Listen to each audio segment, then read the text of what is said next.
Hello and welcome back, everyone.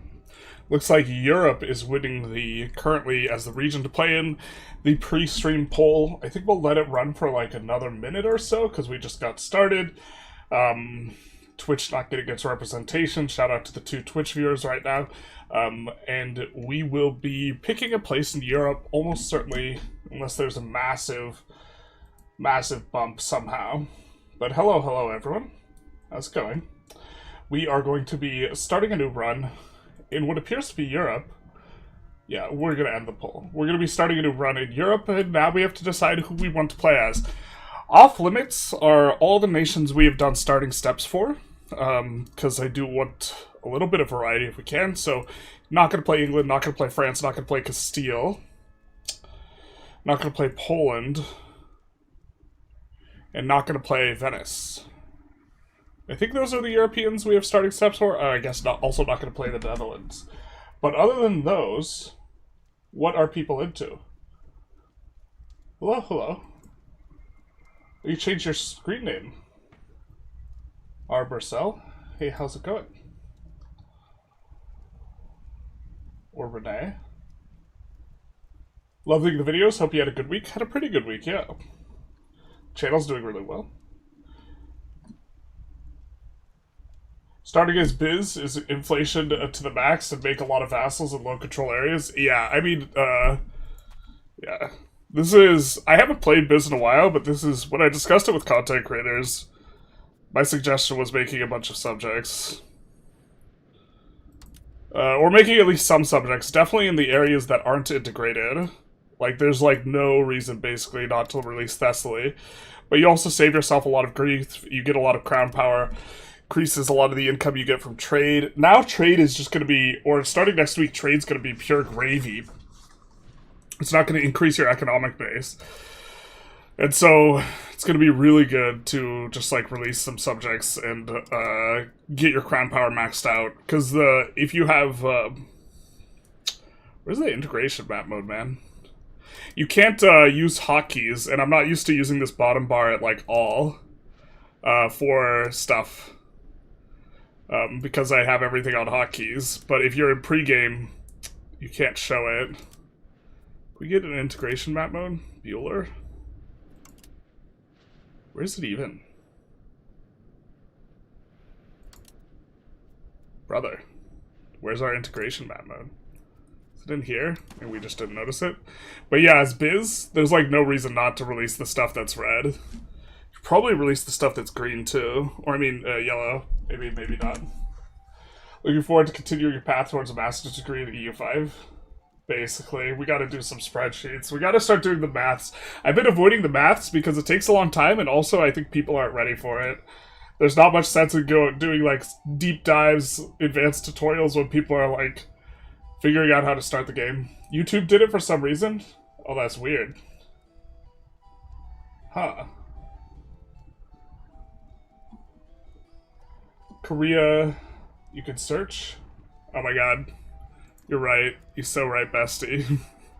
We just spent forever trying to, like, trying to find the map mode through here. This is, like, also an interesting, like, thing.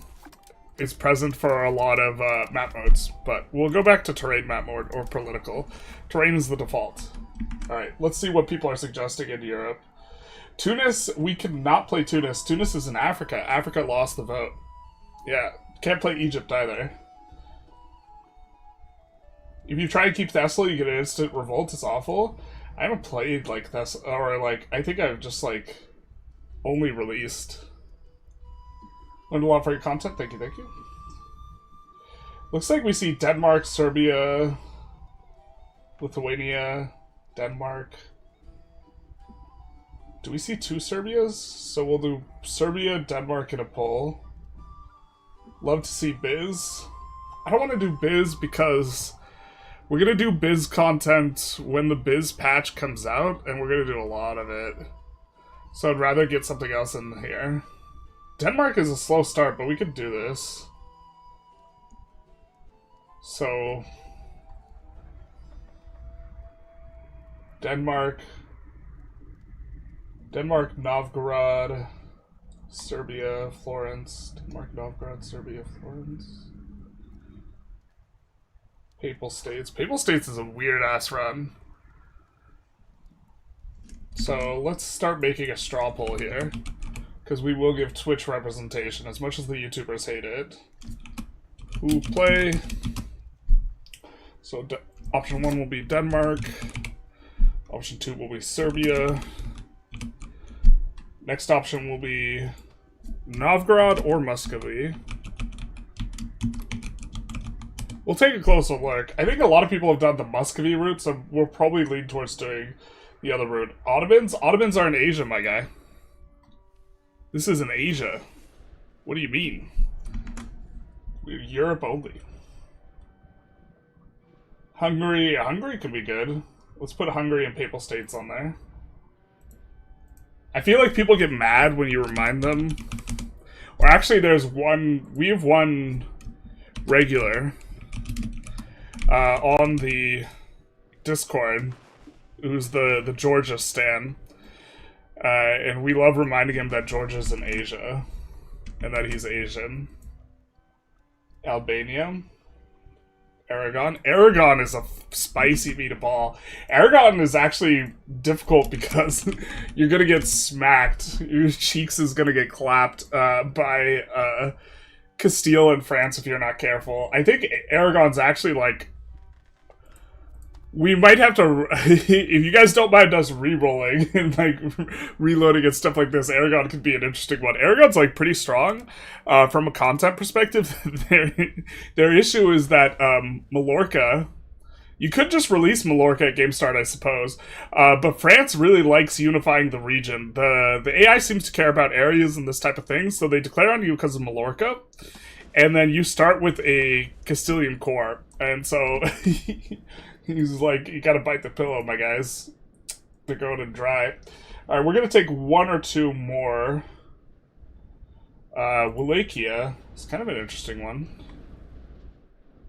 We haven't touched Wallachia or Bulgaria.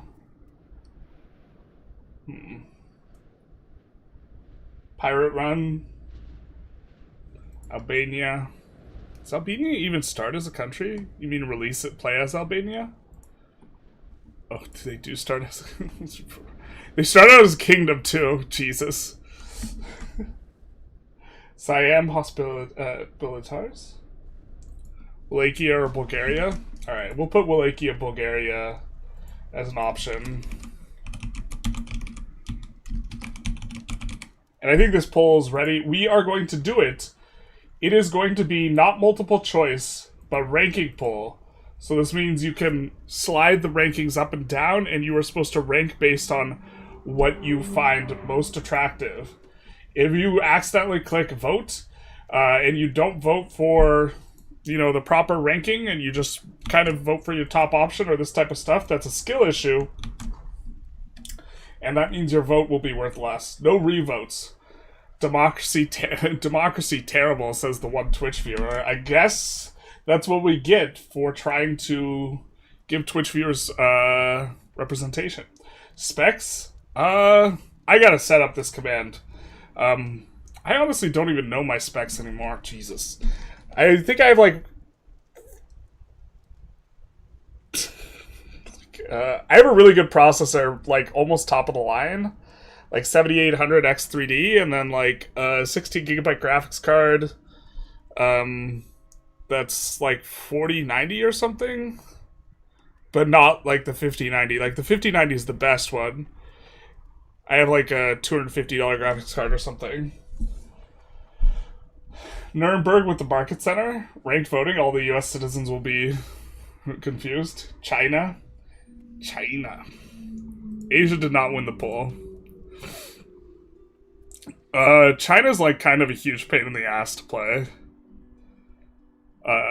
Honestly, I think that the gameplay pattern, unfortunately, for China is like, if you're going to play Yuan, if you're going to play Yuan, it's kind of okay.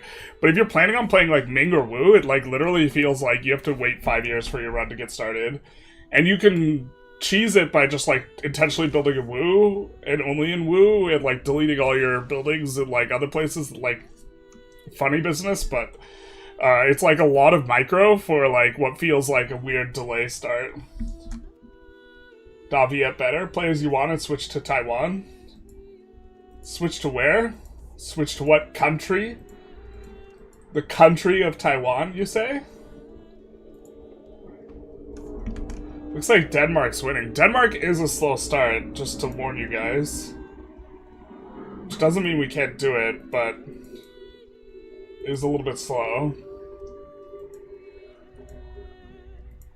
So this is the current state of affairs. Serbia's next. Novgorod, Muscovy, Aragon. A little surprised to see Hungary so low, but okay. Okay. Oh, Kurt. So in theory,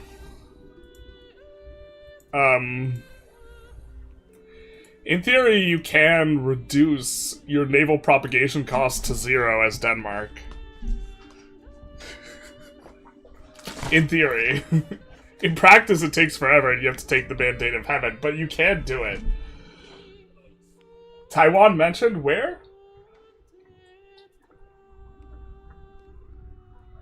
Shorter video is going to help your growth. I think doing the long-short thing is actually just bad for my growth.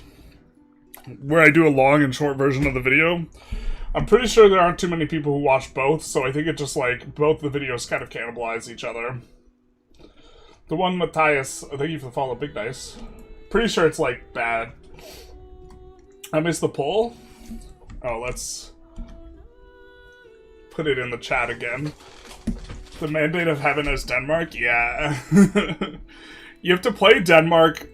Okay, so let's show what we're talking about.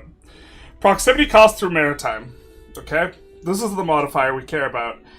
And what we need to get is we need to get a total of -5. You get 0.5 from tech. You get 1 from naval. You get 1 from an event in the 6th age. So that's 2.5. And we need 2.5 more.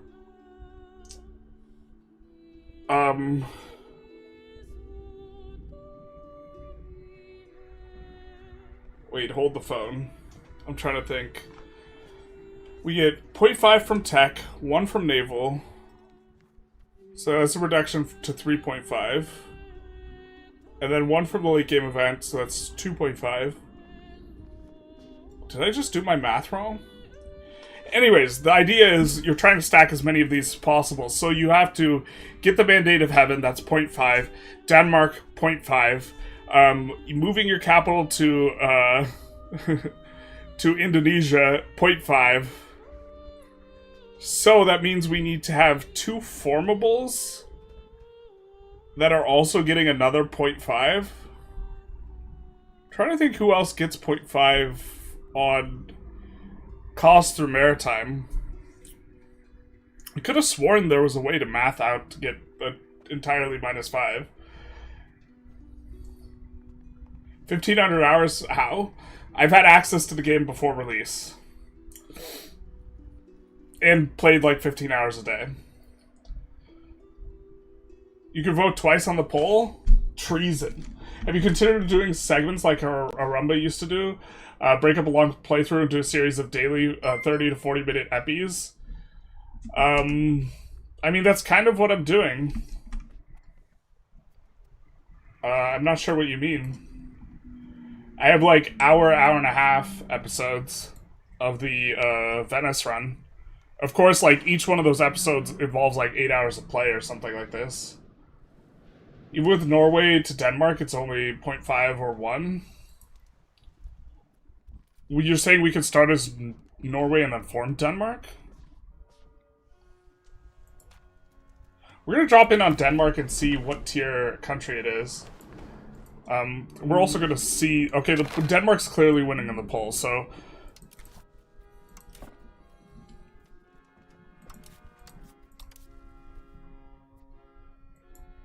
Can we see what tier we are currently?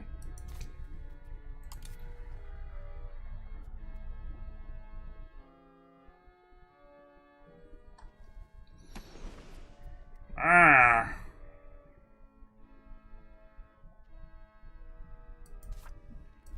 Scandinavia is tier 3.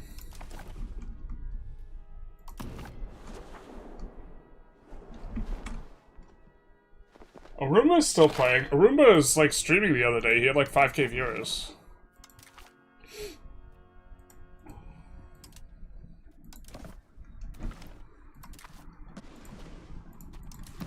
That's not the country I wanted to select.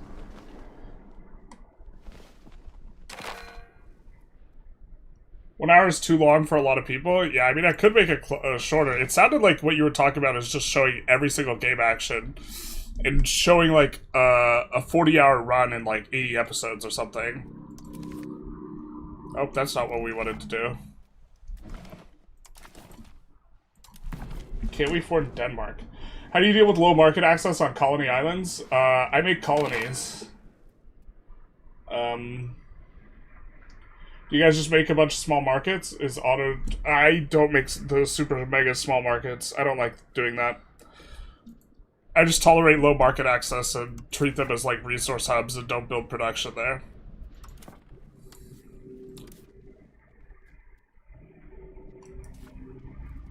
I wish there was a way to see what rank you currently are.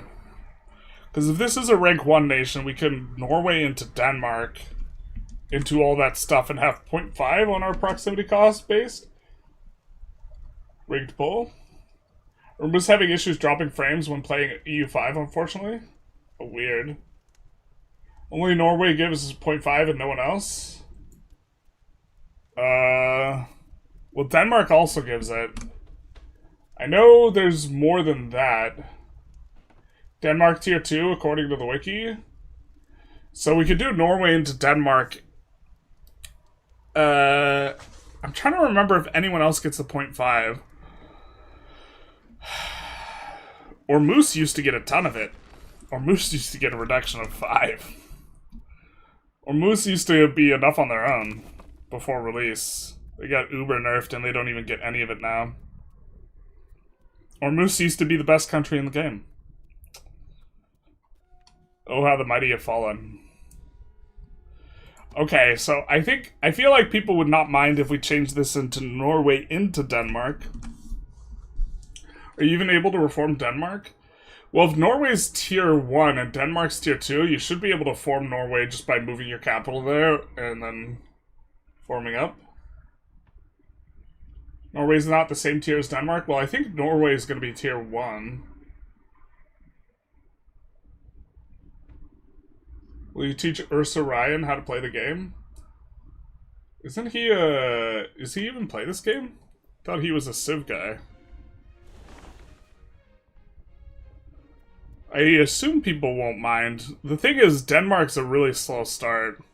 We maybe do a little bit of a lightning pull on the YouTube. Because the Twitch viewers haven't really come in too quickly yet. Start as Denmark or Norway.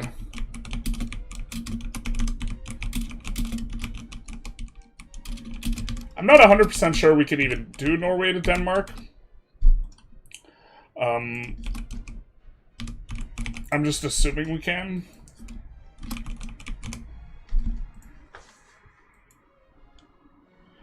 If I recall correctly, Denmark's a formable. They fat-fingered it to 5 instead of 0.5. That actually might be what happened. I've been trying to play as Molly. Do you have any advice? Yeah, I would need a more specific question. I do think one mistake I made in the run was not creating a market over here, and I think that either in Dar or Rosso, like, there's actually a better location than Bir Dun, not because it's a better location for a market, but, like, either Nadar or Rosso allows you to, like, perfectly range Lisbon, or Lisboa, or whatever. And this is, like, a significant, like, threshold, because it helps for pulling institutions. And that's kind of like the biggest thing I would change in terms of what I did with my video. We get the Norway viewer in chat. You switched to form colonies on Africa. I'm severely impoverished and can't earn any realistic money. Gold has a bunch of money, but the inflation's a lot. Not sure if it's worth it. I've seen you switching Carthage capital from Tunis to Messina. Was it just because you expanded in Italy or any other reason? Yeah, it's because most of the value we had was in Italy. And also we expanded into Greece, and Messina's closer to both Italy and Greece. Spoiler though, we moved the capital back to Tunis because the tech we get from North Africa, from having the capital in North Africa, is just way better. Let's check who's winning. Looks like Norway's slightly winning the poll. We wanted to do just kind of a quick poll. Which country will be most positively affected by the upcoming change to economic base and trades? Basically every country that is a... for whatever reason, like, even though nothing's been clicked, I like to always have, like, a fresh game if I've swapped nations, but, yeah, everyone who's a merchant republics are gonna get way better. Because trade is just completely free gravy, so trade's gonna get a lot better. I thought they get rid of tag switching to get stacking modifiers? No, not really. This is something... I kind of think it's like... I think it's a bit of silliness, but yeah, we're gonna try and tag swap. I know Norway's just like an absolutely miserable start though. You have like... Oh, where is it? It's mostly Arctic, your land. You don't have a lot of pops. It's kind of like all right here and a little bit up here. And a lot of it's mountains. Mountains, Arctic. This is kind of really your country right here. This continental flatland with decent pop. Alright, we have a market in Oslo. Fair. Would we even want to make a market up there, or just like treat it like just use this for resources back here? I mean, we don't have a lot of pops. We have like these pops, but that's like it. It's not insane to make a market. Not right now. We don't have enough gold or whatever. Or we might, but it wouldn't be worth it. Just like in the abstract.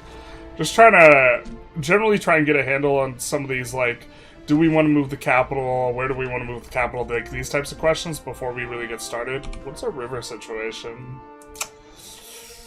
Okay. Proximity is terrible. Probably gonna want to get roads between the urban areas. Wow, urban areas with freaking 4 economic buildings. What the hell? That's like the least economic buildings I've seen starting in a town. No Republicans allowed? Excuse me.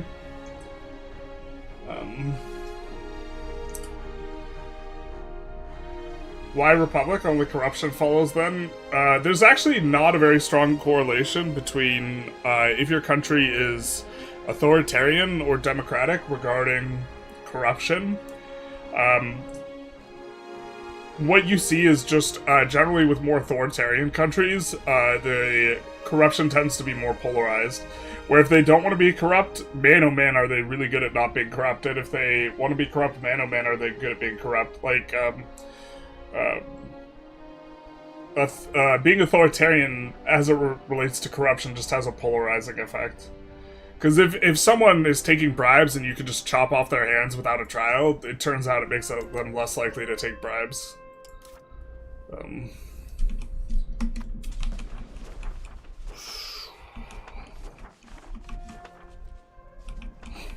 this starts so bad. Alright, we have 500,000 pops. We know we want to fight Denmark. Denmark starts in a bunch of debt, but will have way bigger armies than us. So this is going to be largely like a waiting game. Let's see what we have going on in values. We're naval with the trend towards naval. We want to stay naval. Traditional economy, probably want to get off that. Communalism will want to lock in and maybe even push if we need to get rid of some privileges. I doubt we start out with any super bad privileges. Not a huge trend towards administrative. Oh, we start with harbor administration slot in. I think the play is to wait for the next age crown power one. I mean, we wouldn't give out fortification licenses, but it's not worth, like, pulling off of, specifically. Looks like we just don't start out with any bad privileges, except for the classic commoners one that, like, almost everyone starts out with. We'll deslot this. And we'll give out common militias. we want to go serfdom? Probably not. Especially because we don't have serfdom locked in at all.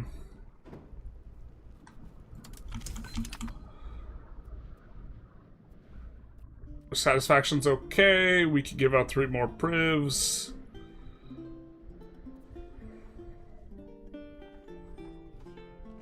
Well, satisfaction's not very good on the nobles.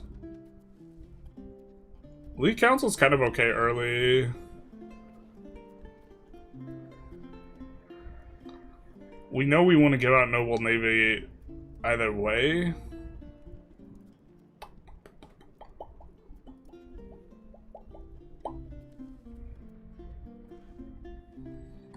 Do I just not have eyes? Or do we already have the centralization one? Or we can't do the centralization one if we already have this? Right? Yeah. Okay.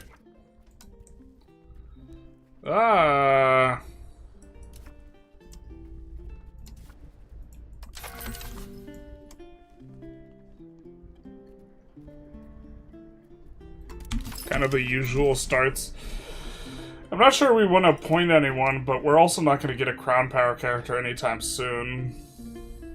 We're not doing anything with administrative. We have one good administrative guy. Really kind of wish that we had a burghers gentleman. Actually probably want to stay aristocratic right now. Just getting a little bit of a trend towards centralization.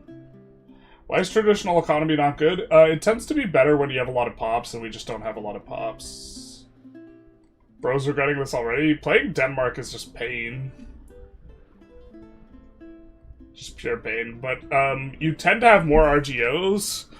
So the higher proportion of your pops that are working as burghers, the worse traditional economy gets. And when you have a low amount of pops, you employ them as burghers very quickly.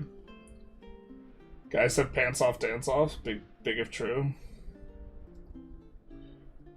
Norway's good if you could take over Scania as a vassal.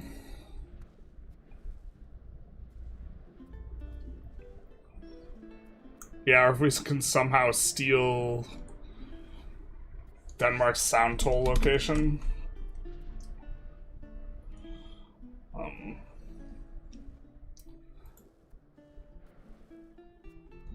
See if we can get more trend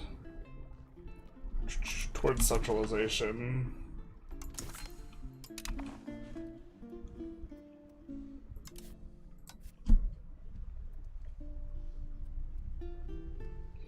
We already have the burghers privilege for it. Don't want to get the satisfaction of the nobles too low. Give them noble navy. We also could push serfdom if we wanted to. Again, serfdom's kind of a little bit better when we have a lot of pops and good RGOs. This is something we don't have.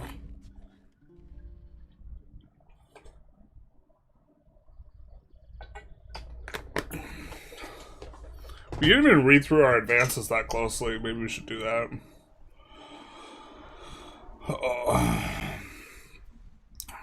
And having the free subjects super early is actually not too bad. I think we're going to want to go Elite Council early anyways, so let's just do that.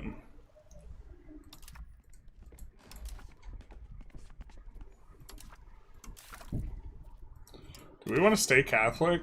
Probably not. We'll still beeline this.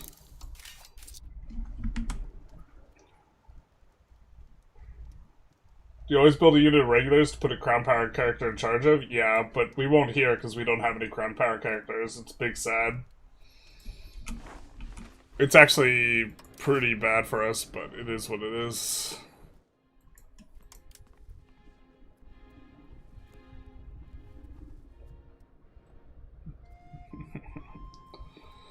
It's almost good. It actually is okay. I think we start off with, yeah, market fairs. It's the same thing as this. Just kind of don't want it early. Do you even want to push centralization right now? We could push quantity. I guess we started off with the peasant levies instead. Could also push communalism up to like 40.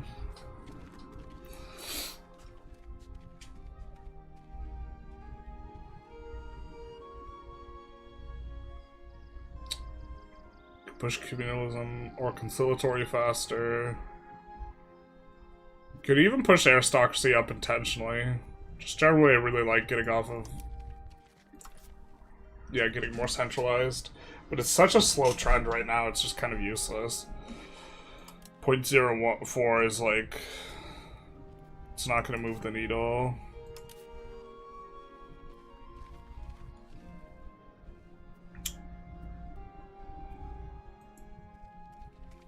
Like at all. We could push serfdom. I just don't think it's good right now.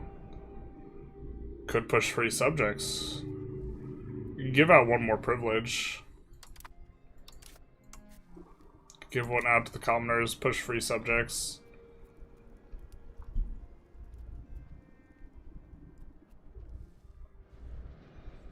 Decisions. Don't have nobility for the common people right now. I think we'll just float this and let what happens happens. Our current ruler is an idiot. I hate to see it. Alright, let's handle our budget. Don't mind investing in stab early. Do we have any forts other than the one in the capital?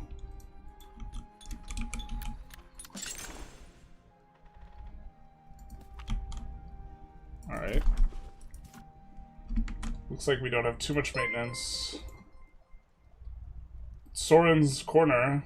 Burgeisen, thank you for the follows. Big nice. Much appreciated. Then we could do this.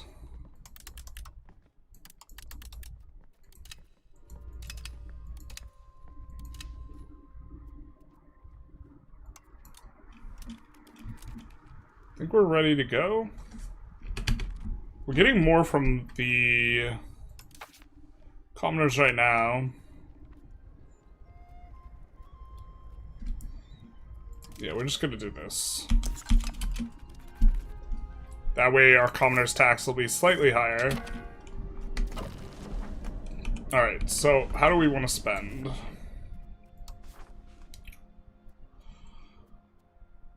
$51. So, like, the cost of 5 buildings to improve the control on just a few buildings, but then we're also increasing our... How are we even getting here, though? Probably navally, right? Yeah. So, could go for wharfs. We're not getting any sailors or this. Let's take a look at our market and see what's going on here. Lumber? I assume, yeah, we'll just be grossly oversupplied on lumber. Masonry. Okay, oh, grossly oversupplied. Sand. Workers are exporting, so it should be cheap. Piggy, thank you for the follow, big nice. Glass. Probably need to build glass and tools. Alright, we're importing glass tools. We have a little bit of surplus of tools. Alright, so... let's build glass. In Oslo. And then, do we have kind of the good old traditional...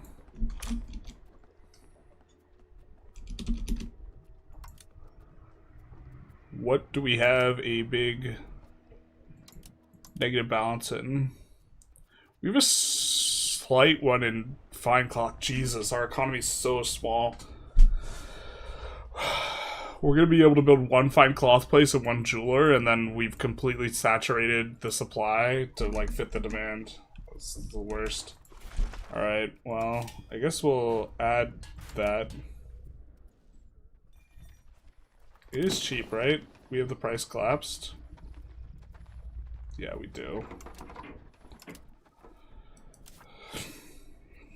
God. This is kind of a little bit of a miserable start. Alright, marketplaces probably are okay. We need the price of glass lower first, though. How much are we paying on the outgoing segment here? We don't have enough harbor capacity to reduce this to 0, so maybe building a wharf is okay here. Masonry and glass, so we probably just wait for the glass to get cheap, and then build a wharf. Let's improve relations with who? There's probably some strategy involved here where we're supposed to take over the Union. Let's improve with Boho. And France. Because they're just the two spookiest.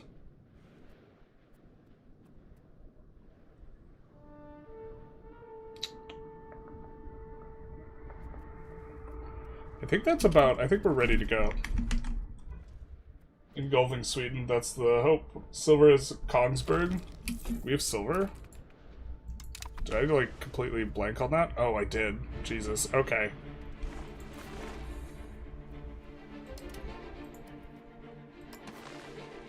So, our priority is going to be building a road to there. Nothing else matters. That is our economy. How did I miss that? I remember helping another creator out with their, like, Norway start, too. Alright. Do we have sand collapsed? I think we checked it, we do. Yeah, the burgers were exporting it. Will you make a tutorial on colonization? Yeah, it's just kind of scuffed right now. That's why I haven't pulled the trigger. This has been one of the more requested things, but it's like an awkward... Slave centers don't work the way they should. It's kind of the issue. France Noble's character pool goes crazy. It does. Do not take over the Union. Sweden is much too large to deploy annex. Tried for 200 years. Well, you have to just get way bigger than that before you do it. I forget how to break a union, otherwise. But yeah, maybe breaking it's better. We'll just take the satisfaction. I think we're... yeah, trending towards strat economy. We can leave that alone for now. Especially because the silver. The silver actually makes us want to go serfdom traditional economy. Oh no, what have we done? We have a trend towards free subjects. What have we done? We really don't have enough lumber? Oh, it's winter. God damn it.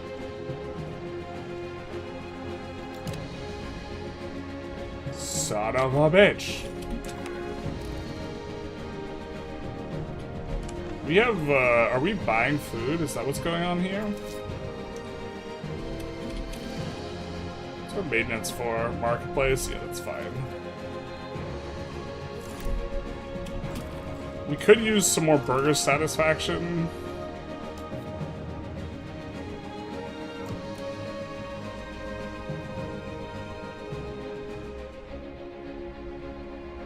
We'd actually kind of like a little bit more market attraction, but that's just because we're crying because we have no demand for our stuff.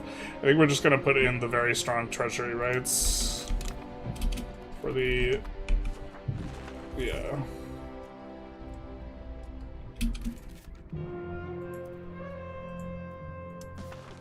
Not us, only caring about building a road to the gold. Or, sorry, silver. Yeah, so we have a full price collapse there, so that's gonna be the next thing we spend on. You have no pops? I know! I know! This is what hell is. We have no pops. I don't know what's best to build on colonies. It's better to form colonial nations. It's generally better to form colonial nations, yeah. How do I get slaves in my janissary barracks? You have to raid for slaves. They won't get into them, but I'm realizing the employment laws, I'm not sure how to fix it. Oh, the employment laws kind of matter because it's like...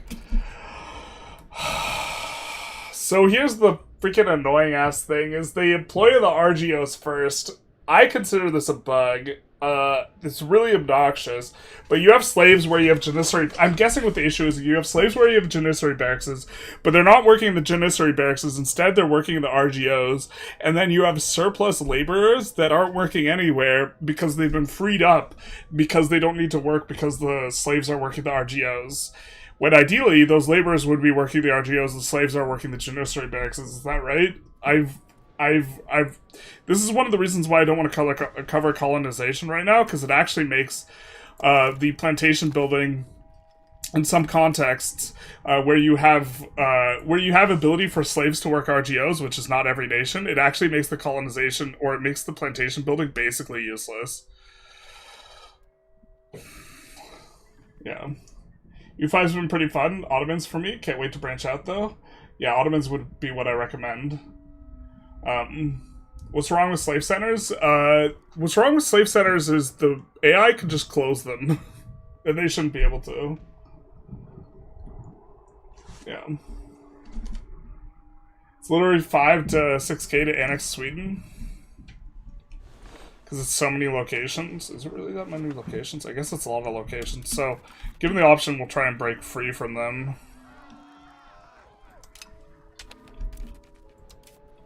That shouldn't be too hard.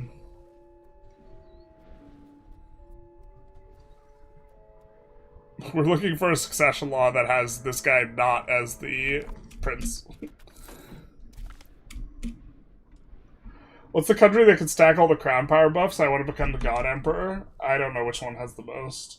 You have diminishing marginal returns on additional crown power modifiers, though. They, like, modifiers will move your crown power up by a smaller and smaller amount.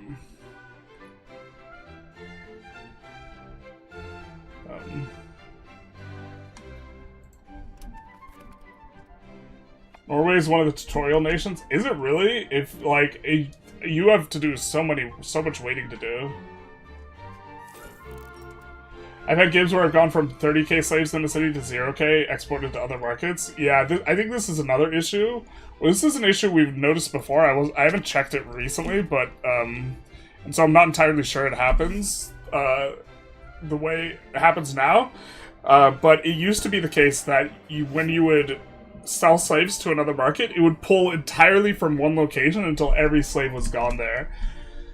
Which, like, ideally you'd want it to pull from locations randomly, or even where there's surplus slaves specifically, instead of pulling all the slaves from a location before moving on to the next one. Really shouldn't be a tutorial nation? No, I would not recommend this as a starter nation. I think that's insane. I think that's the Scandinavian in someone who made a decision there. No, this is like... why are we losing money?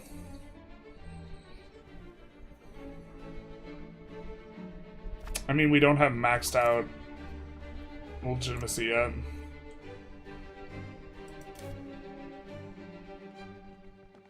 Yeah, there's just not a lot for us to do here. These guys have relatively low sat. I think we want to hold on to a couple of these for now. We could go towards serfdom to get more out of our silver. Maybe we're supposed to. Are you saying my current Castile game, which I started colonization, is busted? I'm saying colonization as any kind of country is kind of a little bit busted.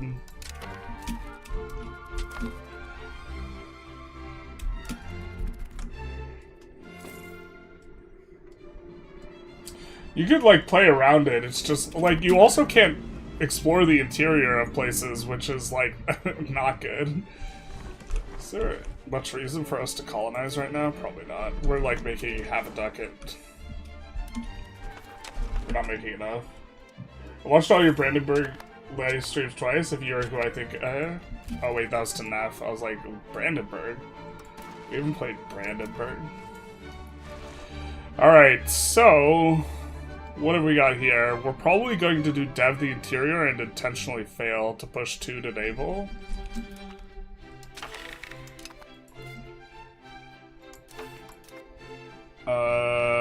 Yeah, sure. Bellicose support. Here's the thing. These guys give more points if they're happier, so we're actually going to give out a privilege right now to make them happier.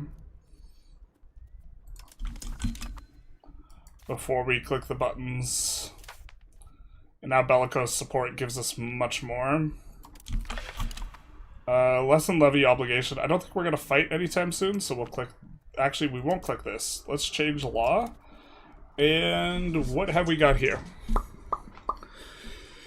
Nobility-controlled mining operation. I don't think we want to push Pluto. Plutocracy just doesn't see... Well, plutocracy is like a little bit better if you're going naval, and we are going naval. It's kind of a big commitment, though. Usually you have to give up a lot to not push aristocracy. I think it's usually kind of trappy.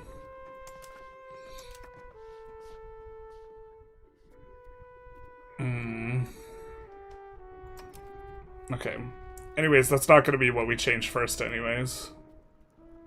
We almost certainly, yeah, off of traditional distribution and onto favor the ruler early on until we get crown power above 25 at the very least, and then lessen levy obligations. We don't want to do autonomy support, but we can do plutocratic support. What's our policy here? Central council and administrative system. We want central council, but do we want the 12 stab hit? Do we want the 12 stab hit to be able to change another law? We could also do... I don't think we are strong enough to fight anyone right now. I think we kind of just want to chill till we get pro-armies. How many levies can we raise? 5k total levies. Stuttering hiccups, thank you for the follow. Much appreciated.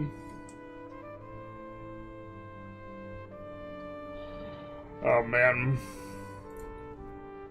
I'm thinking if we want to use Parliament to get a CB or not here. We're going to click plutocratic movement to get more support. The question is do we want to... What do we want to do with that? Or the question is, do we want to click Central Council, rather? We'll lose 12 stab here. I don't mind investing a little bit in Stab Slider, actually. It's not very expensive at this... 12 stab. Because otherwise we're law changing to get up from feudal administration to administrative council. Or sorry, central council.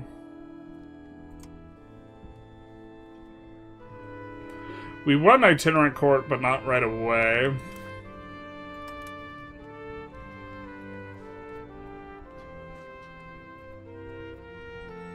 We do want to get onto civil society.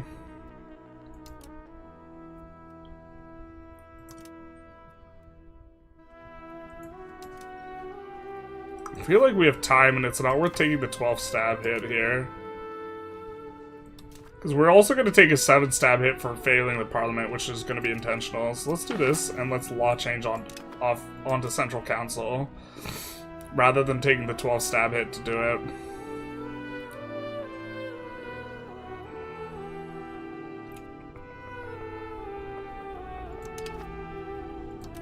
There we go. See, there's an example of something that costs us aristocracy. So now we're trending quite a good amount towards centralization. Of course, part of it's from the parliament. We're going to intentionally fail dev the interior. What's our satisfaction on these guys looking like? It's the worst on the clergy. Let's see if we can give anything to the clergy. That's pretty good. I do think we have a couple good options here. Where's the stab? Yeah, so the stability investment communalism is probably where we go.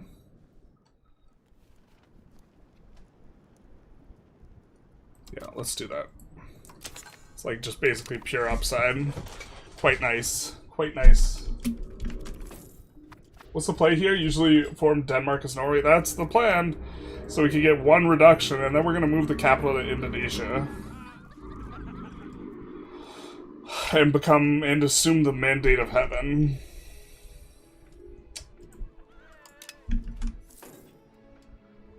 You need maritime presence? I know. I know. No, not Sweden voting. Not like this. I wonder if we're supposed to go Norse, actually. Do we have any... Oh, we should have thought about this before.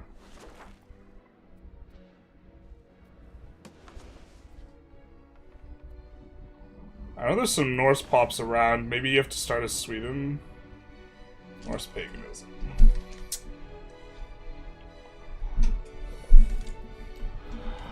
We can make life easy on ourselves. I forget the procedure for swapping. Allows you to raid religious enemies, force slaves is the big one.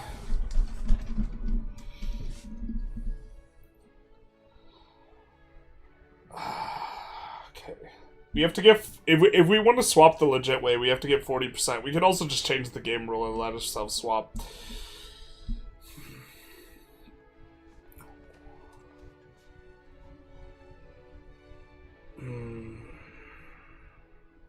I don't think we can convert to other faiths. We can only convert our culture to off culture.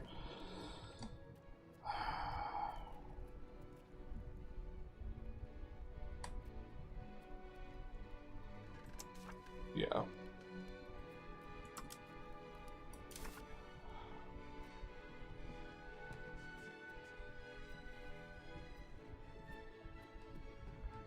I don't know, what do we think, chat? Should we just change the game rule and go Norse paganism? Should we try and do it the slow way? The thing is, we have to somehow halt the conversion here, which is doable, and then get up to 40% Norse pagan, which is... There's a way to do it. I remember just theory crafting this with another content creator who wanted to do it, but I can't remember the analysis anymore. It's kind of annoying. Where's the poll? The poll is... We finished the poll.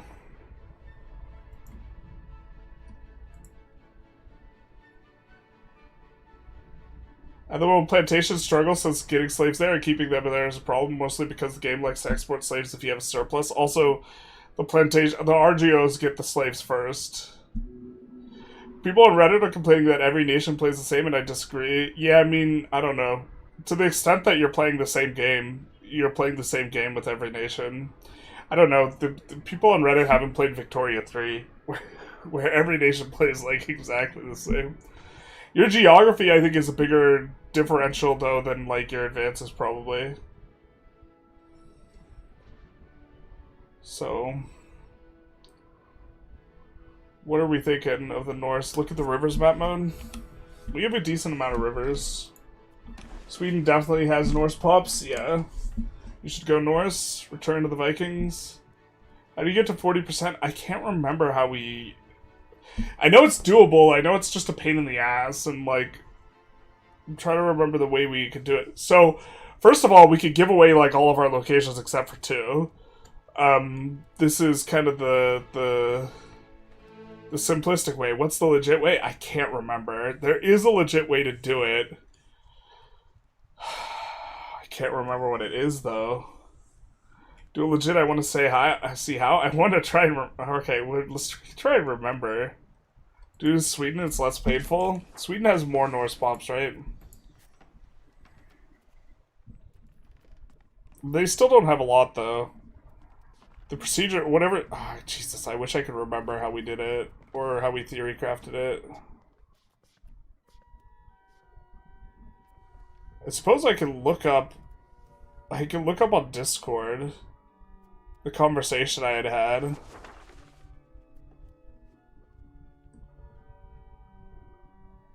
They still only have 0.28%. You have to lock in the... How was it you do this?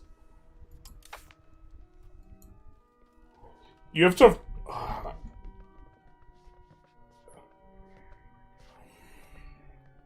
If I recall correctly, you have to conquer Muslim provinces, flip Muslim first. Or conquer a different religion. Oh, I remember how we do it. So... God, I don't feel like doing it like that. Alright, so in terms of religion, we actually might have to restart if we want to do it the correct way, because I think we do need our parliament, our first parliament. But Norse is part of the pagan group. It's not even part of the... Okay, it's part of the European folk religions group. And so, from any of these, we can swap onto Norse if Norse is present in our country.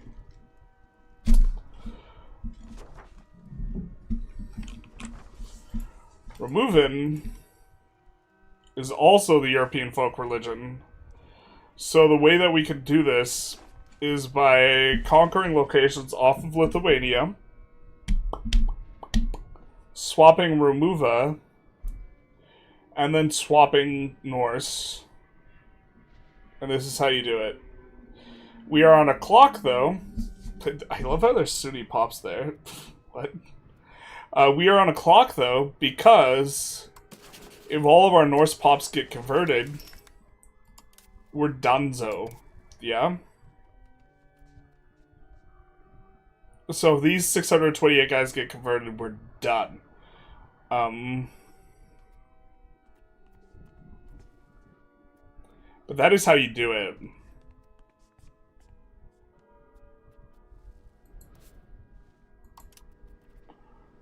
Is any conversions happening? Yeah, they are happening. Wait, where's our Norse paganism? So we lack control here. And if we push humanist, it would also be harder for the conversions to happen. But basically, we need to fight Lithuania. It's a lot of minus stab. Yeah, it's minus 100 stab. It's like, it's kind of... I kind of don't feel like going through the pain, but it is, like, not too complicated. I'd say do it the cheat way, but the legit way to watch at some point, yeah. Looks like you guys say he changes the game rule.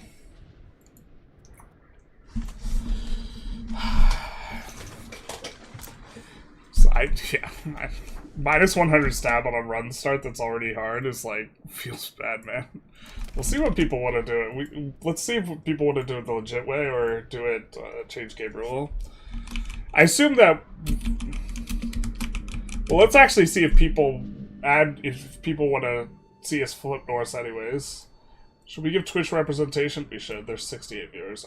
Alright. Straw poll. How Norse? It's Norse to meet you.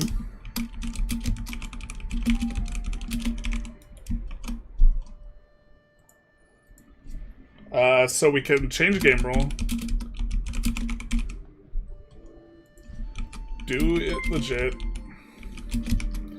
Minus 100 stab. Pain. Or don't flip Norse.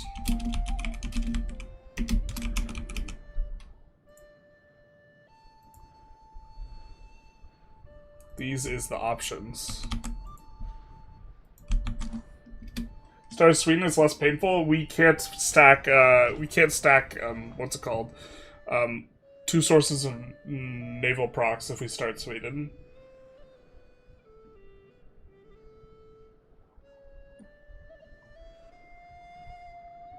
There's the game rule so you can change to anything? Yeah, but some people like to see it without the game rule.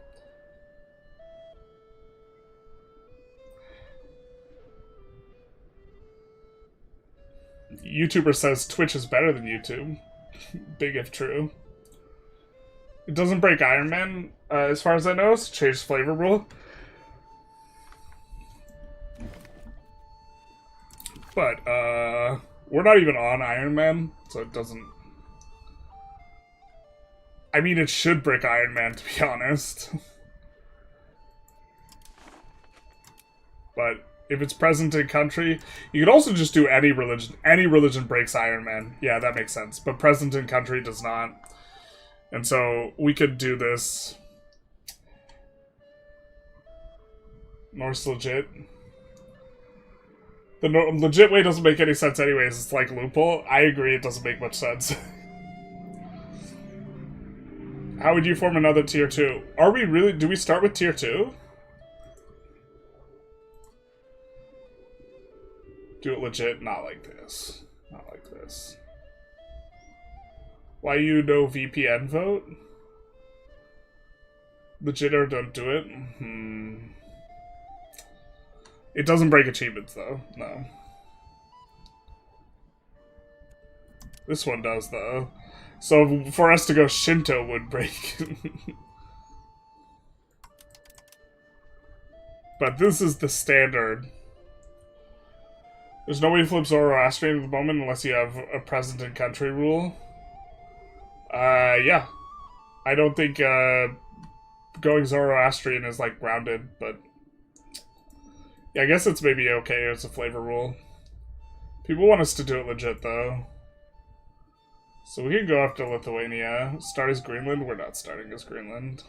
Greenland doesn't get the bonus that we're looking for.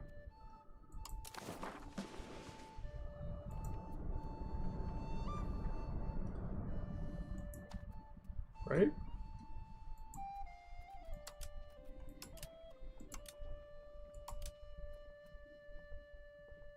Yeah. You don't get any content. Does Iceland get content? No, they don't. Is Norse good? Not especially. But being able to raid is nice. Yeah, Norse lets you use slaves. Apparently promoting those slaves is hard. Or that's what someone was telling me.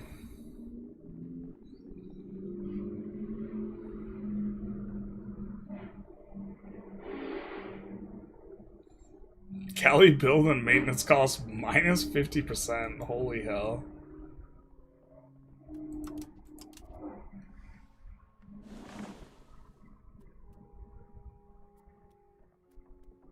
But this all feels very silly if we can't form Denmark. So I think someone said we could form Denmark, but they're always allowed to be wrong.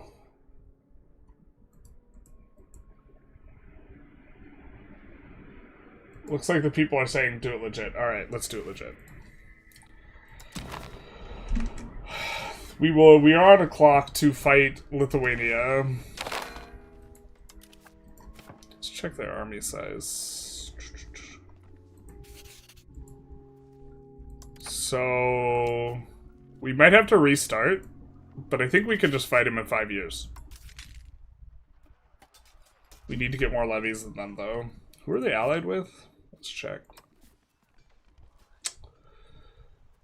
There's about a 0% chance we can fight Poland here.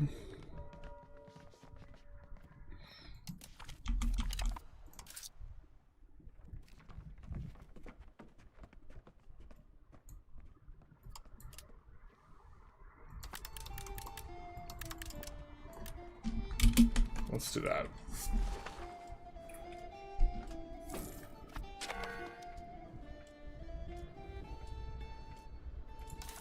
So the plan is to next parliament get a CB and do extra levies. And then fight Lithuania. And we need to take... God, we have to take like 300,000 pops. I actually don't know how reasonable this is.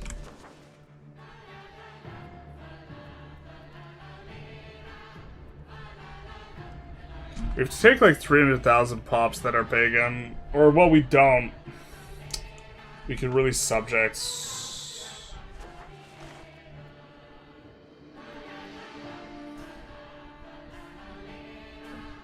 We could release like 300,000 pops worth of subjects. And then capture 200,000 pops. That's still like 20 locations. We're not going to get 20 locations in one war.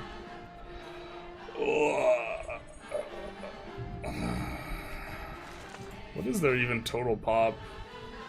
We have to take a fifth of Lithuania. If we give away 200,000, if we give away half our country, we have to take a fifth of Lithuania. Otherwise, we have to take basically half of it. Oh. Palkin Tokarju, thank you for the follow, big nice.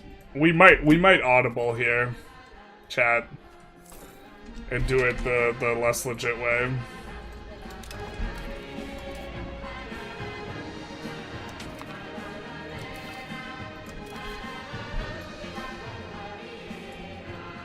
In which case, punished, I guess, for researching one of the Christian texts early on, but that should help us a little bit with getting more demand for fine cloth. We're not going to get the institution growth very early. I mean, we're nowhere near max level on some of these things, so I guess, yeah, it's an everlasting waiting game. Why can't we do this? Okay.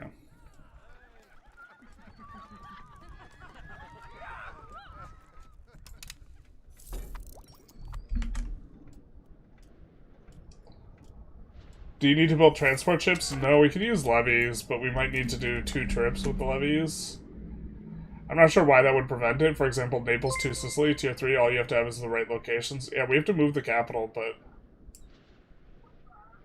according to the wiki, Sweden is tier 2, but Norway isn't.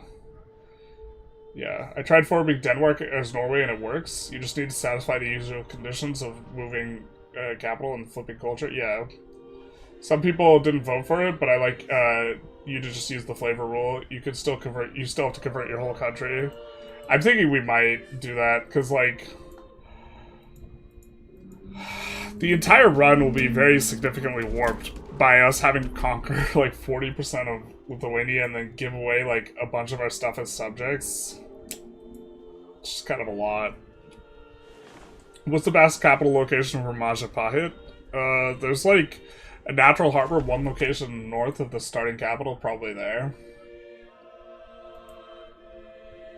MRPI8, thank you for the follow, big dice. I suppose we could show the class as well.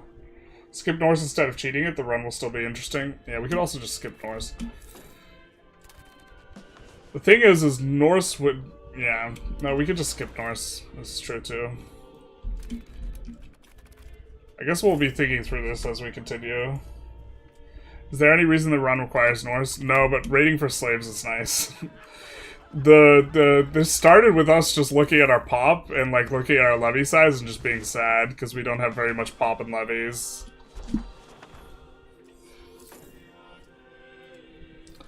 And if you slave raid, you could get a bunch of pop.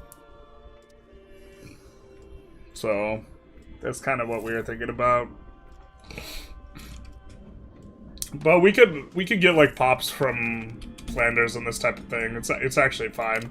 The long term is probably moving the capital to Antwerp before we move it to Indonesia. So we could just like kind of play a little bit normal without going Norse. Norse is not even a good religion anyways.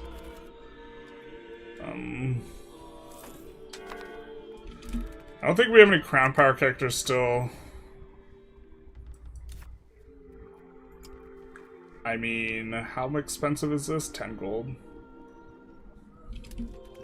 Yeah, maybe we forget about Norse.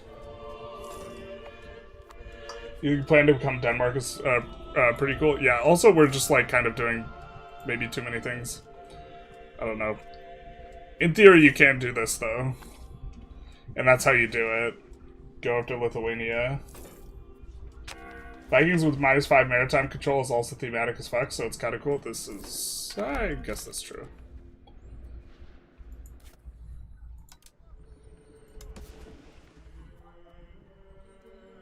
Do we have the full discount here? I think we do. Yep. Let's go! We're building a road, we're doing the things. Let's go, let's go.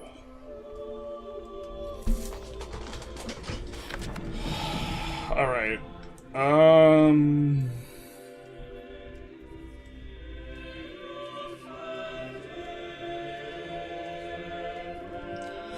Generally, I kind of do like the proximity cost reduction. I think Deus Volt finally got changed so not everyone has access to it, so that's actually something significant. Been enjoying Diplo ideas, just generally speaking. I think if we were going for Norse, we probably should pick the... Well, not sure if we need Bill ideas. We actually won't get too much from the... I actually don't know where it puts some of these texts on the tree, but we would need the text pretty quickly for this to matter for fighting Lithuania. Best part of playing non-Christian is having infinite crown characters.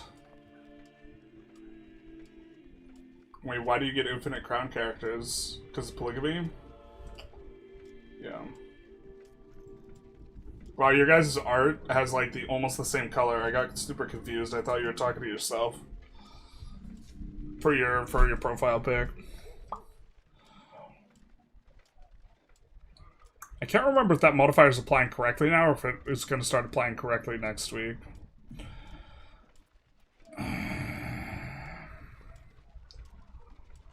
Actually, if we're going to flip Norse, I think we're supposed to go military ideas.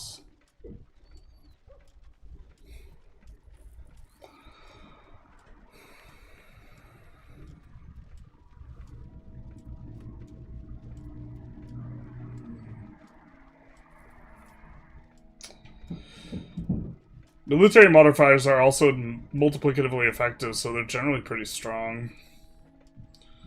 Like cav power combined with the what is it? Levy combat is going to be 1.1 times 1.1 effectively. And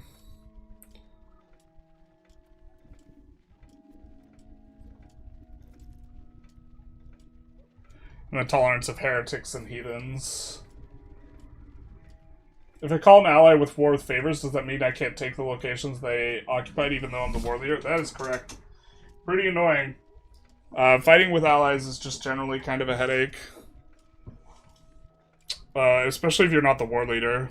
Where's the thing I used to scratch my back? Not like this. I have an itch. My back is too big to reach it. This is the worst. Got a pen. You can check if it's applying by hovering the levies. Yeah, you can hover the stuff in... Yeah, they changed the UI so you can check. So... Does Norway have any cool content? Yeah, we get some stuff. Not a ton of stuff, but importantly, we are getting Navy proximity reduction, which is going to be very nice. So, oh, can use this. Not normally what we use, but chat. I just have a monstrous itch and I can't scratch it. There we go. That's the good stuff.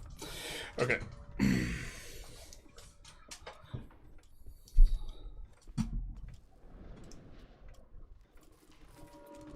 I think it's between admin or military. I'm kind of leaning towards military, actually. The proximity cost reduction is really nice in the late game. It's not too good early on because the modifier gets better the more and more of it you have. And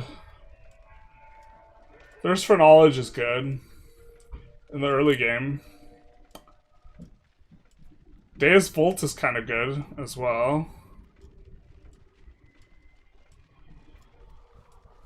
But the strategy we're trying to use involves us stacking a bunch of flat proximity cost reduction modifiers.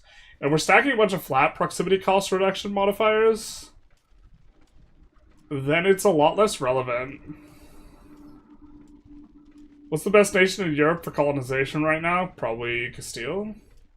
Go military? Yeah, I'm thinking we go military. Also, we just don't go military very often. Is part of it. I just want to click it because I don't know where the stuff is on the tree. Deus Volt is very good. Yeah, no, I agree. I also, I can't remember the last time I clicked military, so I don't know. And they've changed where stuff gets located on the tree, so I kind of also just want to know where stuff gets located on the tree.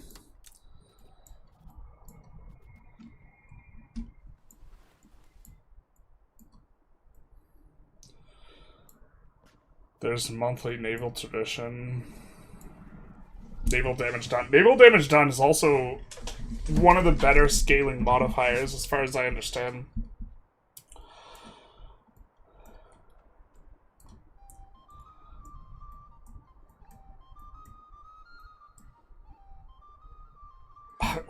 We get this on the patch where they make levies useless, though. Actually, this is really stupid, isn't it? They made levies useless on this patch, and next patch they're gonna get better, right? They're like stone useless now? I can't remember. I'm getting a little confused with all these patches. If levies are like stone useless, it feels pretty bad, but getting calf power early is kind of okay.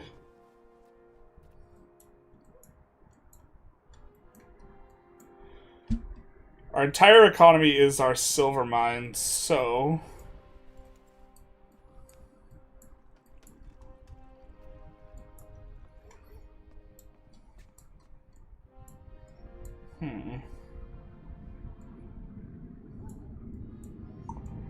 I think we just beeline the... Even though it's not necessarily good, just beeline the levy size. Because it'll be strongest during the phase of the game before pro armies. And we're going over a thing for size anyways.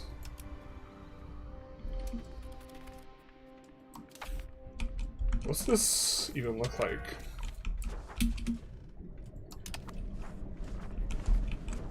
We could also increase control in this province. God, that feels so silly, but it might be good.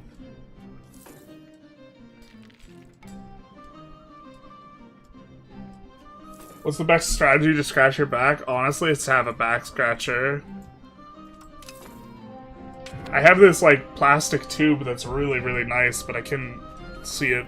I don't know where it's at. Norse Deus Vault? Norse Deus Vault is attractive, actually. So we could just Deus Vault everyone. But, with cores not dying quickly, which is, like, what we've been playing on with the Venice run, it's kind of nice.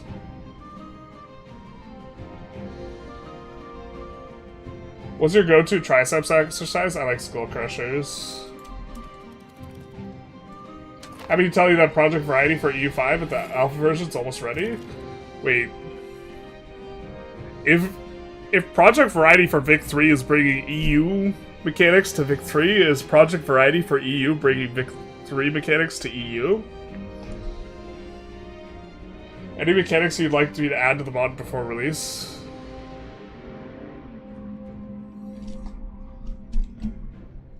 Any mechanics to add to Project Variety? I don't even know what Project... I would... ping me on Discord, like, with an overview of what mechanics are actually in there, because I have, like, no idea what the mod looks like. It's hard to say what we would like. Actually, there's one thing I want more than anything in a mod. Right now, the money cap is 900,999. It should just be higher. And if you change it to be higher in the defines...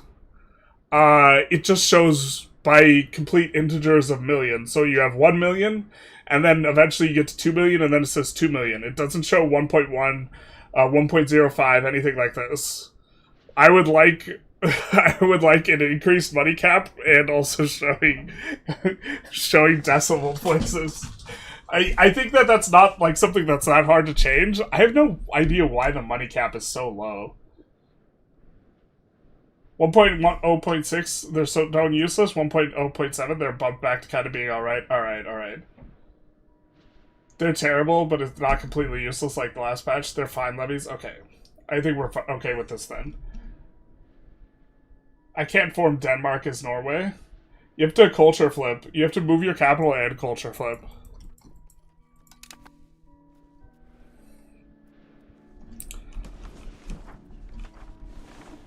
Although if you moved your capital and then culture flipped and you still can't move it, then yeah, everyone's a liar. Liar! Wonder where we want the capital even. Is it here? Long term? Maybe it's here. Alright. What are we getting off of our trades? I assume we're exporting our silver. Yep. Yup.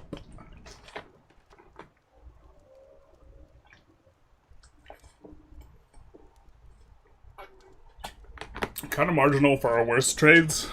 So I guess we build the wharf next.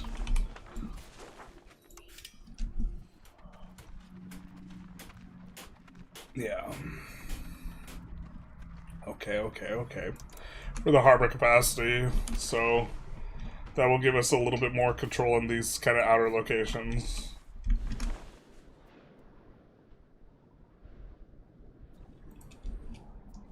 Just saw a backscratcher and it's a wooden stick with claw for like $1. Best investment ever. We need to buy one.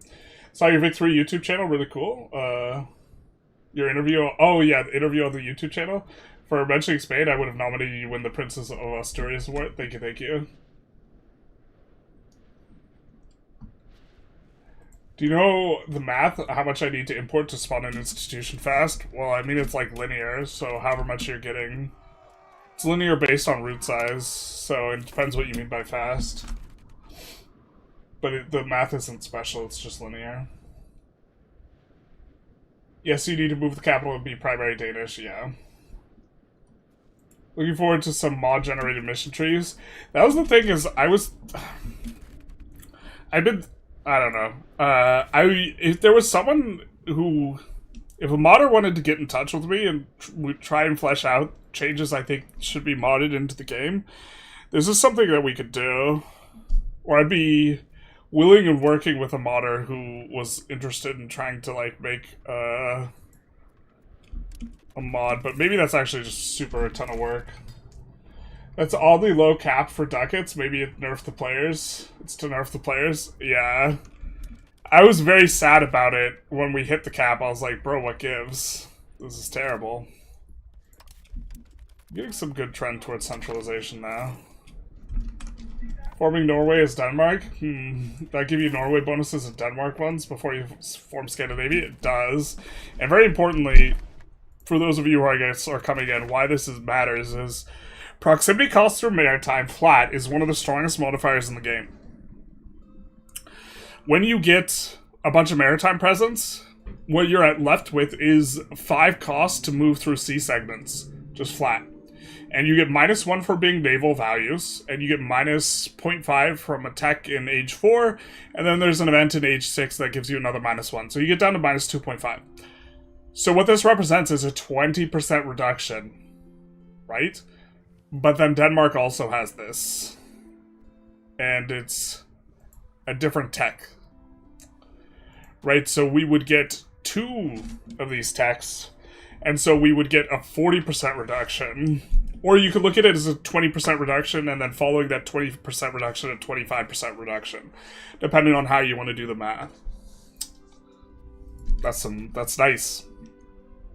And then, if your capital is in Indonesia, regardless of what tag you're playing, you get another 0.5.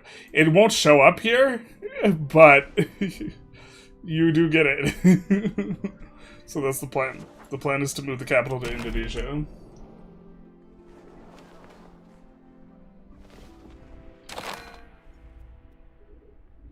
You got 600k from your Burgers V event? Yeah, and then you just got capped and they like clapped. Get wrecked, idiot.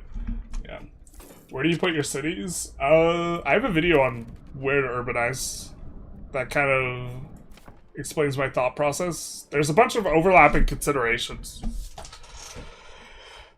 Generally high pop areas, areas with good development, not so good resources, large potential for development growth, these types of things. Can you tell me where all the upgrade building tab is? I cannot tell that you made, you cannot tell me that I have to do it manually for all places. Upgrade buildings? You cannot tell me you have to do it manually? I got bad news for you. You gotta do it manually for all places. I mean, you can filter. So you can use these.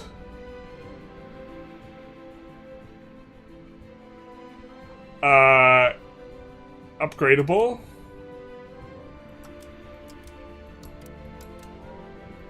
You can use various filters. So find what you want to build. And then apply various filters.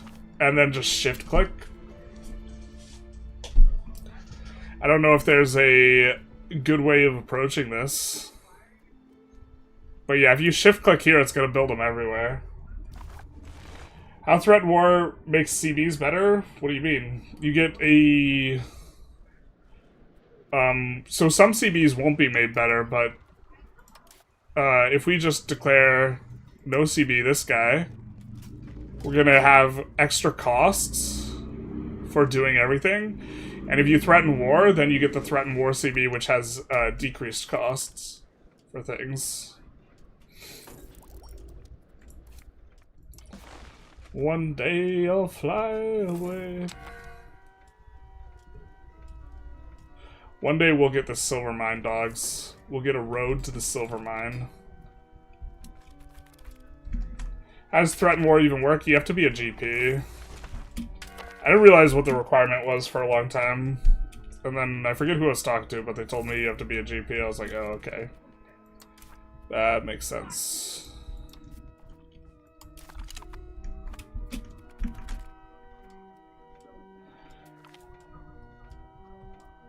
Yo, plus 30% crown power by swing changing the law. You get crown power. Oop, thank you for reminding me, though. We wanted Royal Decree. That's gonna give us more centralization trend and 10% crown power. Products should hire outside contractors to make DLC mission trees. I mean, I generally prefer, as a container for content, I do have a preference for situations, to be honest, but they're not necessarily mutually exclusive.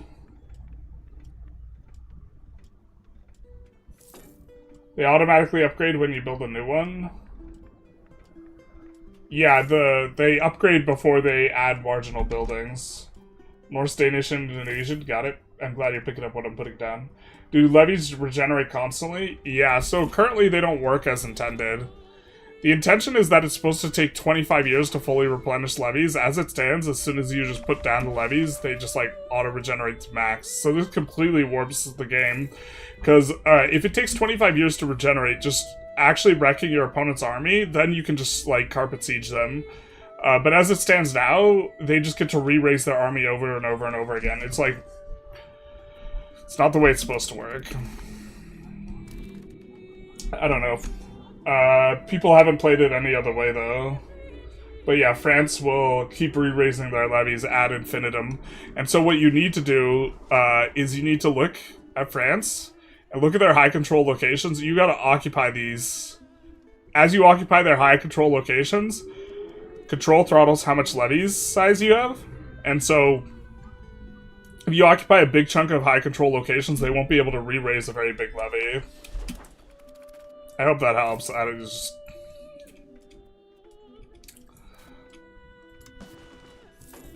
All I want for Christmas is my road to my silver. My road to my silver.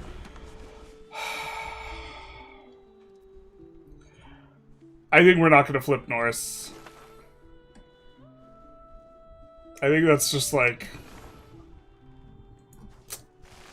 I know we talked about it.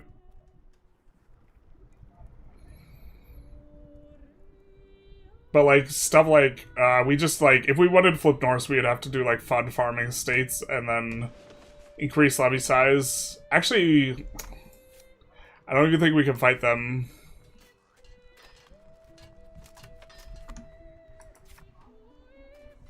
Wait, why do they only have 1k levies?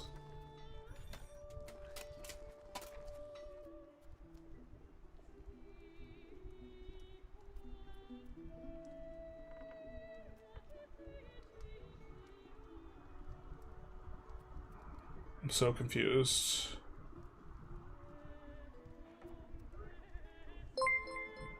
Why do you only have 1k, guy? Recovering since last raise. Did they fix that? So you can't just re-raise infinity? That's crazy. Black screen BG, thank you for following, big nice. Delete castles? Yeah, pretty much. As almost everyone deleting every single one except for the one in the capital, with some exceptions. When you move to Indonesia, do you get that default debuff? No, you get it in advancement. It's H1 advancement, though. We just have to research it. Anything urban affairs, privilege in general, dev and innovative? I think it's good. I think we might give it out pretty soon here, after this parliament's over.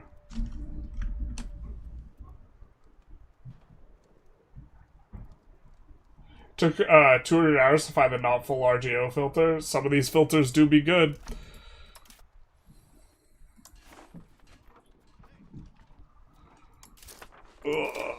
I mean, it looks like we could go after Lithuania here, given that they actually just have no levies for whatever reason. Okay. Just emotionally preparing myself for maybe having to go Norse.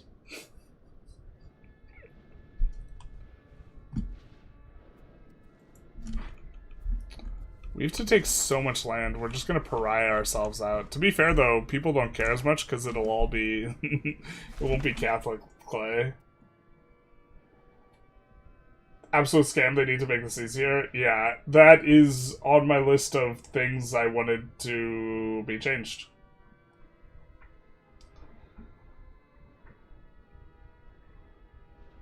I thought irrigation in a river near the coast gives me more fish production. It just makes sense.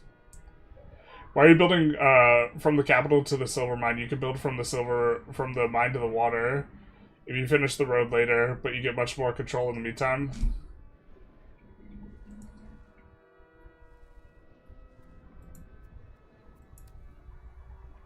Yeah, building the water as the first segment might have been a little bit better. I don't think it makes that big a difference because this is how it's tracing the proximity right now anyways. And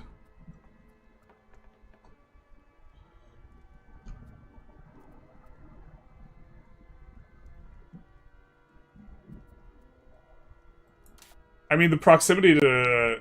I don't think this is correct. Eventually it's going to go from Sand to Kongsberg. I agree with that, but right now it's tracing it to Sand and then to Kongsberg. I guess some of these segments might have been more valuable than the other, but we definitely want this full road to here, because it's going to be forever until we have the naval proximity for this to be good. How do we get more Norse people? We would have to flip Norse. We have to flip the Lithuanian religion, which is then heretical with Norse, so that we can flip Norse. And it's just like... Is there a majority Norse location? No, there's not. There's no majority Norse location to release as a vassal anywhere. And already the conversion are taking place. So, like, we're on a timer. We actually don't have enough time. I don't even think we can win the war before they... Oh, no, wait. This is our timer. This is our clock. We're getting one... monthly conversion here. To be fair, if we uber pushed humanism, we could maybe slow this down to 0. But I kind of don't want to take a bunch of Lithuanian clay just to swap removing, just to swap Norse. We've kind of discussed this a little bit, but it seems like it's possible to do it, but I think also it was seeming like people wanted us to stay Catholic too. Or a decent chunk.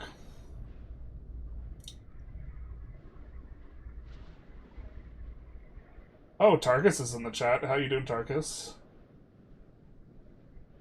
Just explaining how to beat France, so you're gonna have to occupy Paris? I mean, I'm not wrong. Where's the lie? Does the proximity silver go through the segments of the first 2 land segments? No. Not right now. Not until we get naval. This is how the proximity is currently being traced.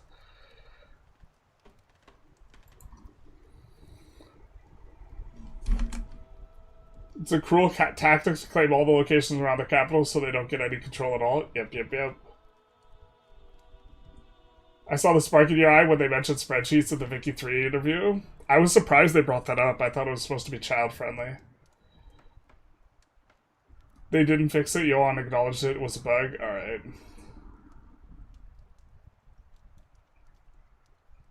You used to trace from the water until you built the roads. It was 55 at game start. No, when we looked at it at game start, when we were looking at the proximity map mode, it showed this, if I recall correctly. I could be mistaken. It could have been better to build the road segment first. Either way, we're building all these segments. Like, pretty much no matter what we're doing, we're going to build all the segments of the road because that just gets the most proximity to that place as quickly as possible. I think we're just going to go push naval and not go Norse. We can flip the game rule if we really want to flip Norse. But I'm thinking I don't want to, like... Just, like, we could attack Lithuania right now. They're so weak.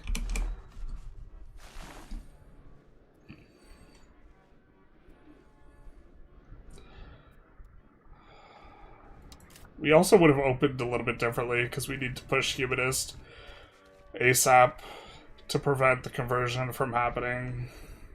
And already, like, a lot of it's happened. Game rule it? Yeah. No, if we flip, I think we're just gonna game rule it. Writing my Denmark script, 12k words in, up to 1440. Oh, you're doing Denmark. Been loving how the mechanics of EU5 makes it writing out RP for it. It's so fun. Yeah, writing out RP for Vic 3, like when you don't get any modifiers. I guess you don't need modifiers for RP. Yeah. I also just really want to click naval and get progress towards naval here.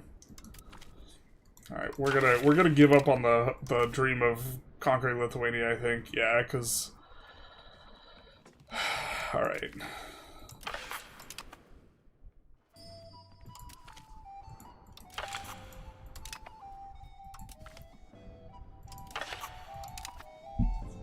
And then we actually want to pass this.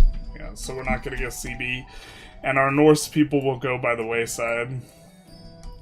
And we'll change the game rule if we want to swap Norse.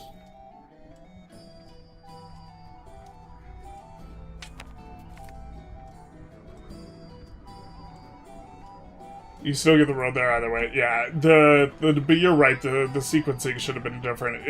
If the game starts that way where it's traced... I think we'd rather have the stab. If at game start you're getting proximity to sand from Oslo through the sea, then sand to Kongsberg should be your first segment, probably. At this point it doesn't matter, but... But the critical thing is you're gonna build this exact road no matter what. It's just a sequencing thing. I agree with your evaluation if it's correct that is indeed how it works.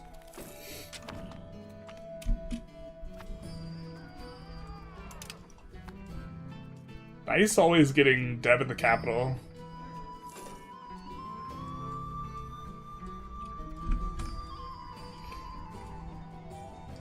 It's simple why most of you will never taste pepperoni crazy bread. If it was brought back, the regular crazy bread, it could not be sold. I don't think we're allowed to speak such truths in the chat. I think YouTube will find us. Strangle us in our cribs. Isn't building roads before plagues cursed? I mean, we have... This is our entire economy, my guy. Also, the plague doesn't hit the north as bad. I think we're going to build a market village here, too. So we can get a head start on promotions. If we ever forget the fact that our entire economy is right here in the silver mines. Hey, Nicholas, how's it going? Any tips for getting enough prestige? Increasing your trade capacity is a big one, and upgrading your government rank is a big one. Really loving how naval control works in the game. Feel rewarding for setting up a great navy. I agree. Like, I put Poland into Union and Denmark when I sieged Krakow, stole a bunch of Polish art, and I know art is mechanically blah, but combining the Polish and Danish crown jewels is fun. Oh, I agree. I wish art was better. Art's just, like, actual stone useless. My brain just, like, uber filters it out at this point. You get, like, some dopamine when you, like, click the button and do the things, but... let's be real.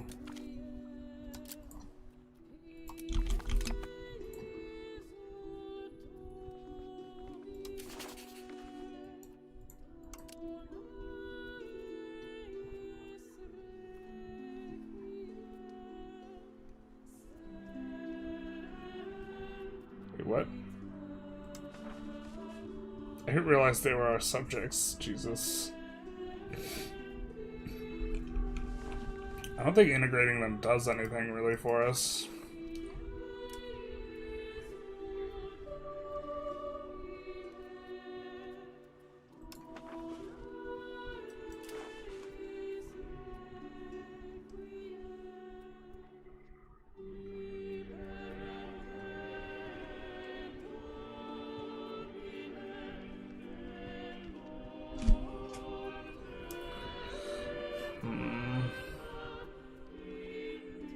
I completely blanked what I was looking for there.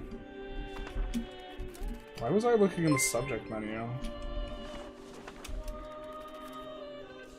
Confusion abound.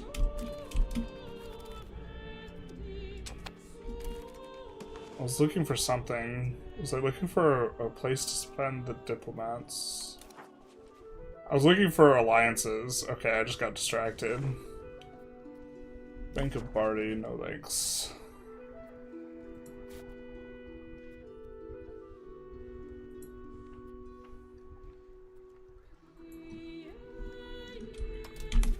Maybe improve with them. I'm humiliating in peace deals and spending on art, but not getting there. Womp womp. Exiles in the Kingdom of Denmark, not like this. Fishbones, thank you for the Prime subscription. Thank you so very much. Big dice.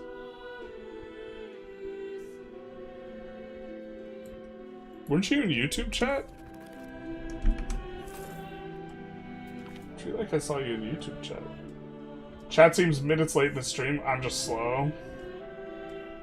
I apologize. I'm trying to catch up here. Kind of skimming.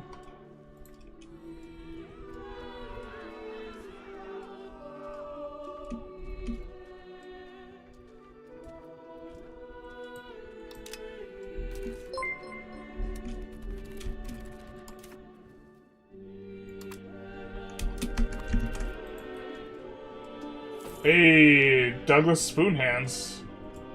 Thank you for the subscription. The Prime subscription. Big nice. Much appreciated. Spoon Man. Come together with your hands. Honestly, that's one of my favorite solos in all of rock. The spoon solo. Freaking amazing. Yeah, our economy is 100% silver at this point.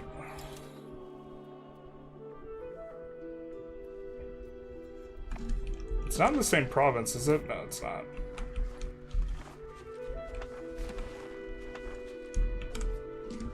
God, we have like no pops.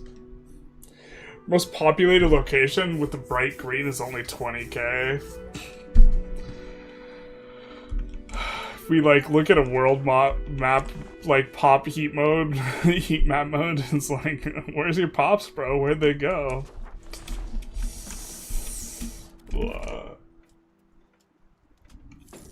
Oh, I know what we build next.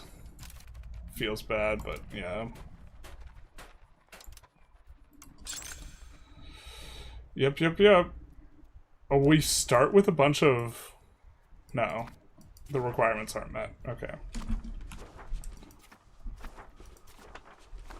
So we're gonna start with the wool provinces, I think. So painful. Malakat, thank you for the follow, big nice. Much appreciated. Doesn't art give cultural influence? It just gives a small nudge of cultural influence. It doesn't give you ticking cultural influence.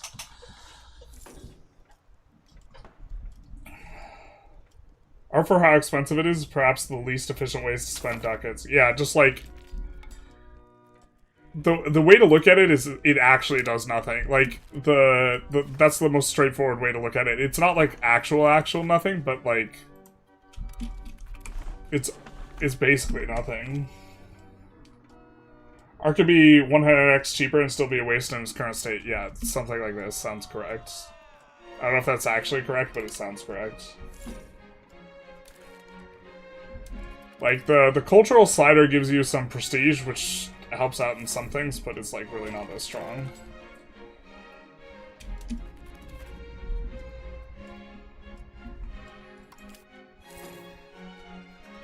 Can we afford a hospital?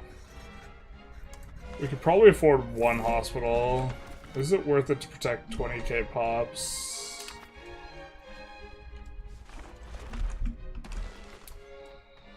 God. Take my Bezos money? Hell yeah, brother. Dougie Spoon Hands, no one ever gets it? Oh, is that in reference to the song? Spoon Man. Come together with your hands. Dude's like playing the spoons. Bro, I just want to actually like AFK and grab some spoons and try and do a spoon solo. What's our total economic output? Fish and silver. That sounds almost ominous. It's like silver and steel, blood and iron. Fish and silver. Mildly threatening. But yeah, okay, this is our entire economy.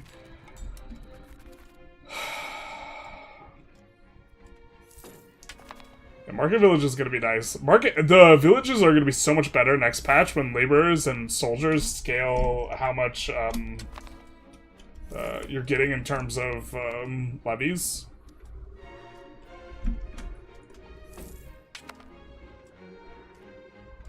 Why am I selling something 1 ducats less than its base price even though it's in demand? Demand operates on an equilibrium, so the equilibrium is lower, probably. Do you do any OPMs yet? I mean, I've taken a look at them. I think it's kind of like... A one province miner is kind of okay. If you mean like a one location miner, that's kind of rough. Holland is almost an OPM. We've done a Holland run. You, like, quickly become not an OPM, though. Like, you're very nearly an OPM as Venice. Like, you have a bunch of, like, random territory, but the random territory is, like, close to useless. Does Milan have... No, Milan has 3 provinces. Florence is almost an OPM. They have... OPM plus 1 location, but do you mean like 1 location, an OLM?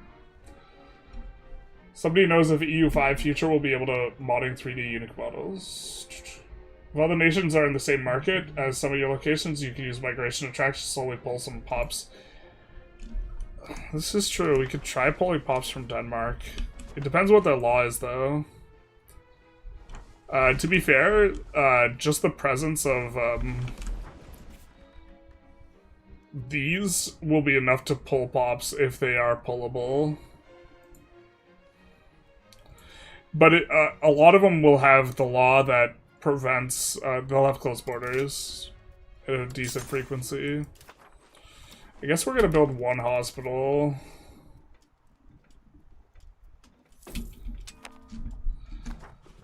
Although, I'm not 100% sure. Someone was trying to tell me something a little bit interesting.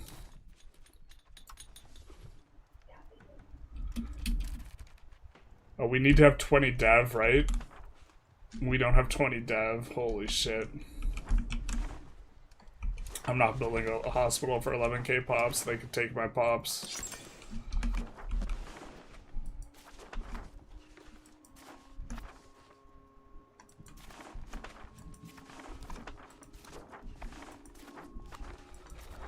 No other good resources? Jesus. We like sand more than the fish. I mean, I think it comes down to if it's grassland, flatland. Yeah.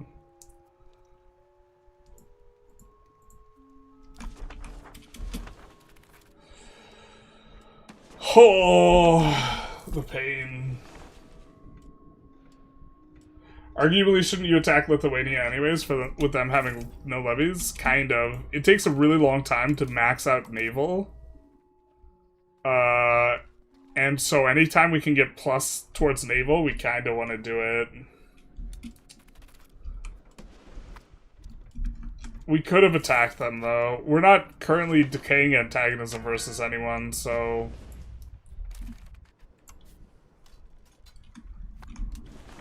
Yeah, no, maybe. Maybe you should depopulate, expel the north, and build settlements. If we build settlements in the south, they kind of come on over, but... Our country is supposed to leave my union if I enter a regency. Sometimes when I reload, they don't leave. They will leave the union if they have a different succession law than you.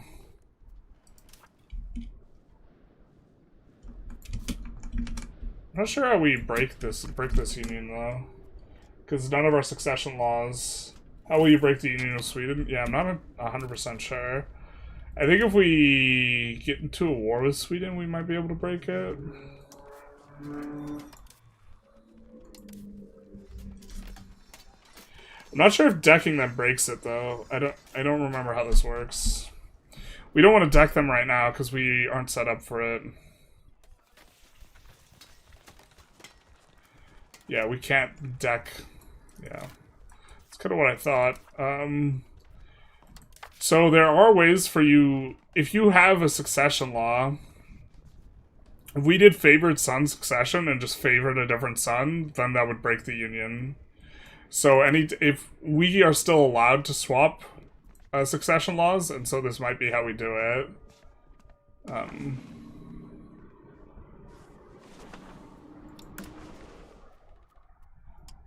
We could also just become leader of the union. Looks like we have a higher great power score. Are we just leader of the union then?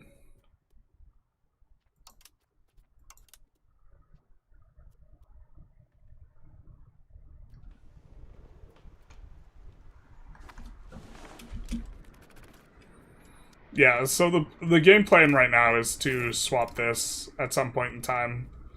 But I think we only have one son, so it doesn't matter.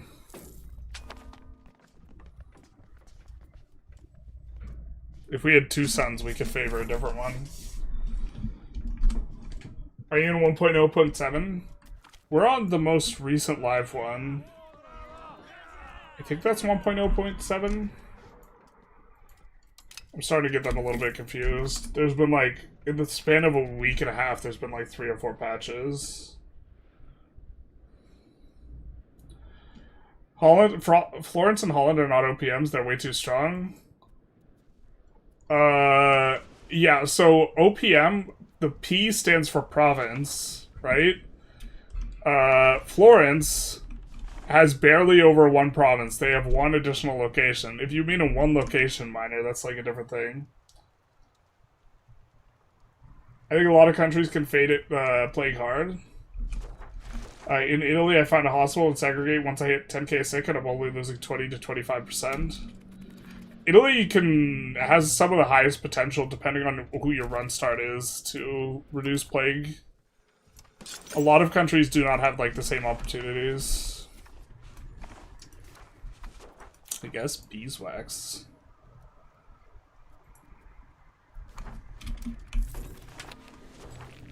I don't know, after the plague hits, we're going to be building a bunch more of those. Yeah, there's the plague.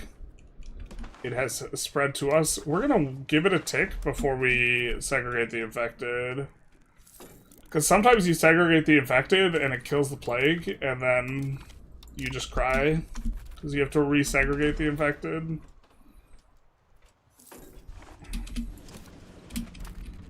But okay, it's in Oslo. Let's go kill some people.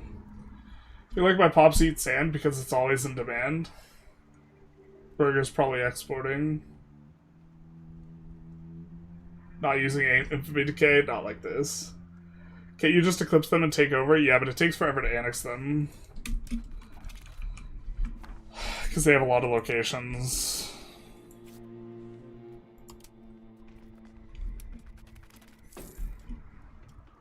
It, like, scales based on locations, but to be fair, Scania is not that long to annex.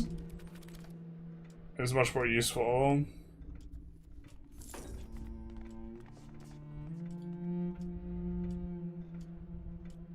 $53 is not that hard to overcome, though. Actually, we might be able to vassalize Scania.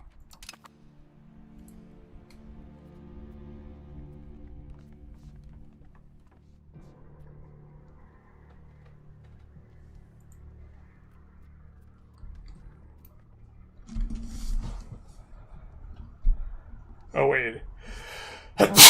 We're asking to become their vassal. Just kidding.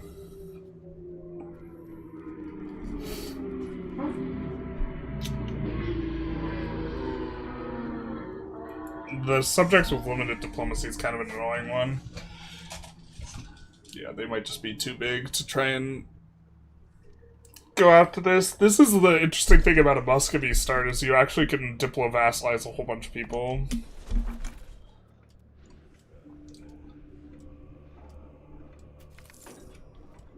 But I believe there's a war goal to enforce break the union, as with most pacts. Yeah, but we can't. The problem is starting the war.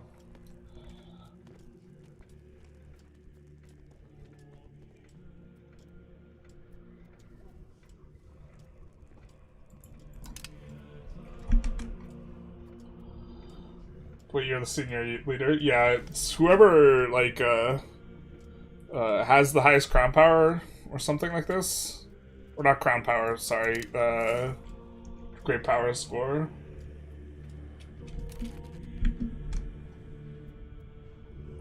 You do fabricate independence, CB, as the leader?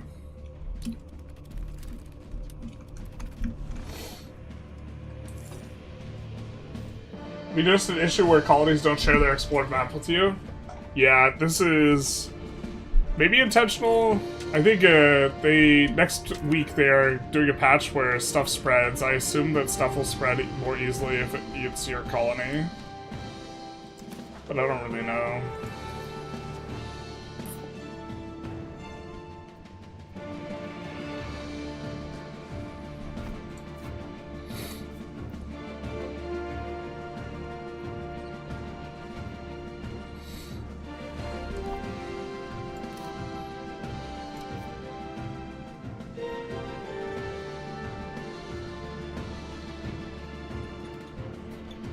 What the hell's that about?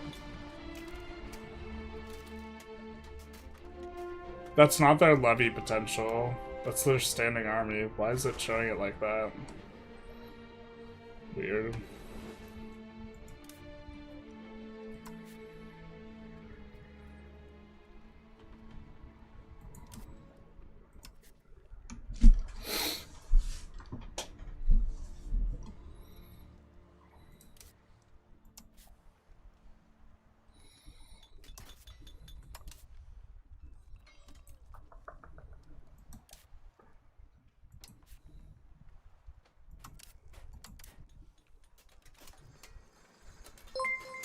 Estonia we could just go for. We don't need... We just need a CB. We don't need anything special. Elimus, thank you for the follow, much appreciated. Why Novgorod versus Muscovy?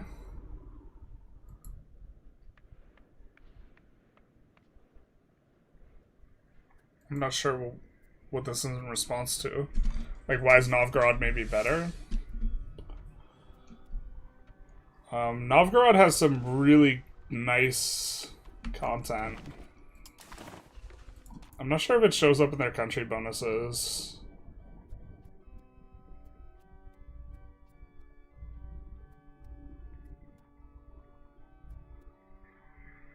So this is one, this is one. Frontage is, I think, one of the stronger military modifiers. Although that is age 4, it's a little bit late. And this is actually the biggest trade efficiency modifier in the game. And that's a lot of monthly Republican tradition, so... And if being a Republic... Next patch, being a Republic's gonna get a lot better, so... I think it might be good. What are you trading? Mainly exporting silver. I just switch up Admiral Elections to push Navy up to 50. Well, we're kind of locked in on the naval above 50, but for most starts it is rough. Yeah, here's our trade. Plague wiped out much of Norway's aristocracy and clergy, causing political collapse. It's one of Europe's top 3 most devastated countries. Took 300 years to recover. Some say they're still recovering. Norway over Sweden. We're looking to stack the modifier for the people who are coming in. Proximity costs through maritime. If we start as Norway, we can then form Denmark to get another 0.5, then move the capital to Indonesia to get 0.5, and then take the Mandate of Heaven for another 0.5.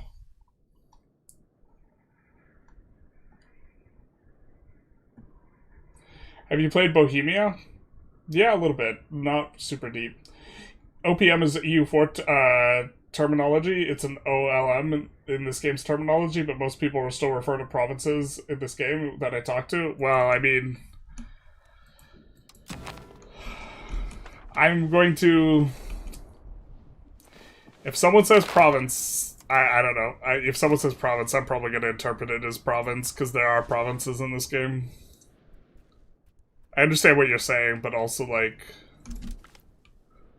We're doing this one because the trend towards, or the estate recovery, satisfaction recovery is actually really nice.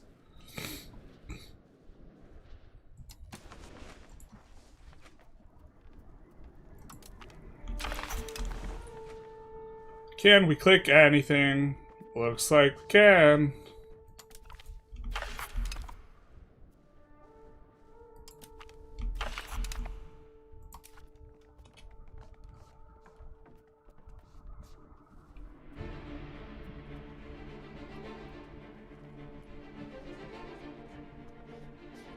Yeah, this is like basically stone useless because this isn't flat levies, this is like actual percent levies. So let's swap off of that.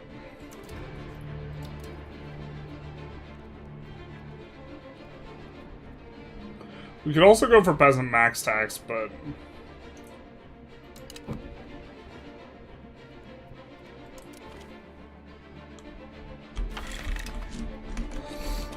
I think it's supposed to be applying additively, but it's not.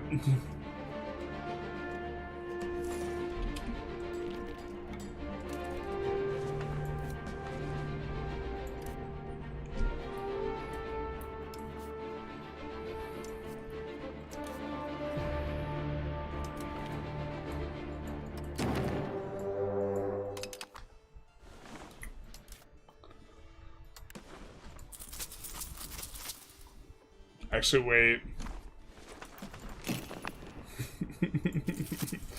Oh, it's so stupid. We're not raising that province because that's like our entire economy. You get less RGO output with levies raised, and our entire economy is the silver, so...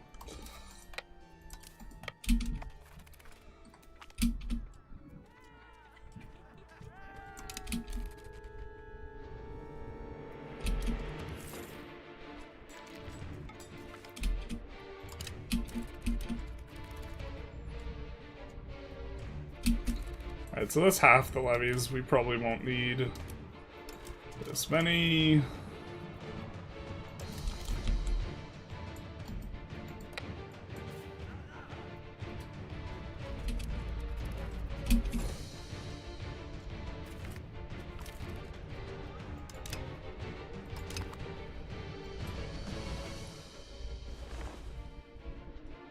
Oh, they actually have a castle?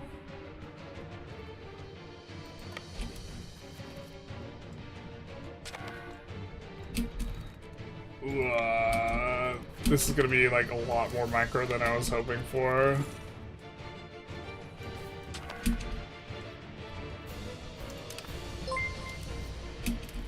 Oh, I didn't mean to merge them, no.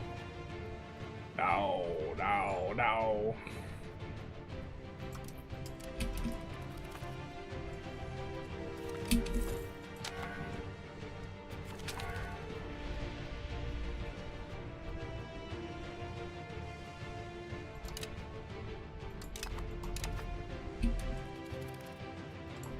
Oh, that's not enough to get them food? Yikes.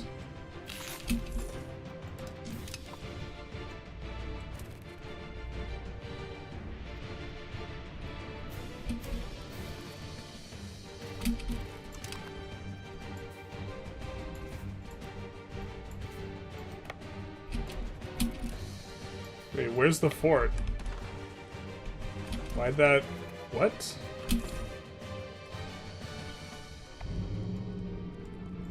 Am I missing something? Where's the fort?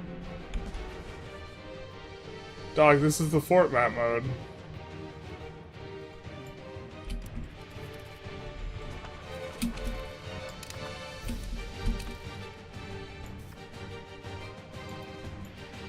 Oh, that's not the capital of the province, this is. Okay, never mind. I'm just stupid.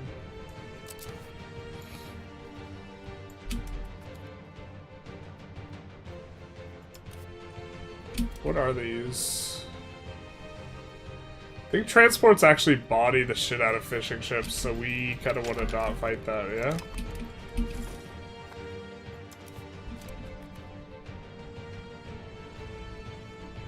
I'm not 100% sure who wins, actually. Okay.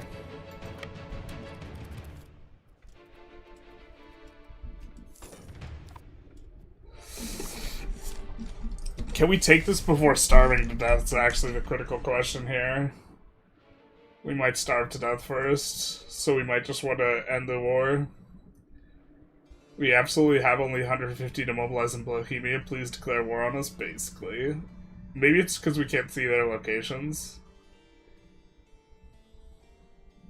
Once the rapid patches come out these days, they are save cave compatible. Yes, they are generally save compatible. They're not trying to break anyone's saves, but they are trying to bug fix it stuff.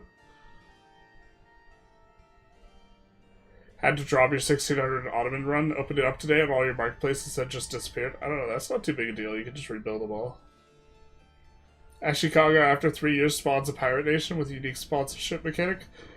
5 gold flat per country. Interesting. What buff's coming for republics? Trade is getting better. Republics are better at trade. Trade's getting a lot better. Love your guides. Thank you, thank you. I don't like playing OPMs or OLMs. I prefer OCMs, one continent minor. There we go. Or the OLM, one location major.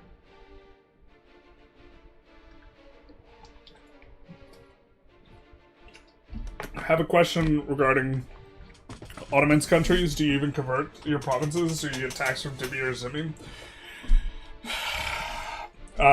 Muslim countries can get an absolutely insane amount of tolerance for heathens. I think you actually prefer having, like, only dhimmi in your country, because you can tax more overall. It's kind of a weird thing.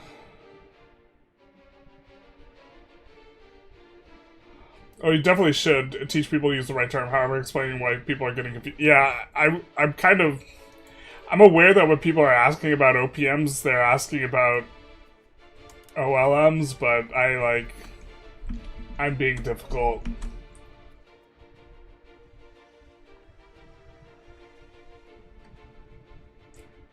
So, I'm also... What is this from? Death Deity God. I don't think we can assault this. If we want to subjugate Estonia... But we can do this. Humiliate, release subject. The thing is, we're gonna run out of food and then starve to death, and I don't think... Well, can't we continuously bring food from Mercantilia? I guess we could do that. To subjugate the whole shebang. And I do think it is less antagonism.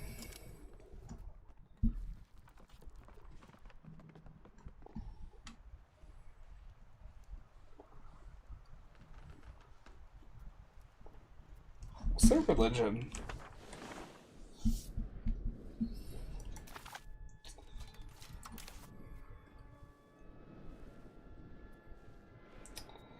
Kind of a weird decision point here. But if we keep moving the food... Well, let's see if we can... Let's just get a little bit more information. Can we repeatedly support the food? Because if we can't...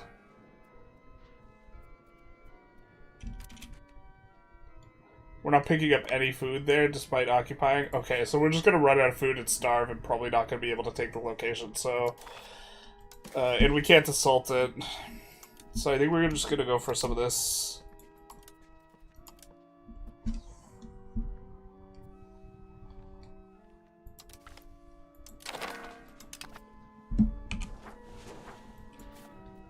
Let's disband all of you.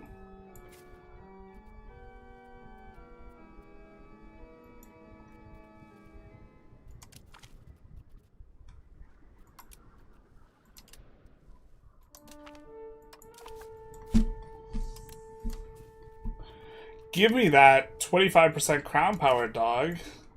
He's leading all of our navies.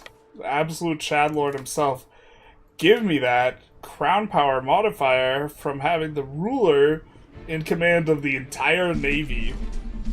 Let's go, baby. Let's go. Alright, let's give out some more burger privileges as well.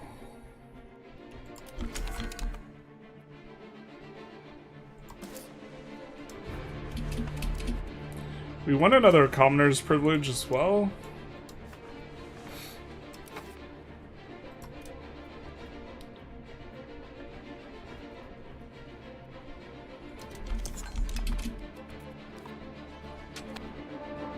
Oh, to be fair, we should have waited till after the plague to hand that out. I don't think it makes too big a difference, but...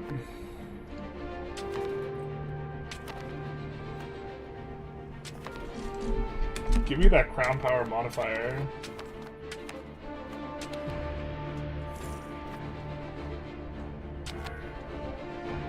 Found you last week and you guys have been great. Thank you, thank you. I hope you're popping off with the EU5 tutorials and guides. I am kind of popping off. Oh, look at that. Look at crown power over 25%. So good. Leading the levy. Look at leading the massive navy is King Magnus. Surely the name of a man who should be leading this massive fleet of one fishing boat to really establish and cement his position as ruler of the crown. Alright. Maybe his little baby are probably my top two choices. Very good. Oh, never mind. Didn't realize you were aware. No. I mean, you're inferring that I'm not aware is, like, definitely 100% reasonable. I'm just being, like, kind of difficult.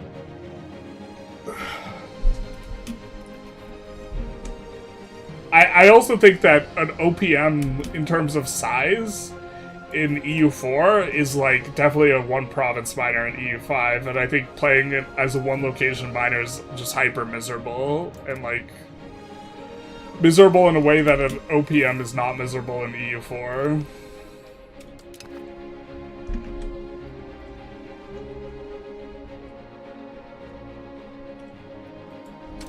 Oh yeah, we want to release the subject.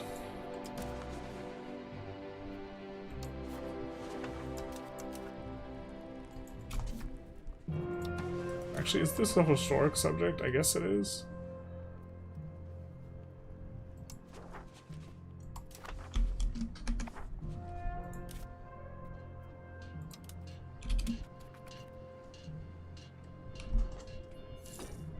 We eventually will feed him those provinces.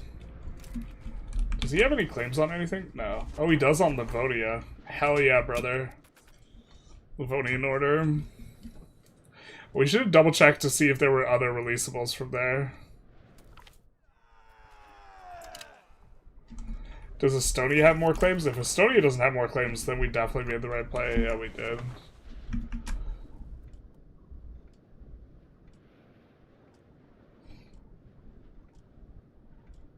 The Norse are tribesmen. You can grant tribes privilege to make them unconvertible. Oh, this is true.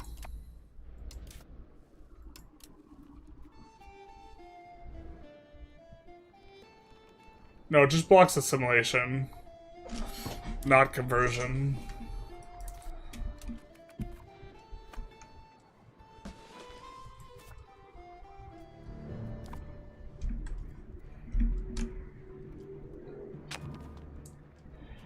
Big fan of all your videos. Other channels don't provide the depth that yours do provide. Thank you, thank you. Trying to remember how much it affects it, but I remember it's minus 20 satisfaction from religion, and then every one tolerance gives 5%. Yeah. But like if you get like plus 6 tolerance of heathens, it starts getting to be a lot. And it's not that hard to achieve that. Like Muslim gets a lot.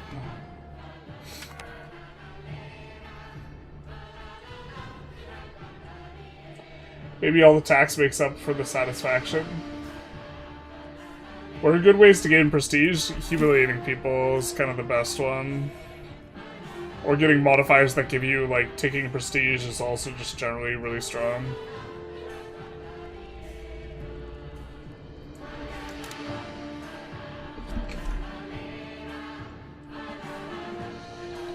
Ruler of the Waves. Magnus. Von Magnuson. How do you feel about community multiplayer game? Planning one for a future stream? I was thinking about it, but then someone was commenting about there being performance issues, or like it being like an issue with big multiplayer. I have to take another look at this though. I can't remember what it was. Someone else reporting on like their experience with multiplayer, another content creator was like, oh, maybe I shouldn't.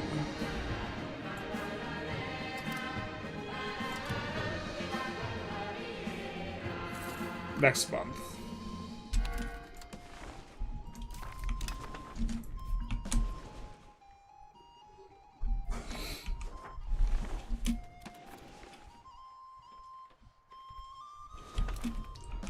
Wow, we're so rich. What are we doing? Probably just building settlements to infinity, actually. Yeah.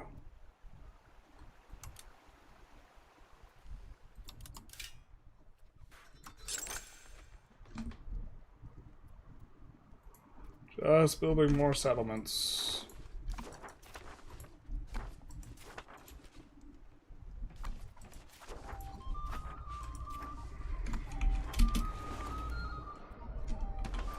The pops will demand goods, which will make it easier for us to build profitable things in here, and also we're losing burghers to the plague, so it's not like we can build burger buildings right now. Starting as general, is it wise to say republic, or should I try and switch monarchy? You should stay republic, because next week there's going to be a patch that makes merchant republic really good, and merchant... Otherwise, I think it's slightly better to be a republic, but, you know... Fishing boat can be lethal if you fit it with 18-inch naval guns, this is true. Also, orcas sometimes sink fishing boats, though. I think if you stack bonuses to one, get your subject to do the other. Not sure what we're talking about here. Talking about assimilating. Religious conversion. Yeah. How do you shift religion in this game? So, it depends on your game rule. That's not what we wanted. But the way that you swap is you can either swap between heretical faiths for free, or you need to get the religion to be 40, or you could swap between heretical religions if it's present in your country, or you need to get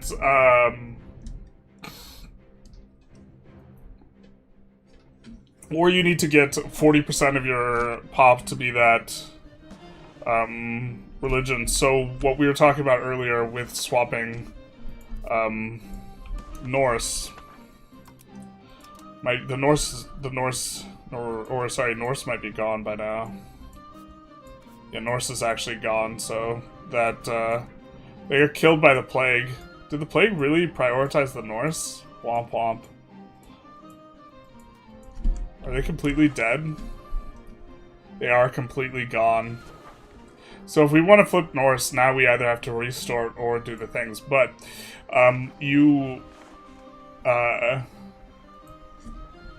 need to have 40% present in your country. And so since the Norse were a European folk religion, the plan was to go and take Removen, or take a bunch of these locations, which would have this, which is also European folk religion. So we swapped to Removen, and then we swapped to Norse. And this is how you do a swap to Norse, as a country like Norway. In theory, it might be easier just to actually start as Lithuania and then form Denmark. Does Lithuania have any easy, nice bonuses for that? That way you don't have to eat, like, a freaking minus 50 stab.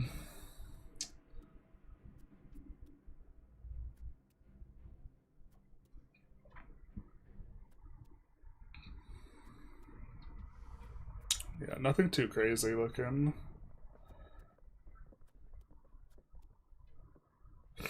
That is nice. When did they get this? Max tax for peasants and progress towards serfdom. We haven't taken a close look at Lithuania, but that's nice for legal code as well. Makes pushing centralization real easy. Interesting. So then would stacking religious conversion would make sense? If you're trying to convert, yeah. I think tolerance is a little bit better, but... Starting steps for Norway incoming? No. If you want to annex land earlier than when they're done converting, it would be helpful. Has anyone made a mod to properly manage armies and make army-specific unit ratios? No, there's currently not a, like, macro builder. Or there's, like, a macro builder, but there's not a, like, template thing. I think it's something that they want to do. We might see it with, like, the Byzantium DLC, like, as part of the free patch or something like this. I don't really know, though. I do not have an inside track on that.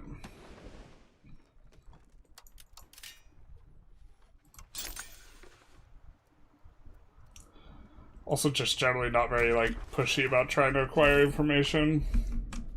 I'd almost rather not know.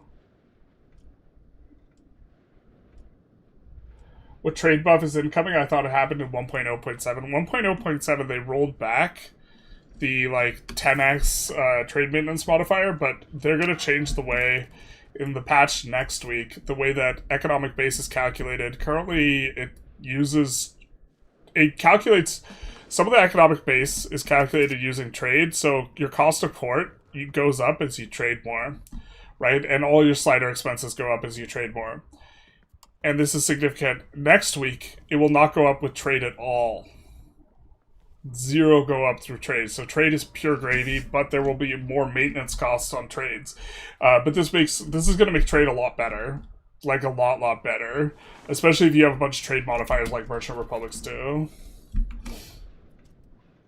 Are you going to do Parabellum? Probably if they invite me, but I think that I won't do very well. Those guys are really good at clicking. I'm not very good at clicking. And it seems like less of a knowledge check and more of a mechanics check. And I think that I would... Parabellum does not seem like a format that's very good for me.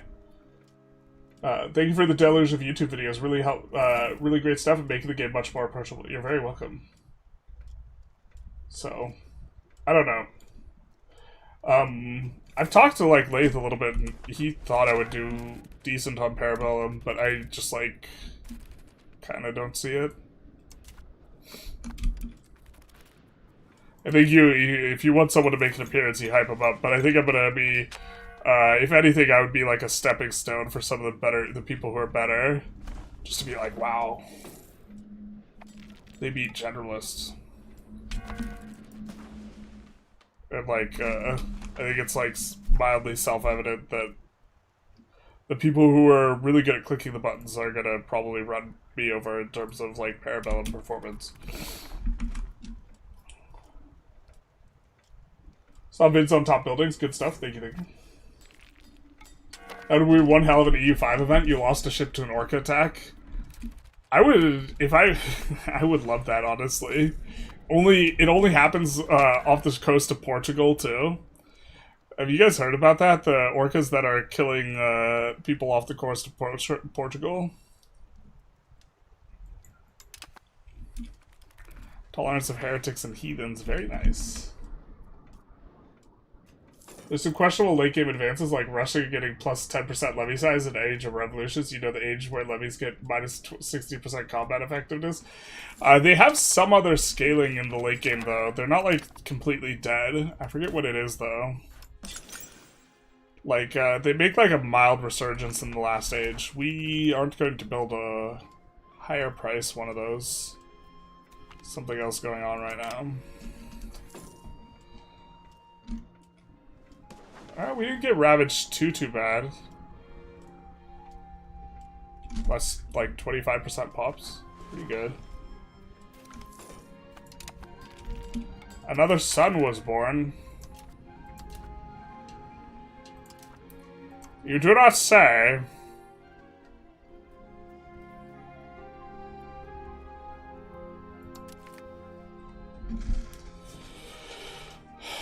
Isn't this... Wait... Yeah, it's 50 legitimacy, 50 stab.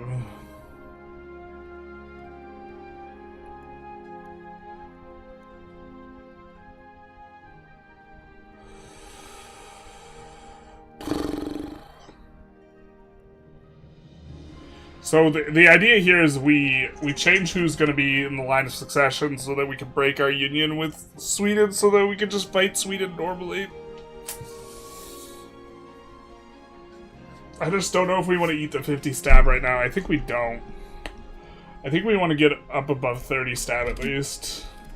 This is also one of the reasons we're investing in the stab slider, because we know there's at least one thing and possibly two where we're going to be spending huge chunks of stability. What's the best way to make your production buildings, build your production buildings in EU5? Getting as much production efficiency as possible, which means building around what provinces, what you have in provinces, this type of thing is really, really important. So, like, we would ideally want to put our textile stuff in here, because there's wool in here. But just nothing's, like, profitable. We, like, don't have enough consumption is the issue. And then, like, jewelry production in the same location as the silver. Russia mostly throws lives at problems and not money attack. Womp womp, the truth hurts.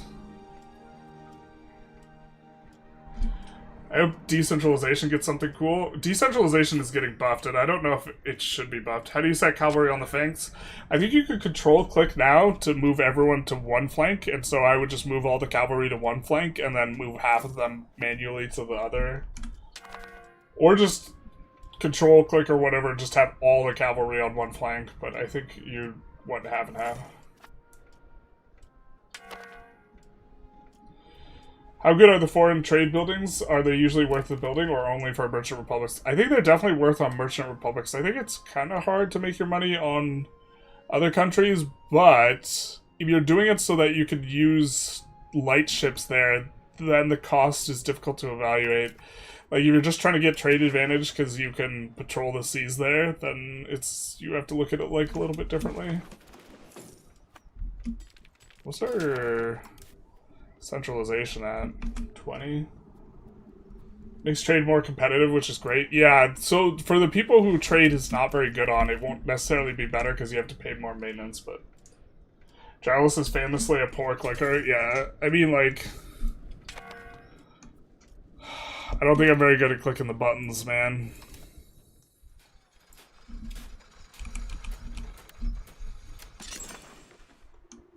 And, like, those skills translate from EU4, and I, like, am not an EU4 player.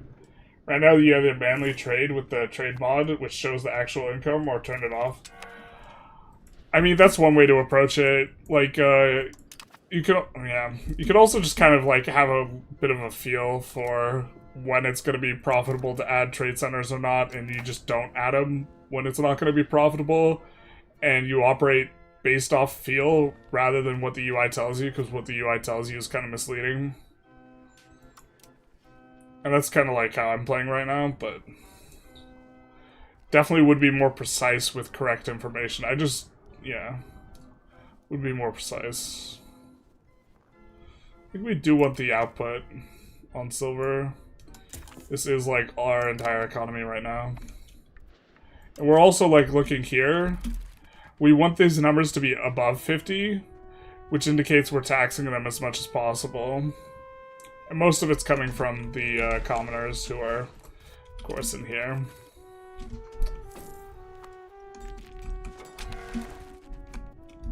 I'm tempted to use increased control in that province, but I just think it's like not quite there.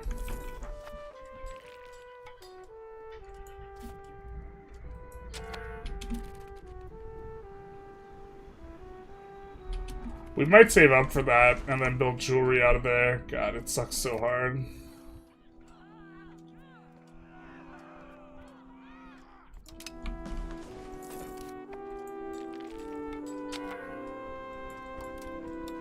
Worst trades. See, like right now we're looking at our worst trades, and we see our worst trades are only making like 0.6 ducats. So it's unlikely that these trades are actually going to be super profitable.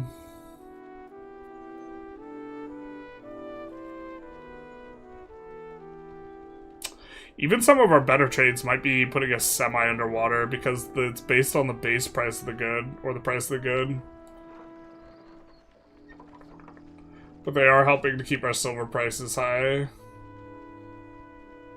We would prefer to move jewelry, I guess. So...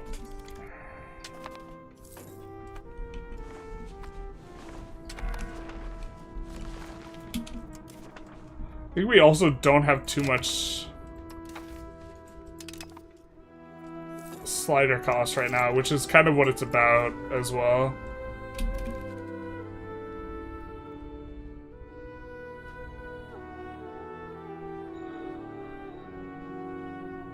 Right now we have over 50%. We have a slider cost of 6% of the economic base there, and then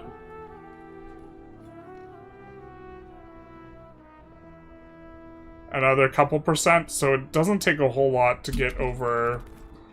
Our trade doesn't have to be too profitable to get over the tax base like cost, because we're only like 6 or 7%. I think the people who are losing money on trades just want to spend a lot more on sliders than they should. Orca attack events for rich merchants would be gas. I would love if the Orca attacks punished you for having high antagonism.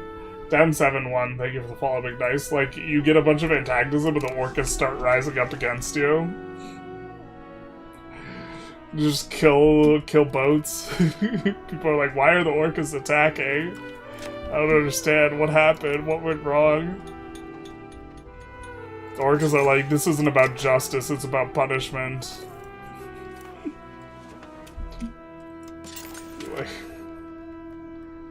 Oh, yeah, we're building this.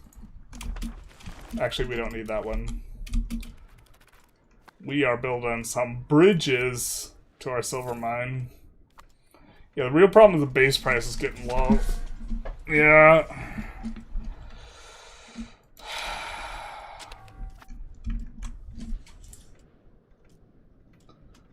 Buffing decentralization at the point of making it equal to centralization will create more problems than it solves.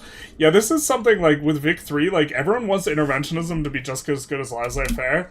And now I think there's like an argument that can be made, but like the way I see it is like interventionism is just like a worse version of traditionalism. It's like a stepping stone towards laissez-faire, or this is the way I've looked at it in the past. And that's how I look at decentralization at EU5. It's like, it doesn't have to be. I think people get like so video game brained like about some things, which is that they always have to have equal, the options always have to be balanced. And you can't just have something that's like strictly better, because otherwise it's poor game design. And it's like, I don't know if I agree. Like, if part of the game process is always just pushing centralization, then that's just like something you do. But like in life, some things aren't balanced, right? Like, and in fact, most of the time in life, things aren't balanced. You like if you're playing dodgeball with the cool kids at school, right? And you have to choose between Mikey Strongarm and Luis, the guy who can't dodge dodgeballs. Mikey Strongarm is going to be the better pick than Luis, the guy who can't dodge dodgeballs. And it's not like the choice is like, oh, well, you know, they're balanced. Either option's okay. It's like, no, Mikey's better. And in video games, often there is a trade-off and like either option like kind of makes sense of this type of thing. But generally speaking in life, like one thing's way better than the other thing. Which isn't to say you want to do this with everything in video games where it's always one that's strictly better, because that does make it boring.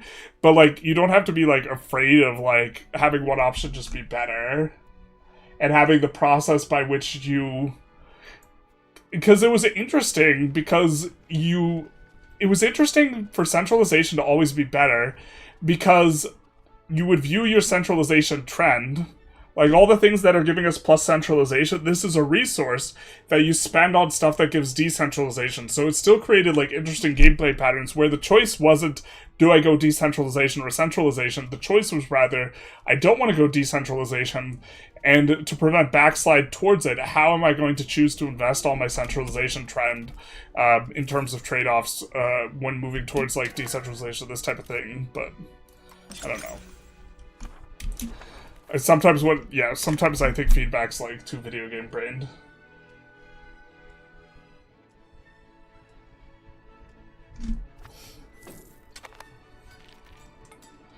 Want to start spreadsheets on my advanced games. Never actually done that in PDX game though. Where to start for spreadsheets?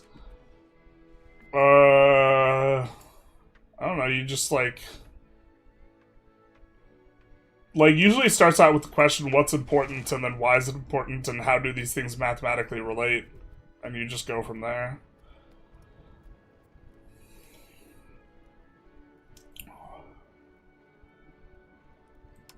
I guess we get to centralization a little faster here.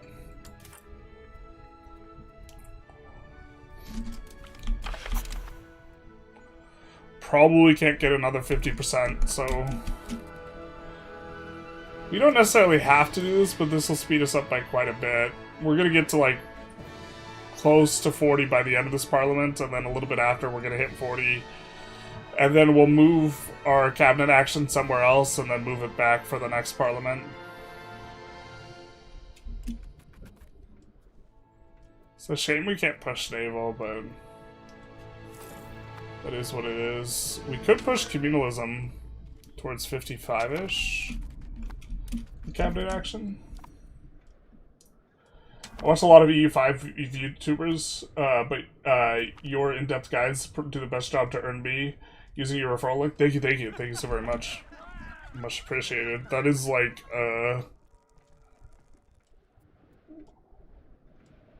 that is like going to warp like the way that I kind of approach content creation to some extent, because the referral code for like my yearly income this year is like roughly half what I made like on YouTube, because so many people use my code, which I very much appreciate.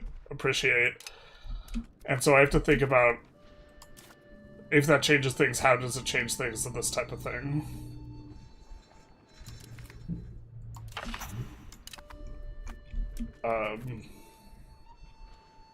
Yeah, it's like, it's very wild to me. Like, I might even make... I don't think I'll quite make the equivalent of minimum wage full-time, but I might get pretty close this year.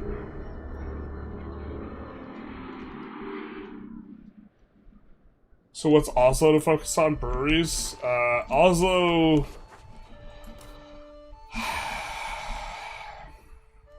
probably building tools. There's generally a dearth of good places to build tools.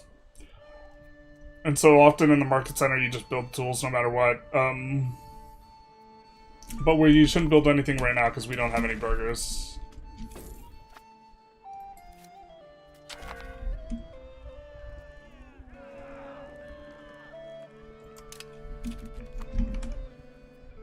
Are you consumption up? You kind of... That's the neat part. You don't. You kind of do when you urbanize more locations to some extent, because higher tier pops eat more. But, like, consumption doesn't really increase, like, in the same way it does in Victoria 3. Is the case of building more buildings? Yeah, you build more buildings, but, like, a big part of it is just having more pops, and that's why, like, a country like Norway is, like, a little bit miserable, is because we have, like, 300,000 pops, and that's it. And we can't project control anywhere near well enough to, like, justify annexing our vassals. Like, we can't get control over to Osal, so what's the point here? What are we doing? I don't think we can afford to eat... Oh, we can afford. 7 stab for 143 gold? Yeah, let's do it. I know we already made that decision once the other direction, but... Yeah. So I think we upgrade this to a city. Or a town. God, that sucks so hard. But then we could build...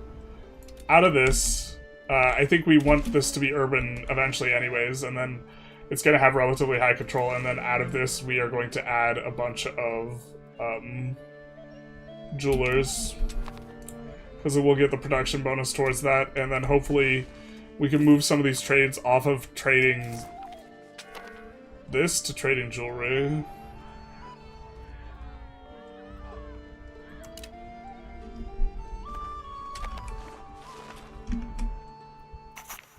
Would it be ever better to control patrol your colonial waters in order to access the market better? Yes. We do this in our Venice run. Don't necessarily need to do it a whole ton, but yeah, 2 months of centralization push, and then we'll swap on to... I mean, we could push conciliatory here. I think we want aristocracy, so actually, I think we're going to push aristocracy. Because if you're going to go it, you want to have more of it.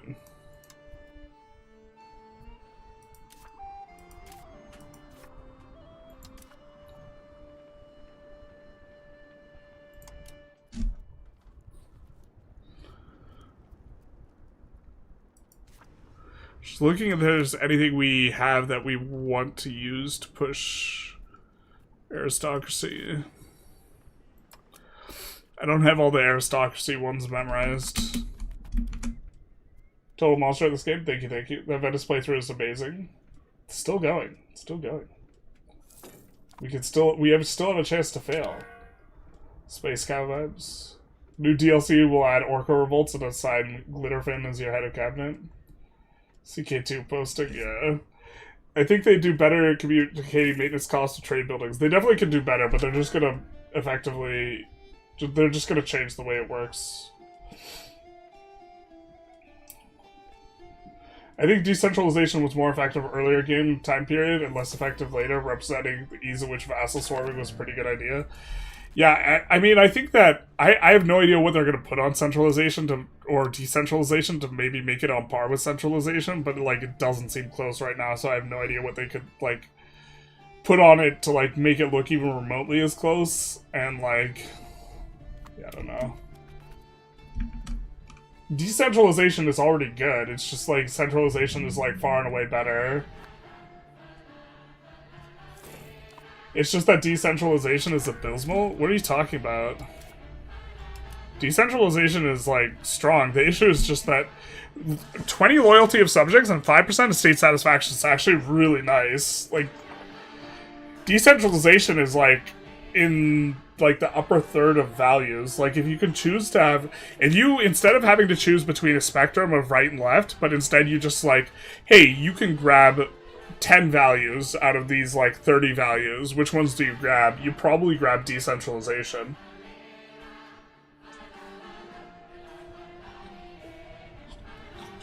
Like, I don't know. What would we grab if we were doing that? We'd obviously grab centralization, land, and naval.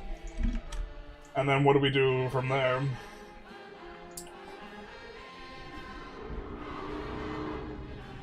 Centralization being better already balanced well by the fact that decentralization is attached to things that are otherwise much better. Yeah, exactly. Like, it is...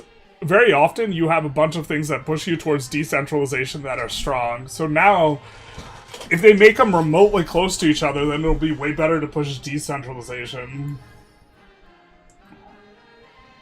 Like, most of the stuff that gives centralization is good because it gives centralization. Not because it's good in the abstract.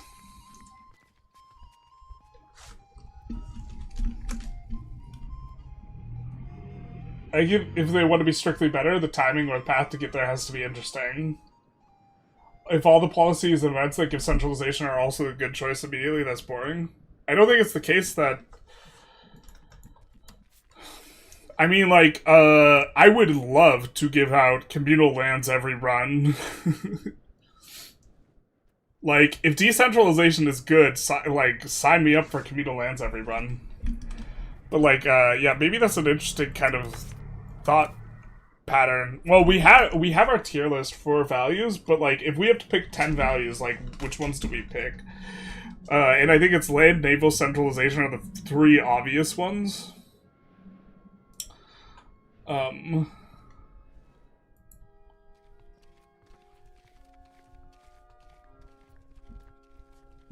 Probably aristocracy and plutocracy, that's 5.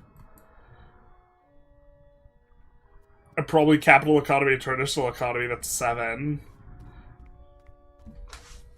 Yeah. I don't know. Hey Elia, how's it going? You're late to the stream, but I'm late responding to your comment. Ayo, let's go.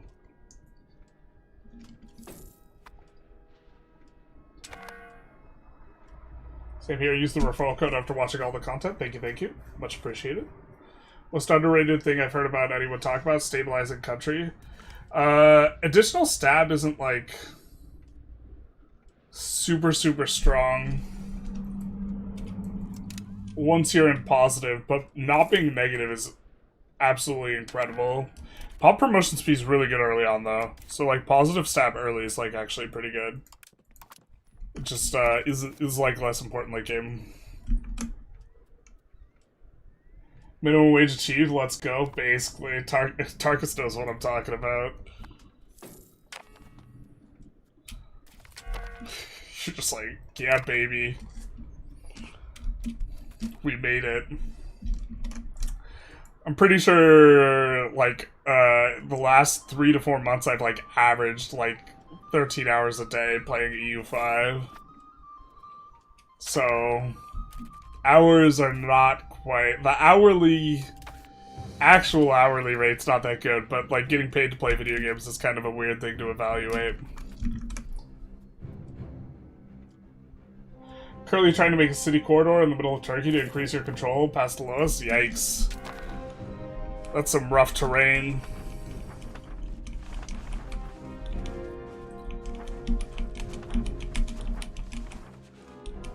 So, starting from Bursa, and we're going, like, through here.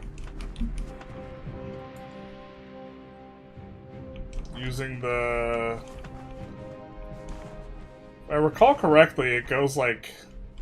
through here, yeah. And then it's nice that all the lakes, because you can build padlock canals next to all the lakes, too.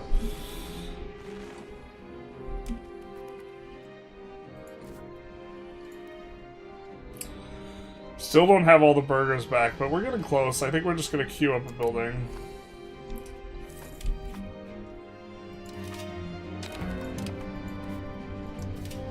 And here we'll build the Jewelers Guild, where we will get the production efficiency bonus. And so it begins. We also can act like we have different RGOs too now. Start expanding some of these other ones instead of just being entirely focused on silver.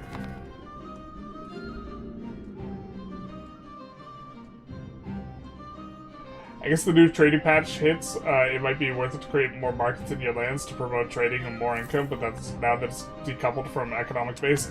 Yeah, but you'll hit the point where you're making 0 on trades faster. Obviously, you don't want to run negative value. Well, running some negative value trades is okay, but you'll hit where your marginal trade will be 0 faster, because it's also going to be more expensive on the trade upkeep or whatever it's called. But this is going to make that modifier not dead. And the modifier you actually get in very large amounts from merchant republics. You get like 25% decreased trade maintenance cost or trade cost. See a lot of Serbians not assigning cabinet members. Is it correct not to assign them anymore? This is like half laziness. The thing is, I really want crown power characters for this, and I just don't have the crown power characters, and I'm kind of being stubborn. But also, we don't have really good people for the two. We don't have a very good Diplo guy, and we don't have a very good military guy. It's not going to really give us a lot on the value. Like, and it costs 26 gold. It's, like, not super cheap. We're probably supposed to do it before we unpause, though. I'm just like, ideally, we want these as crown power characters. Actually, you know what? We wouldn't mind a noble character. That way we can actually roll the noble thing. So why don't we actually assign a noble character? That way we could roll the cabinet thing for nobles. Not even assigning the most competent guy, but... Yeah, so instead of 0.65 push, it's 0.68.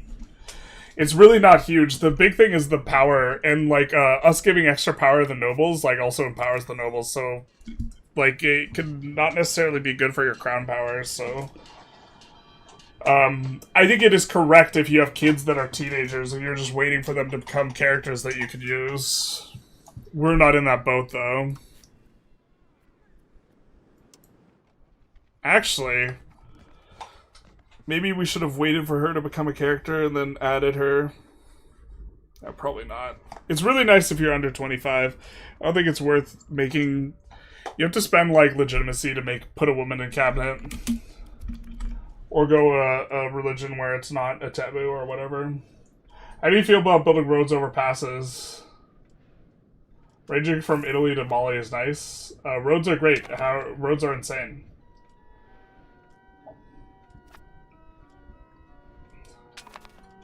Give decentral minimum control 5 or something, and it would be really strong early game. 5 flat control is so incredibly powerful. There used to be a lot of sources of flat control in the game, and they just got completely nerfed out of the game, which I felt was appropriate. Like, flat control, like, the entire system of proximity is, like, a cornerstone of the game, and flat control just, like, if there's enough modifiers for flat control, it completely invalidates this proximity minigame. Have you done a decentralized run? No, because it's not very good. Like, I could tell by looking at it, it's not very good. Decentralization comes with a bunch of nice laws and privileges? Yes.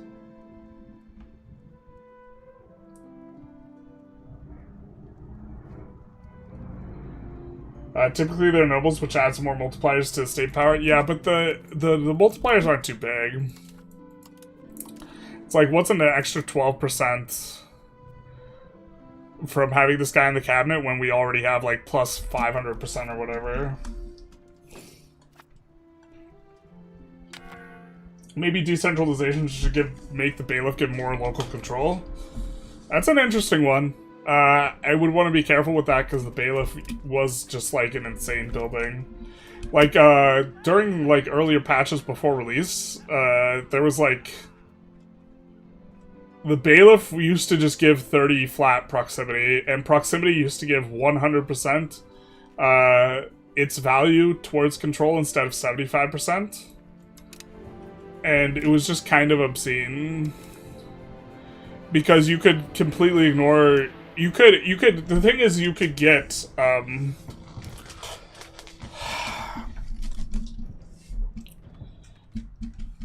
you could get, like, 60 to 70 control in locations that had 0 proximity from your capital. Which meant that you functionally stopped caring at all about it once you kind of stacked a bunch of those modifiers. And so it made this entire system, like, unimportant. And currently, there's still an absolutely insane modifier for flat control in the game. There's a few of them, but they're rural flat control, generally speaking.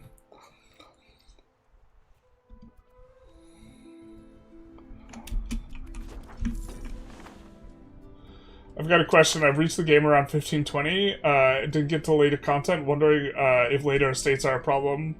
Not really. No, estates don't really, like, bite back or, like, become an issue later.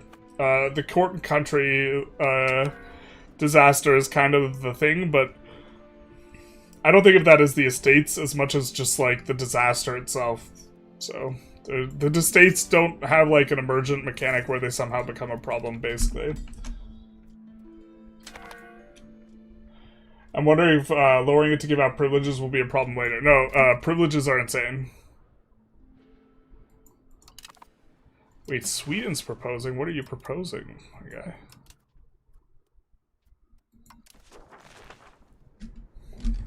Won't we be the senior partner?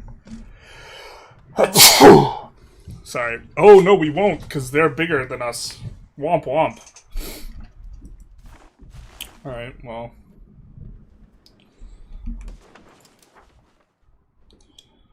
They barely passed us up, eh?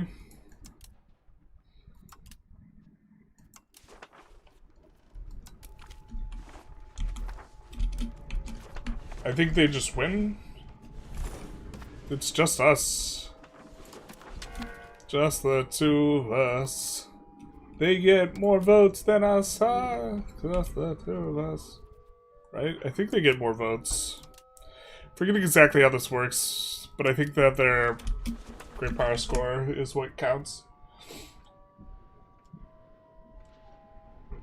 I guess by use the code, you got half an hour of minimum wage. Just need another 2,000 people to earn you 40 hours per week minimum wage for a year.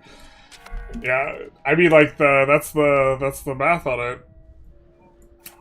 That's part of why I started doing the long and short tutorial mix. I'm not sure how much people like those. People do seem. Ah, he left. People seem to like those, but I'm pretty sure that's like shooting myself in the foot pretty hard YouTube-wise. Like, I think it just has to be really stupid to make a short and long version of the same video. Is there a way to highlight only one RGO to see where it all is? Yes. You hover, you get the context menu, and then you click this button. This is all the wool. In the world. Or the parts of the world that matter.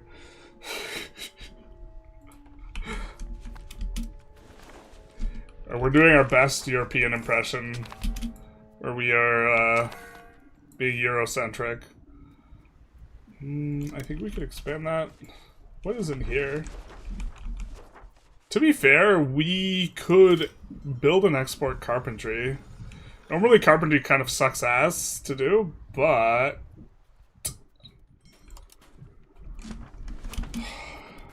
just half a ducat for a production building sucks pretty hard, though.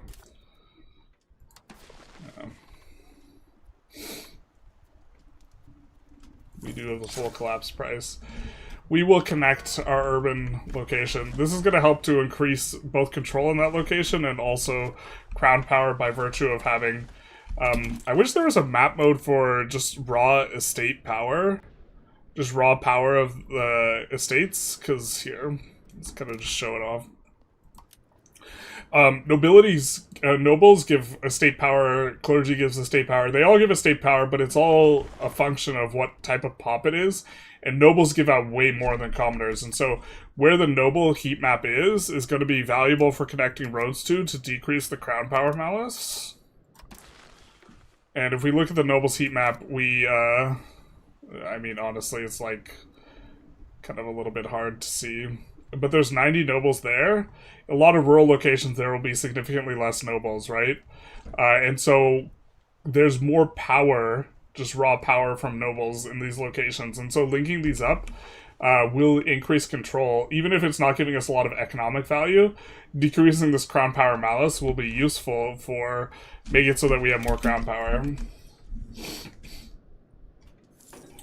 I have a great naval presence. I've made the cities from bottom and top of Turkey. I think Sinop, Tarsus, I think. From the bottom and top of Turkey, Sinop and Tarsus.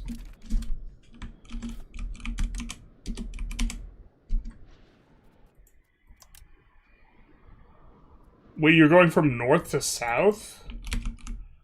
There's like no vein though.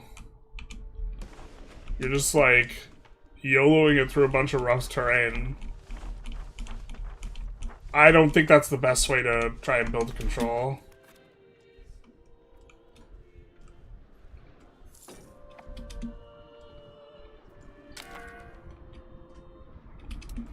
I also don't know where your capital's at, but you'd rather stuff radiate out from your capital than, like, straight line north to south, I think. I think about the communalism prim for Pleasance every time I think about, oh, that looks amazing. After I hit 100 centralization, I will for sure do that one. But I didn't play until that yet.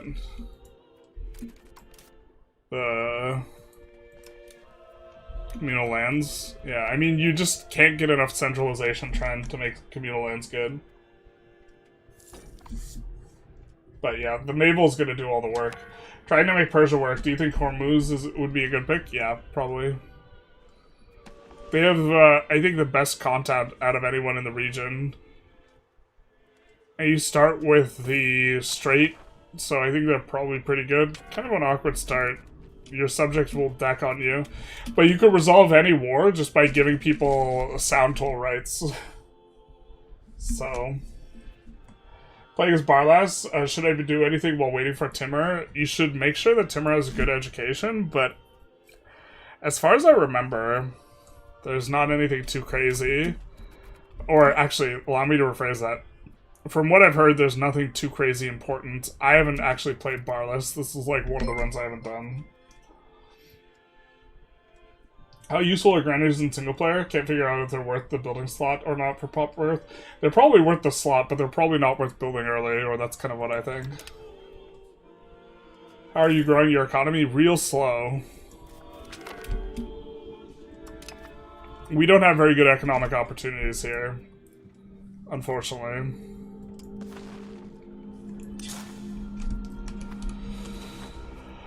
We're just kind of building roads to our urban locations.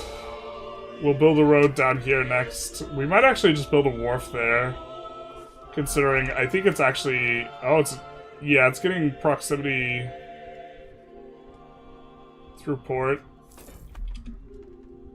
Wait, how's it doing that?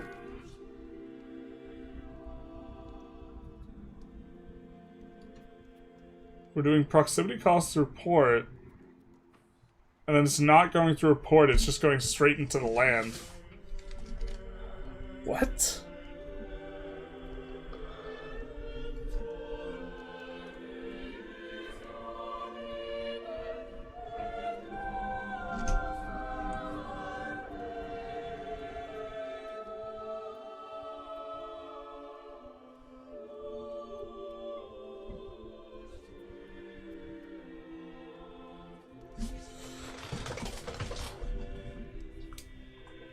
That's bugged, isn't it?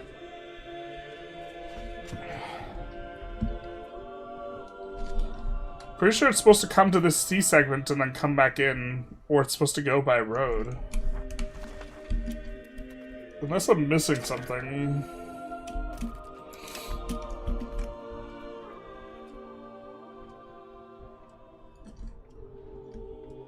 It's cool with more expensive maintenance because trade maintenance is like trade advantage multiplier, right? Since someone with more trade advantage can be priced out where you could potentially build a profit.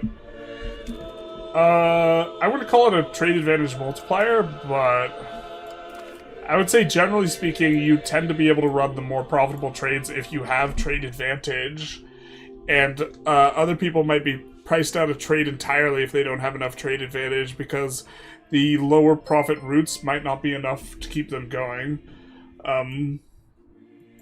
Something like that. Primarch Sentinel, thank you for the follow. Big nice, much appreciated. Okay, so we've gotten the levy size 10%, which 10% levy size, by the way, is way better than it looks. Let's maybe show why.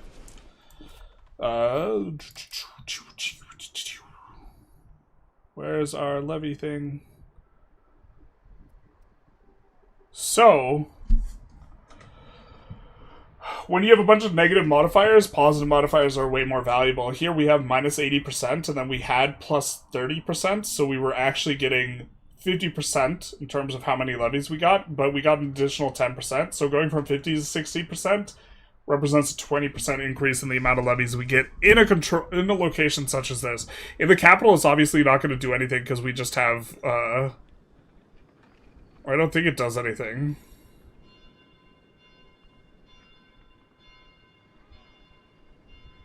The fuck? Why do we have lack of control of the capital? Wait, what? Excuse me?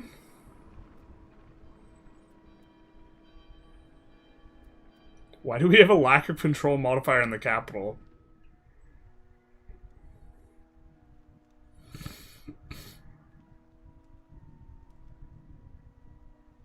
Is it literally just for the location in the province with the lowest control? Oh, I don't have eyes. If we hover the one for Oslo specifically. Okay, yeah. I don't have eyes, chat. Confirmed. Oop. That's not the button I meant to click.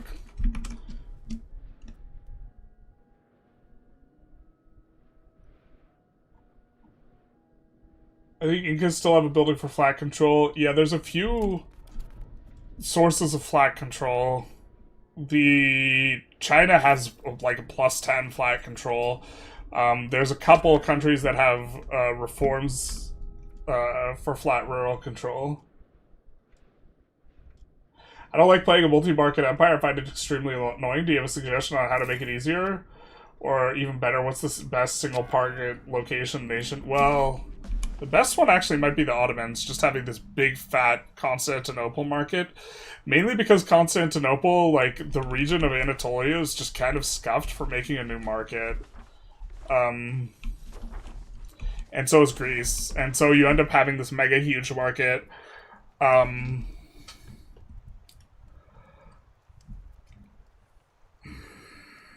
I mean, I guess Paris is kind of okay, because Paris has a similar issue where the additional market over here just, like, feels really bad and, like, runs into mountains, and so it doesn't feel that good.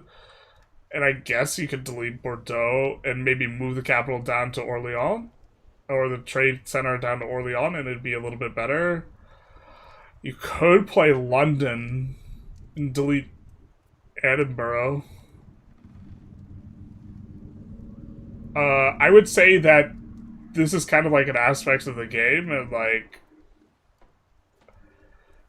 trying to only play one market is like probably bad. You could kind of do it as Hungary. Hungary's like issue is that their like land is like just big enough for like one market to be a little bit too small. Or it's like their like land kind of geography situation is such that like they really want another market, but they don't want another market. So playing with just exactly one market is Hungary, and like playing a tall version of Hungary is maybe okay. Do you think roads should have maintenance? They are maintenance. They do have maintenance. They do have maintenance. It's almost nothing, but they have maintenance.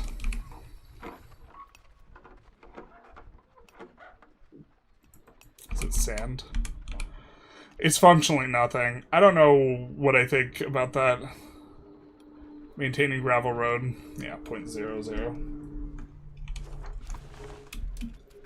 I think if they have maintenance, it shouldn't be a lot, and they have maintenance, it's just not a lot. And when you're getting close to 1360, you can burn your stab and legitimacy sliders for more to build more. Yeah. I think we actually might... we were thinking of flipping Norse. We could change the game rule to flip Norse, and we were also thinking of changing our heir.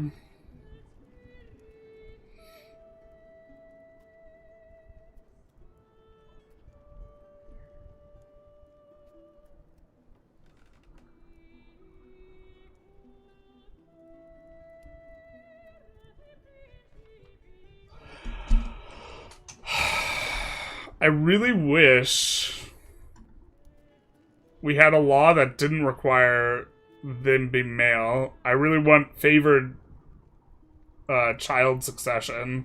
I think, oh Jesus, I don't want to wait until next age to do the one thing in order to fight Sweden. Maybe we're supposed to wait until next age to fight Sweden. That's kind of silly though. Where we could go for the admiral succession government reform. Which I think allows you to avoid the 50 stab hit, which we kind of would prefer to avoid.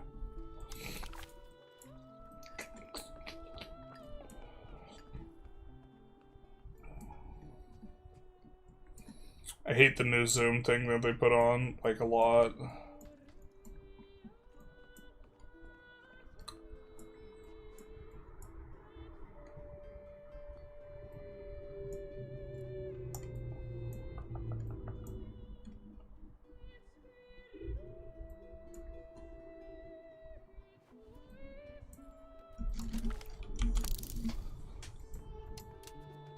Are we getting institution spread right now?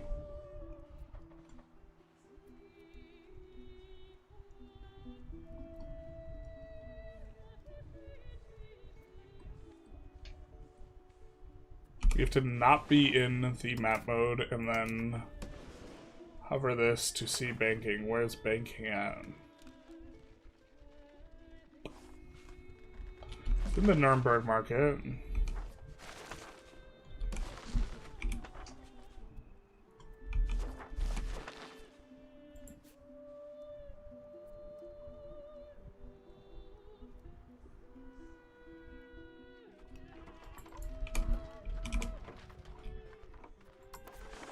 Can we reach the Nuremberg market? We can.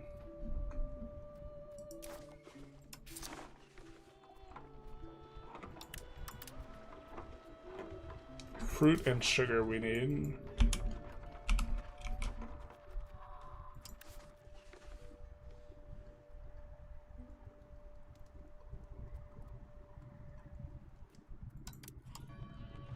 Let's do this to pull institutions a little bit.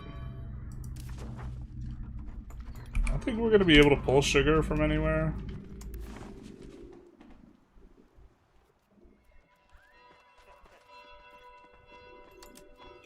Guess we'll do that. Which will help with our shortages, and also we will get some banking spread. Are you really just allowed to vote again already? We just voted, man.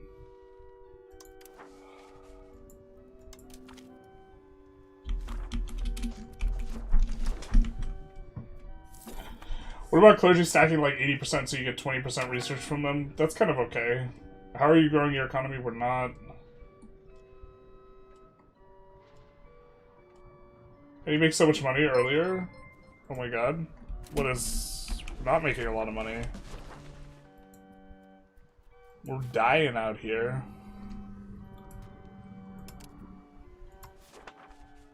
We do want the road here. I had to catch up on chat though, I'm behind. I apologize to everyone who's been chatting. Gold Lotus, thank you for the follow, big nice.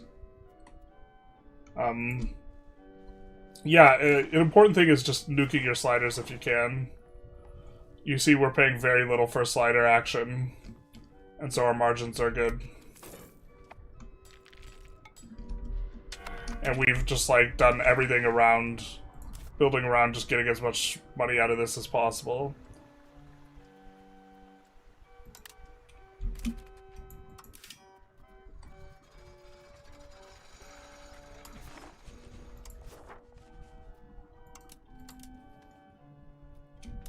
Oh, we don't have any money. It's good for the audience, bad for the algorithm. Yeah, so... in regards to doing the long version of a tutorial and short version, I think the regulars like it, and it's nice for them, and they have flexibility, and they can read the title and see that it says long version, short version, so they can know that there's another version out there, and if they want to seek that out, they can, and this type of thing. So for the very regular viewer, for the very discerning viewer, I think it's good. And I think that the regulars like that are going to be more likely to be the people that are to use the code. So the idea is to cater more to the people potentially using the code. But also just reaching more people will also increase code usage, right? But in general, I've... hey, Case, or sorry, Erica, thank you for the $5 Canadian. Thank you for all the great videos, Generalist. Watch all of them, and it helps me follow the dev of EU5 and understand what the changes mean. You're very welcome. Thank you so much for the 5 Canadian. I don't know. In general, I already kind of make content in such a way that is more geared towards the people making watching a ton. Gold Lotus and Xenorestrum. Thank you for the follow, big nice. Like, it's already, like, more catered towards, like, a volume approach and, like, the more regular viewer and this type of thing.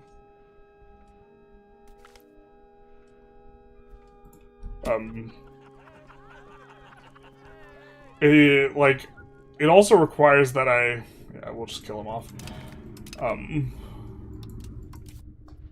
Like, actually try and know the game better. Like, the low-hanging fruit type of content doesn't require that you know the game as well. And so maybe it's kind of smarter to do that way. For someone like France, it should be hard to centralize. It's possible that you should get a penalty to centralization from having subjects. Or subjects' power relative to you should give you, like, decentralization gain.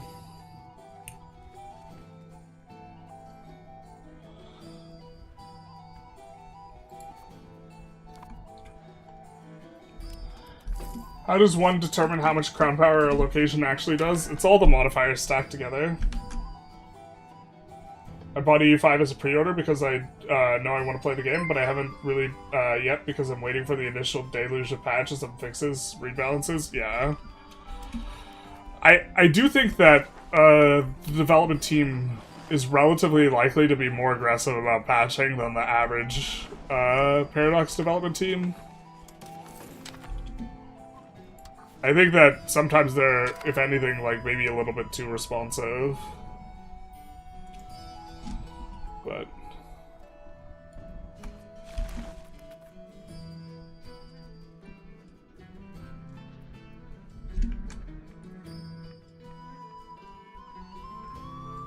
going through a pass will nuke procs cost though, because of terrain. Yeah. I was wondering why starting to lose a bunch of money in Milan game when I realized I had 24 artists that I was paying 40 duckies each. Yeah, that'll do it. Do you think they will add rivers to Brandenburg? They kind of have 2 rivers going on the outside edge. It's like kind of actually a nice setup. You mean like in the middle? I don't know. I don't know what heuristic they use. I think if they have like a heuristic of like if a river's so big then we include it. And one of the issues they had with, like, earlier versions was there was way too many rivers, so... Because you can't just, like, have the entire map just be, like, 100% river.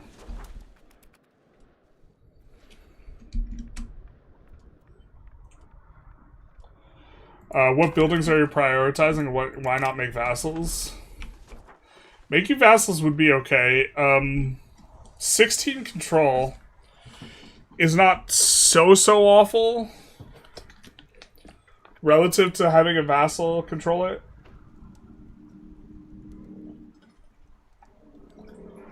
Also, a lot of the kind of negative stuff you have from having low control locations scales with pop, and there's really not a lot of population up there. So a vassal could also not do that much with it anyways. And the cost of annexation doesn't scale with population, it scales with location number. So if we give away a bunch of these locations to a vassal and then want to annex them later, it's going to take a lot of diplomats. Speaking of, we do have an extra diplomat we're running right now. Are we in alliance?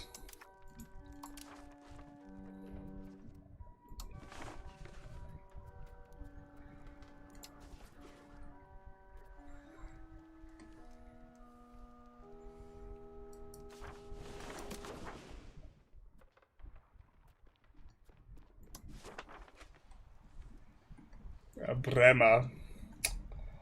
I don't think so.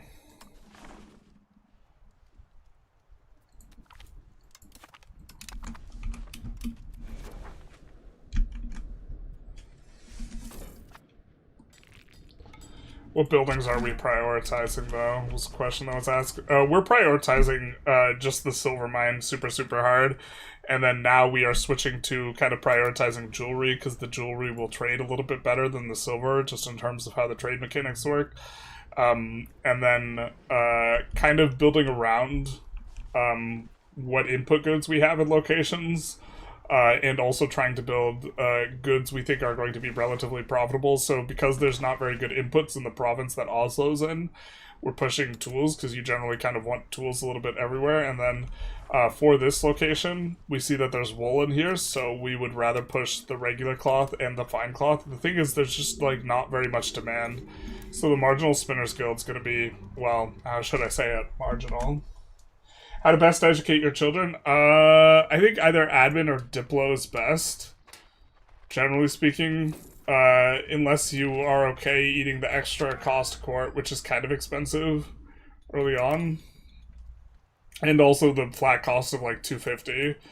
But it is going to increase your cost court slider expense by quite a bit. And they're not even guaranteed to be your next kid. You really only want to do expensive education for one, and then, like, I don't know, sometimes you low roll and they just die. Where can I see my estate's buy orders? It's kind of opaque. They actually recently moved it.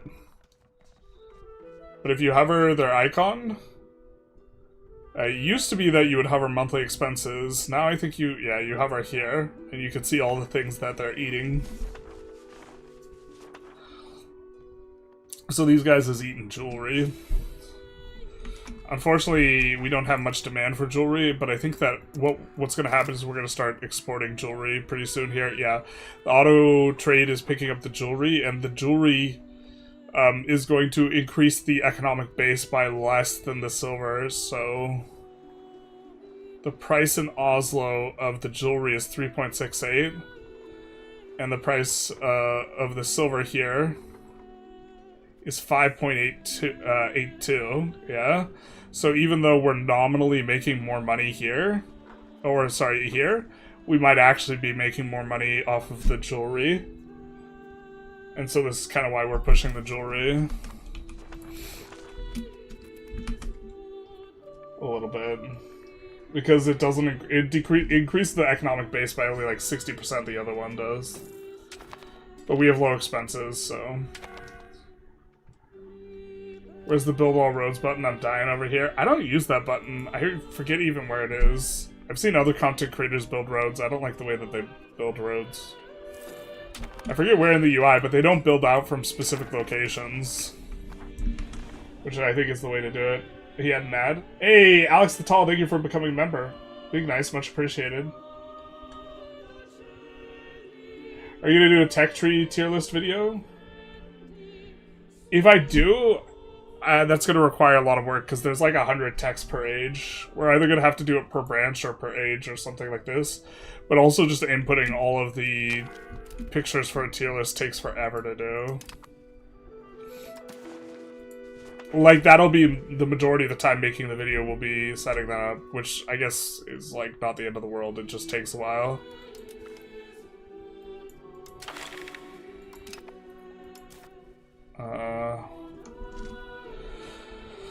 Oh, we don't want to go on educated masses. This is the worst. I don't know if we can... I mean, we have 14 here, so we could get up... I guess we can try for it.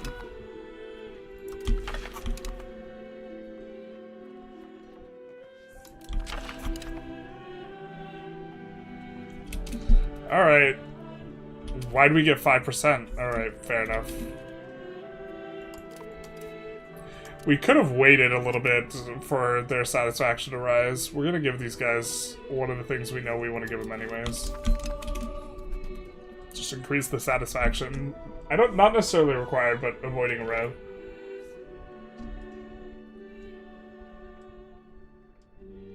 Nice to catch you live. Welcome, welcome. I think this is for the whole province. The tooltip was referencing a different location. Oh man, I am behind. Jesus.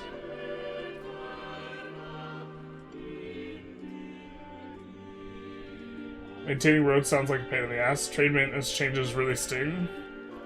They rolled them back, but they're gonna roll new, different ones forward.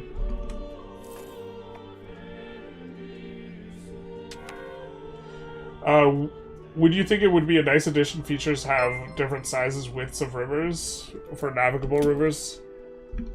Man, everyone always... I feel like... OE DD1 Leo? Thank you for the follow, big dice.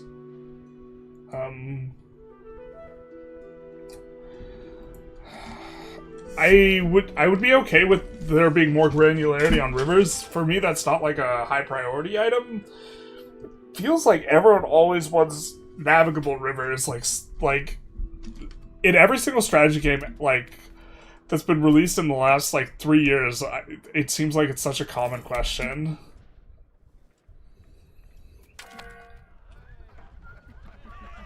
It's not necessarily a bad thing, but like, I feel like navigable rivers don't necessarily add a whole ton to the game. I'd rather see like a more immersive and interesting like estate political system than like adding that. What causes rulers to increase their stats as years go by? Well, so if you have a bunch of fiefdoms, they can roll parliaments that give +3 to all the ruler stats, and they sometimes do that. I think they naturally gain stats, but it's real slow. What do we have here? Counter-espionage, alright. Estate satisfaction can execute characters. Hell yeah. This one's actually kind of okay. When playing Burgundy, it seems like no matter what I do, the economy almost hits complete wall around 1360-ish. Any suggestions? Well, very often you will kind of hit a wall, but usually not that early. You kind of hit a wall before you get the next level of manufactories. I don't know, that's a broad and vague question. There's a lot of things you could do to, like, avoid hitting a wall. Because there's just, like, a lot of, like, little things that you do to make the economy a little bit better. Like, do you have roads everywhere? If not, you should probably build more roads. Roads are really good.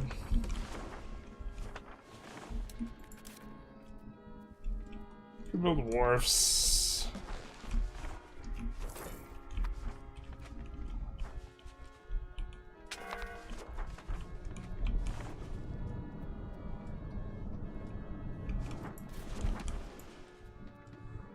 You get a decent amount of control here. God, there's only like 0 pops here. Jesus. So... playing with no pops just sucks super hard.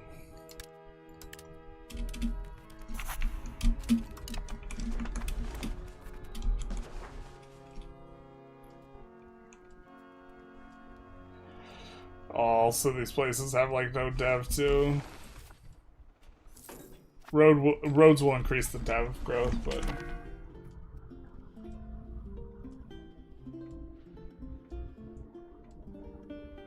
why aren't you making vassals? We answered this not too long ago, but they like it's gonna take forever to annex them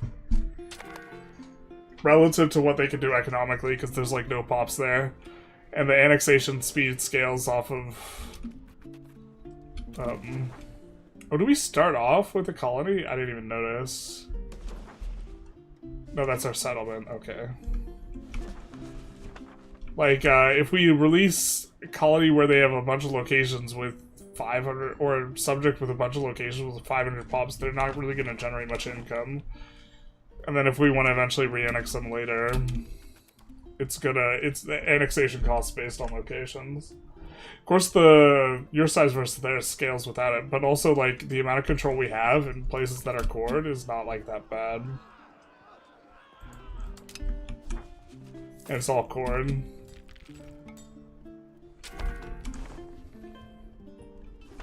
I don't know, maybe we could release a vassal up here, because it's not going to be good for, like, forever. Is there a castle stockade here? Hold up.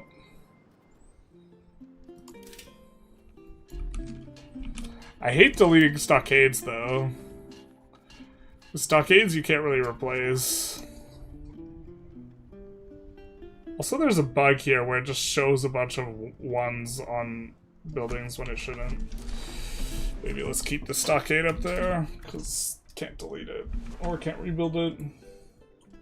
I wish you could build the lower tier buildings. Iron Victory, Vilmetzi, thank you for the follow, it's been nice. Is high prestige worth it? Generally not really.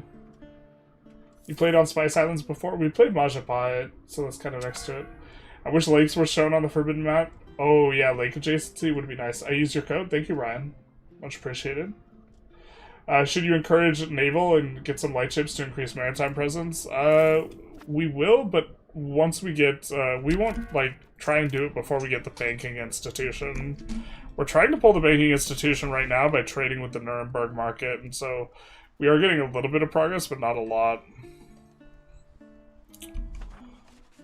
We maybe have to try and increase volume with them.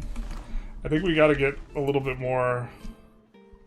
Actually, maybe just now find enough time to increase marketplaces now that we have something to trade other than the silver. And we're just gonna build the marketplaces in our urban areas that are far away.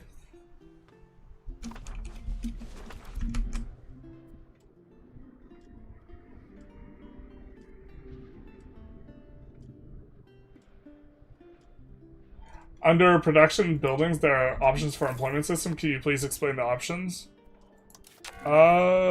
Sure. I don't know if I could explain it better than, like, what the tooltips and stuff says. Like, this will employ all your buildings equally. First come, first serve will employ the buildings that you build first. Most profitable will employ the things that you are most profitable first, and then infrastructure that most profitable will do critical infrastructure and then the most profitable. So like a bridge employs, I can't remember if it's peasants or laborers, but if you don't have enough peasants or laborers to employ all of your buildings, here, let's find a location maybe. I generally do infrastructure then most profitable, but like, okay, our laborers, here we have, this takes 250. And so if we just had most profitable, and we had a couple masons, the bridge actually wouldn't get employed, because it would employ the profitable masons before this. And so I think infrastructure that most profitable is like the way to go. Yeah, maybe we add a mason. Jeez, we can't even add a mason. Pain.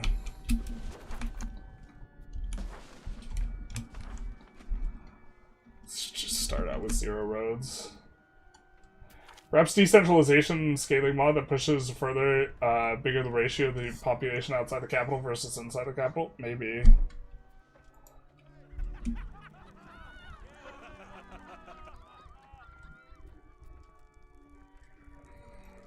Yeah, that'd be maybe a way to do it. Berlin on a river feels so weird. Britain also feels too light on rivers because they were too small. Erica asks, how much control do you have to make it feel better to hold land versus having a vassal hold it? I have to redo the math on this.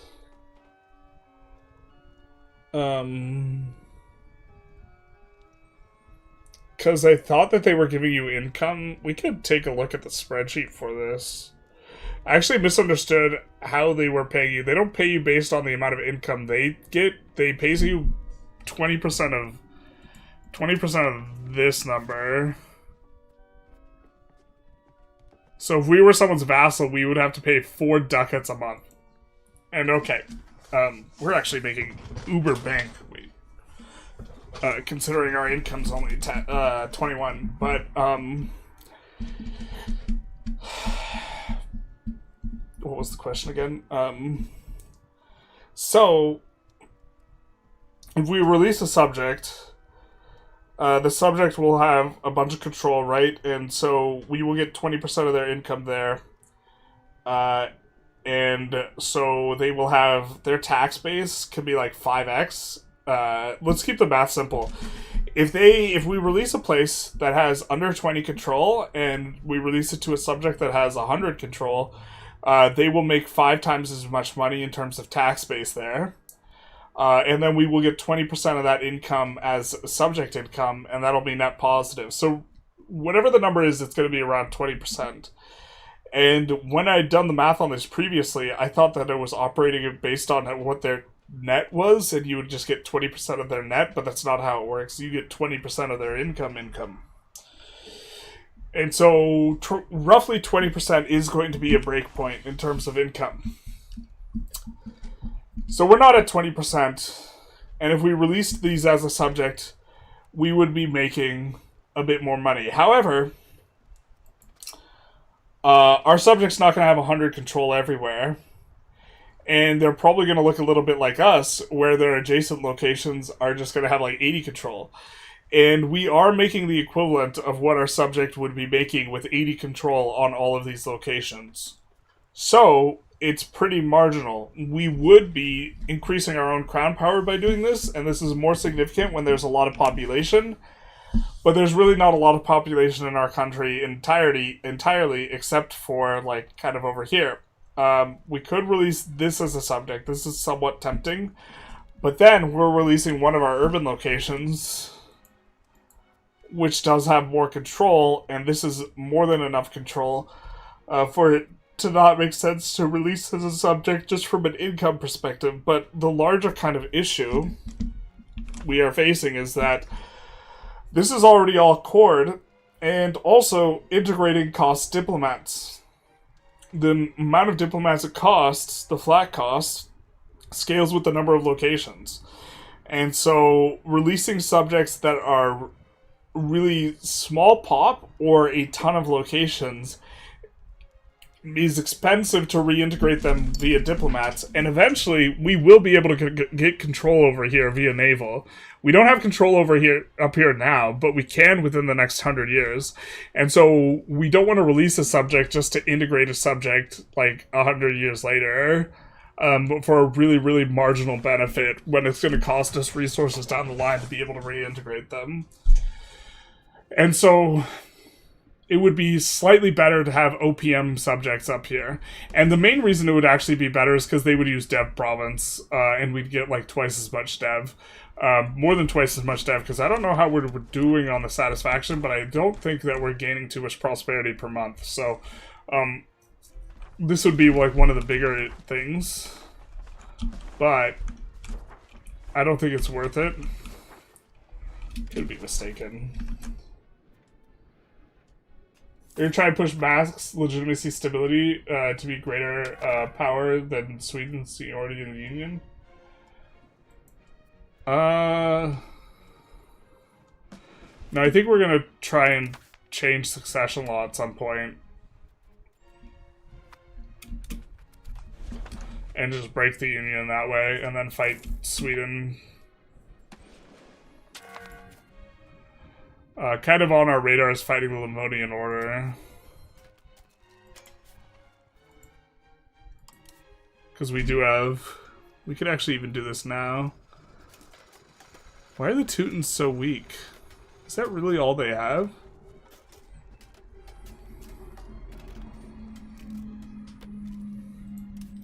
What's pops? They have less pops than us?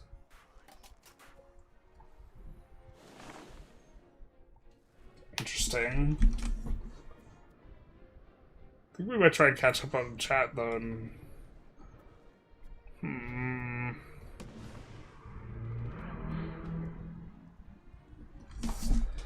This is the power of grabbing that vassal.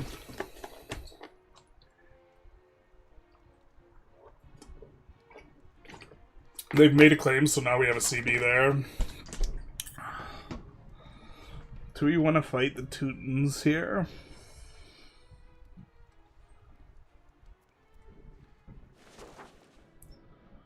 Probably. Just fighting anyone as Norway is just kind of a pain in the ass. What boat do you have? If you have a galley, we actually can't fight you. If you have a transport, we might be able to.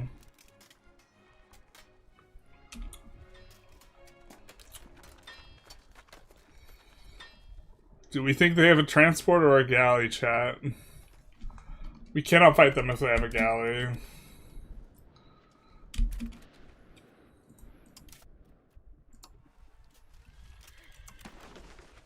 Unless we have a galley of our own.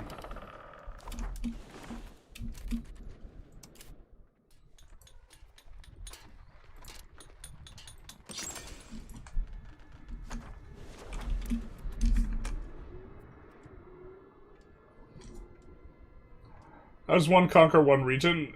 Nation, Nuremberg, that lost its civil war but still has diplo protection regarding declaring war, is still active? Wait, what?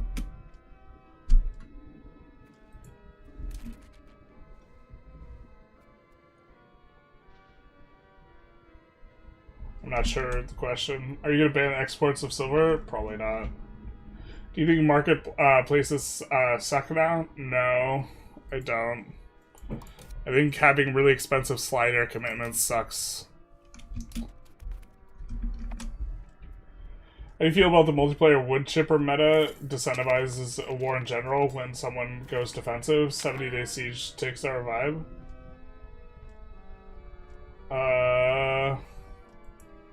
Well, I think for multiplayer, like, levies being re-raisable is, like, an issue. If, like, you have two human opponents. Because, yeah, you're just gonna, like, lose a ton of pops and you just don't want to fight wars. It's probably an issue, yeah. Thank you for showing. Yep. Chat trade is still fucked. It seems like the maintenance is still too high. It's not the maintenance that's the issue, I don't think. We can check. Some of these routes are actually a little bit less lucrative than we would have thought. Yeah, maintenance doesn't look too high. I guess it's kind of high. But that's just because we don't have, like, reduction modifiers. No, the issue is that it adds a lot to the economic base.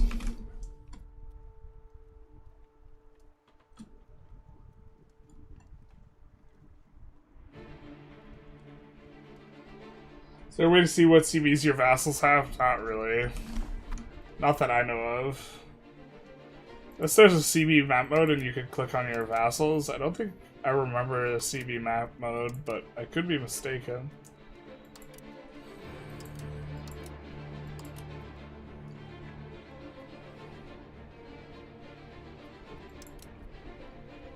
That's not the one. Is there a CV map mode? I really have to keep this.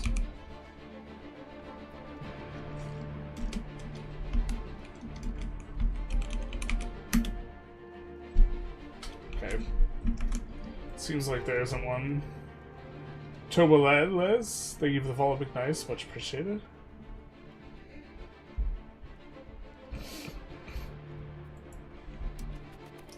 What I mostly miss with rivers is that they are so important in the game for control, etc. Yeah, rivers are really important. It's unfortunate we're not on, like, an estuary here. In fact, like, this might not even be a very good place for a market capital. Relative to the place that has a river, or the two rivers that, like... It's between two rivers, so either here or here might be better. Or even, like, here, like, inland slightly. I see castles give 100% noble power. Would it be worth it to demolish in the capital? Probably not. We're not too concerned. Hey, Erica, thank you for the membership. Big nice. Much appreciated. The way that it works is, like, math-wise, the more modifiers you have, the less important modifiers become. If you have a crown power modifier, or if you have a nobles modifier, when you already have like +4 or 500%, it's about a ratio of crown power to noble or estate power overall. And so the more and more you have of a modifier, the less important it is. Effectively, the more privileges you give out, the cheaper they become in terms of the cost to crown power, with how the math works. And also, the more crown power modifiers you get, the less valuable they become in terms of moving the needle. And when you have a ton of estate privileges and you get just 1 or 2 crown power modifiers, you, like, massively moves your percentage. Are you planning on forming Denmark for the X-Prox cost reduction? Yes, this is the premise of what we're doing. Ooh, thank you for the follow, Big Nice. Much appreciated. Kind of a little bit of a slow start, though. Only got, like, 25 years so far this session. I have roads everywhere and temples. Normally build extra towns to, in addition at the start, in addition to the 2 I start with on resources. I guess I could prioritize marketplaces, but I don't know what the ROI would be. The way that I look at it is, like, if you look at this and you look at your worst trade, if your worst trade is under 1, stop adding marketplaces. Is a heuristic I think is roughly okay. So, ours is under 1. We're not going to look to add marketplaces, really. It's not going to be that much, but also, if we sort by trade capacity used, most of our trade capacity is over 1. Not by a ton, though. And the silver technically might be putting us underwater slightly, but the thing is we also want the silver price to not be super low because we're getting a bunch off of taxing the silver. My kingdom for more RGO max level, though. You can take a quick look at Burgundy, I guess, because you're asking about it.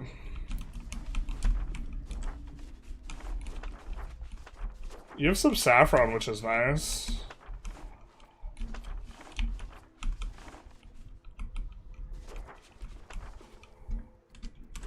Kind of sucks not having any iron.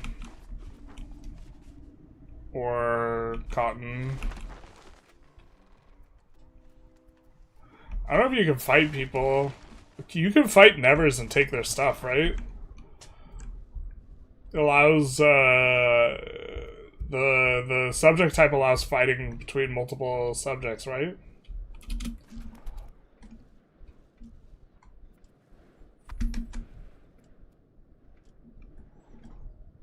I also like to make my own market, which doubles your starting economy. Typically, that's first move before anything else. Reasonable.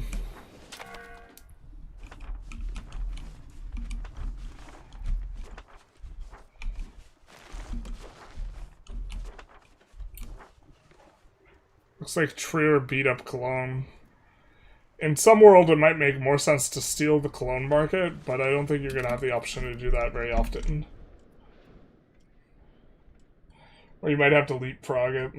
They don't provide zone of control, so they just cost money for nothing. Is there something that's missing about them? It's called FOMO. That's the name of the mechanic, where you look at what you can build. Yeah, and you type stockade.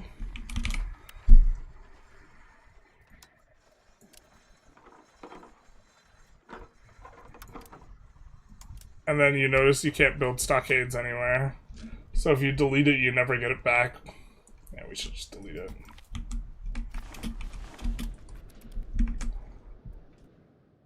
I think Barless is wrong for Timurids. You just get the rise of Timurids and spawned in Yasauri. I mean, I gotta start with Diplo focus age 1.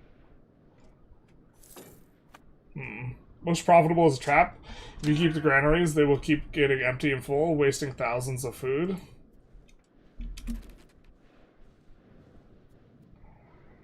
I think they count as infrastructure, though, right? So if you do infrastructure, the most profitable. I haven't noticed super annoying granary filling and unfilling repeatedly. But I could definitely see that being the case.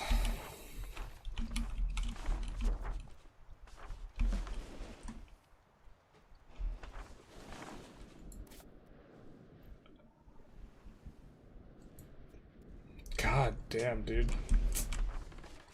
Just have, like, 0 pops. Like, actual, like, under 10,000 everywhere. And we won't get that much pop growth in the Arctic.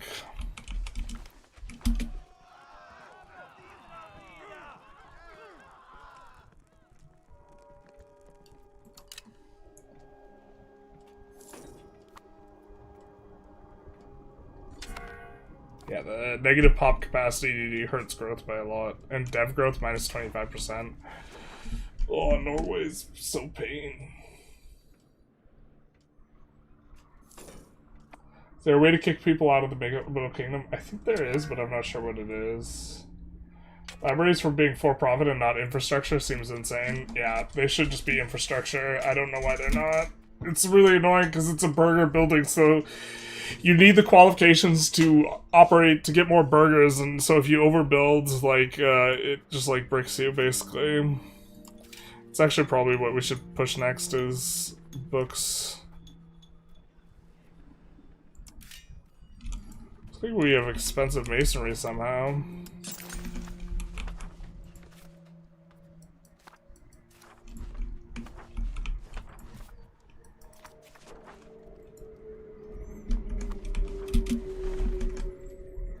How do you actually start colonizing? Is there a colonial range thingy? Yeah.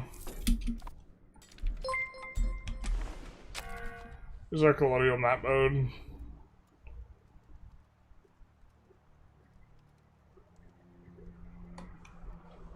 We don't have enough range to do stuff though in like the New World or anywhere too crazy.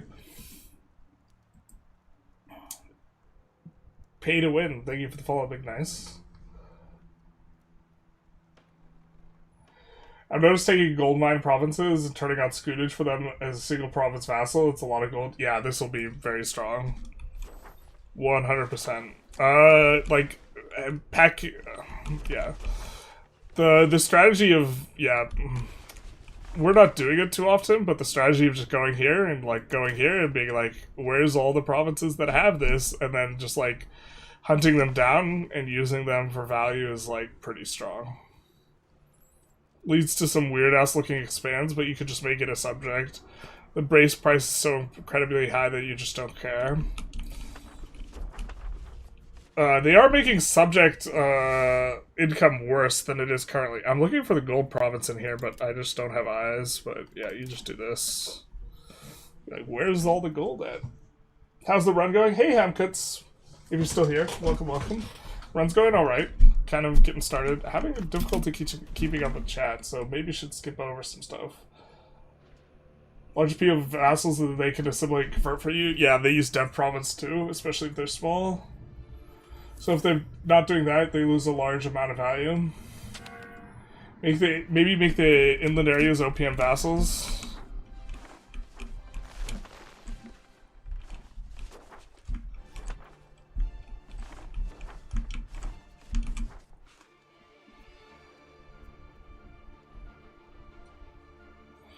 These areas are just too close to the capital for me to like that. Most of the other areas are close. But I guess Jutland specifically we could make a vassal.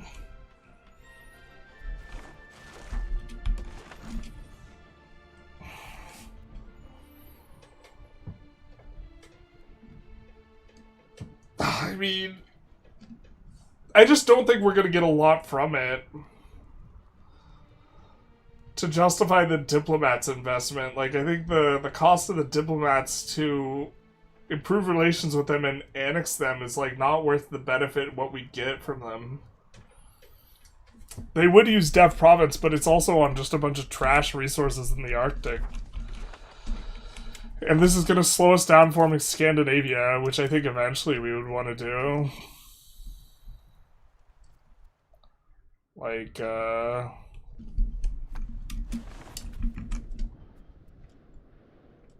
Thank you for the answer. Bottom line is that it's really freaking complicated. Yeah. The game do be complicated, just in general. Like, a lot of times a question gets asked and it's like, well, it's like some complexity to what the answer is. We have such few pops, and that just makes it so that, like, we have such good few opportunities for profitable buildings.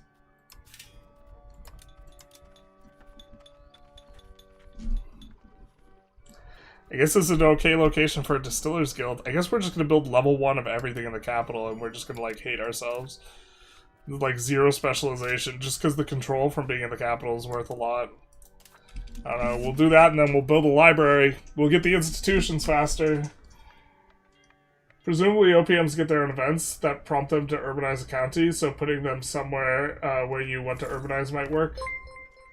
Yeah, so this is another thing. Also, releasing a bunch of fiefdoms is a good way to get your character better, because if you have a bunch of fiefdoms, they can roll an event to make their ruler better, and if you have this, like, I just think it's like hard for you to get the value.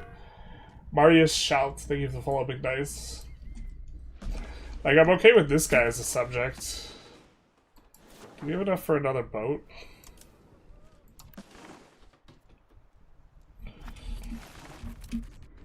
We don't have enough. Once this war finishes, we will probably be able to get 2 galleys, which is what we need to do that fight, I think. Anything beyond defense forward will constantly freeze over during winter, and we'll get flat -2 maritime presence each winter. You need dedicated navy specifically to keep this maritime high. It's easier than most towns create with shipyards. Oh, shipyards and like naval batteries and this type of thing. Oh yeah, you said naval battery.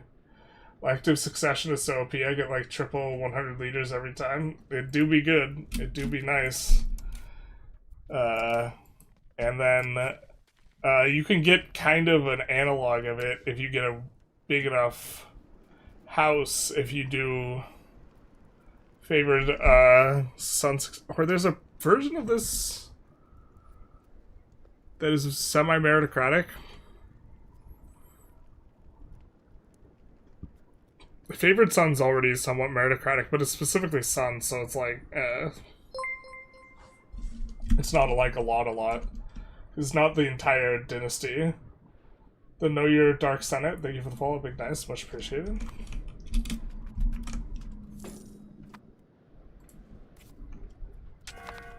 Are you building whatever the UI shows most profitable? Not necessarily. I'm using that as a piece of information, though, yeah. To some degrees, I want areas to specialize, just building whatever's most profitable right now, because we have such a small economy that specialization's a lot worse. And just having stuff in a place with 100 control is more valuable than, like, trying to specialize. Also, we're not, like, qualification squeezed super hard in the capital, so spreading stuff out so that you spread the qualifications out is a thing. But like here we're specializing in jewelry and we have just jewelry. I don't think we have a temple though.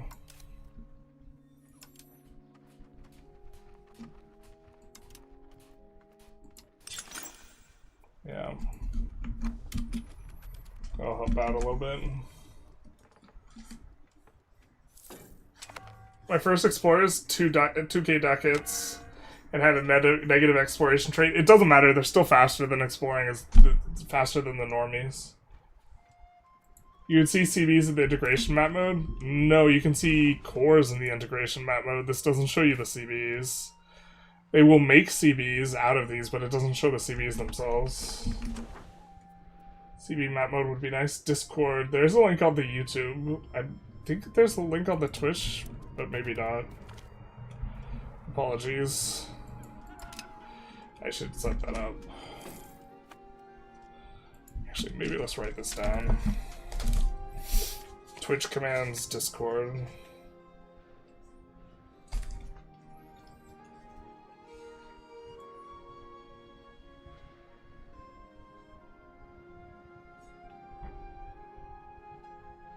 And specs. Exclam specs. And exclam Diego. But we don't talk about Diego. Alright.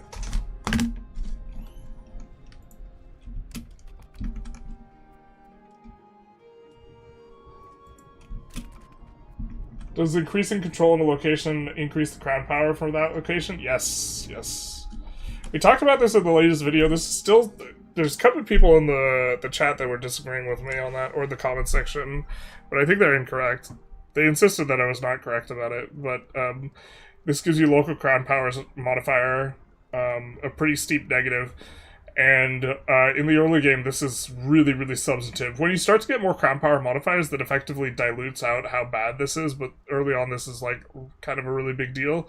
Also makes negative crown power modifiers just crippling early on, so specifically Great Britain, they start with a bunch of locations with low crown power, yeah, and then they start with a law.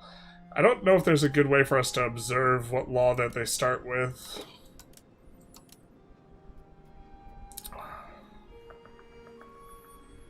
And this is why Great Britain is such a slow starter when the AI plays it, is because of this law, I think. English Parliament gives minus 33% crown power, so that cripples their crown power, like, really, really hard. It's a great law once you get some crown power modifiers, but it sucks super hard early on, so you should, like, just deslot it early on. But they don't do that, and so they will just have a really, really weak crown. Is there a way for us to see how much the state power they have? Yeah. Yeah, they have 15% crown power. Not good. And that's with autocracy and even...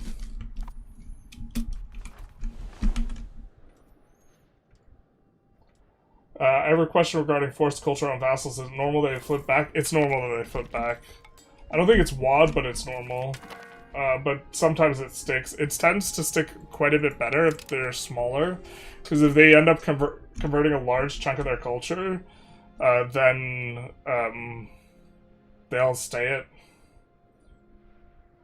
I think local power is calculated before the global estate power modifier, so plus 100% will always double your... I think that is incorrect. I think that everything gets calculated locally. And you can check this by starting a new game, checking out a location, and then giving out all the nobles privileges, and then seeing what happens to the power here. If it were calculated locally first, and then calculated internationally, giving out a whole bunch of global modifiers would not increase the local crown power, or the local nobles power, but it does.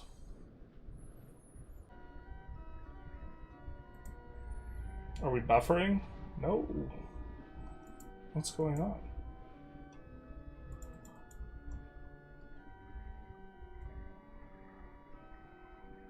F in chat? Never mind. Okay, I guess it was just a hiccup. Alright. F?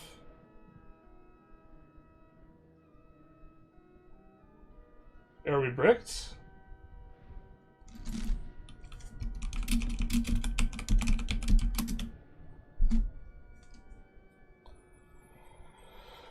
I guess I'll just keep going. Yeah, there's just, buffered for 20 seconds. Okay.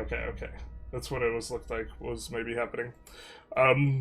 Yeah, there's, way more than I was anticipating. I think I'm gonna make more in November than, like, the previous, like, 10 months of the year combined, or about as much. A big part of that is the code, though. Everyone buying the game with the code, which is not going to be like that's like kind of a one-off thing, I think, unless people continue to buy DLC and other stuff with the code. But I think that that's unlikely that it'll be as high impact as it has been. And so in terms of like how much I'm making with the channel, I'll get pretty close to minimum wage, like 40 hours a week minimum wage this year, I think. I don't think I'll quite get there, but I'm also playing video games, so we will build the second galley. Appanage, I believe. Appanage just do some weird stuff. Is Cordoba a better capital than Sevilla? I don't think so. I do not think so. I think being close to the coast is better. Or being on the coast, rather. I think you keep the capital in Valladolid, though, until you're ready to move it. Like, you probably keep the capital here for, like, the first 100 years. A big portion of why is you have way more pops up here.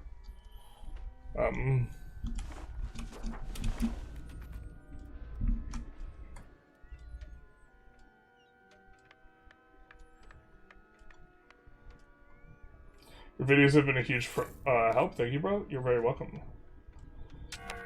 I swear one day we'll catch up with chat. Does migration attraction work cross-border or only within your own country? If people have the right laws, it can work across country. I think AI tends to like closing the borders, though. It doesn't transfer across markets, is something to note.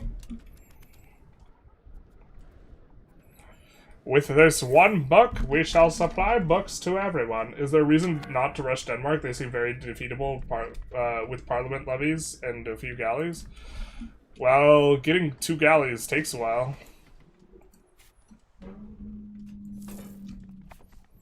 We probably can beat them with parliament levies, though.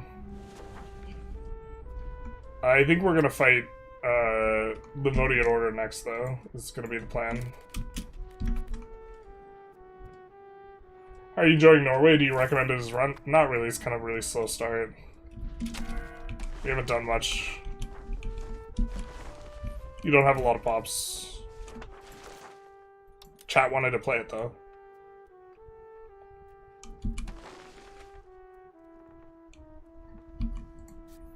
See what we have going on in terms of...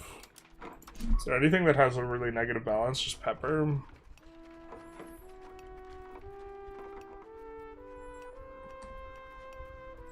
What's the most expensive price thing? Market price difference. Iron's a little expensive. Kumbaya, 8787, thank you for the follow. Much appreciated.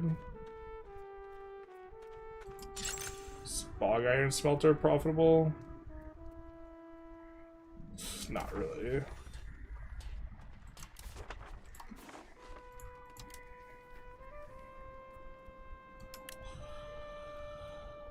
Oh, our opportunities for profit are just so bunk. Feels bad, man.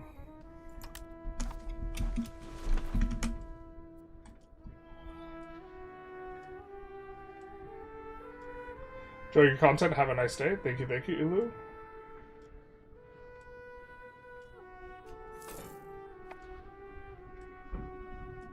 He sailed the New World early as in Norway. Not especially early. If we really tried, we might be able to do something.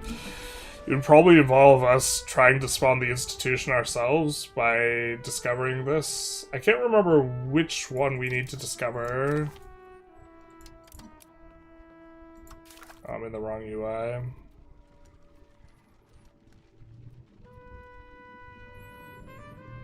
So we have to discover one of these.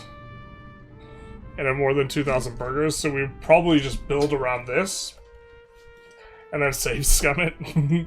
So that we could get the institution first, and then we could start exploring first. Danny said Jutland with the hard J. Danes ripped this guy apart. Yeah, basically.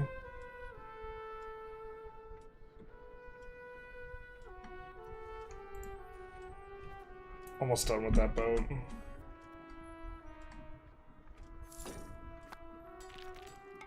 Cabinet is busy integrating, converting. They won't assimilate enough people for want to keep the culture. Yeah, you don't want to do it right as you release it, because they're gonna core the province first.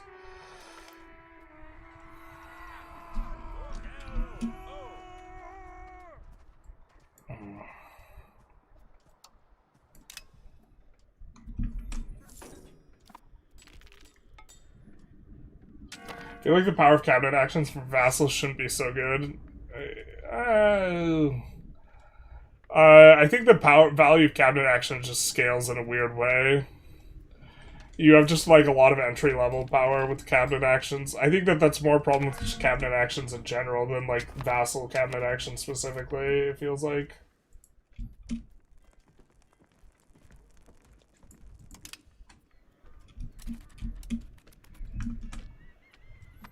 How do you get trade to get institution ASAP? Right now, we don't really have too much options, but we're trying to trade from Nuremberg because Nuremberg has banking, and is the one place with banking that we can range.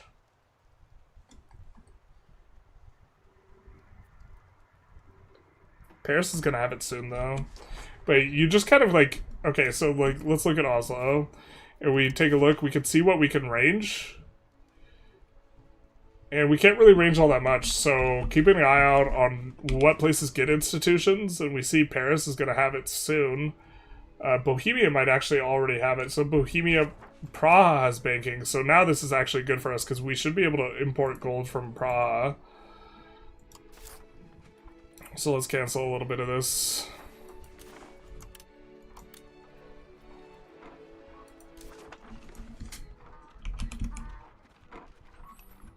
What are we doing? We're typing Praha instead of gold.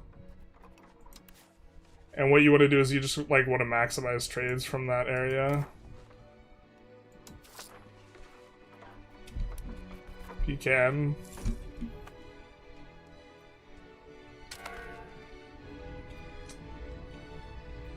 We can't import silver.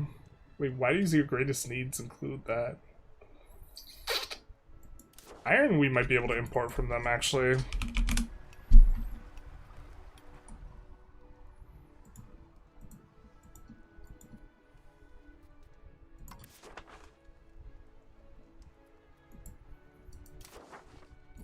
And just adding a bunch of routes here and there if you can. We'll lock this route in. I don't know why it's not locked in. And so this will give you more spread, but then once we have a little bit of spread here, we would have even more spread. Yeah, if we had a library. So that's why we're building the books and the papers, because we wanted to build a library. And it's very important you have it in the market capital.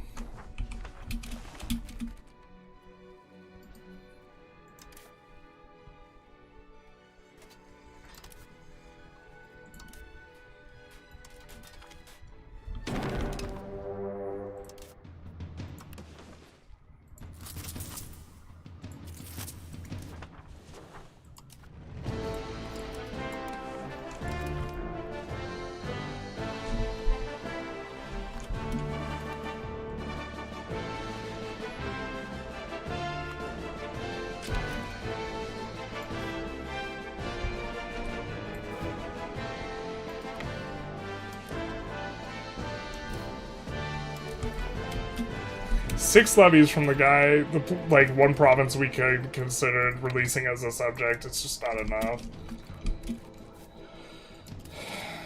Do we have the ruler again? Yeah, we do. Hell yeah.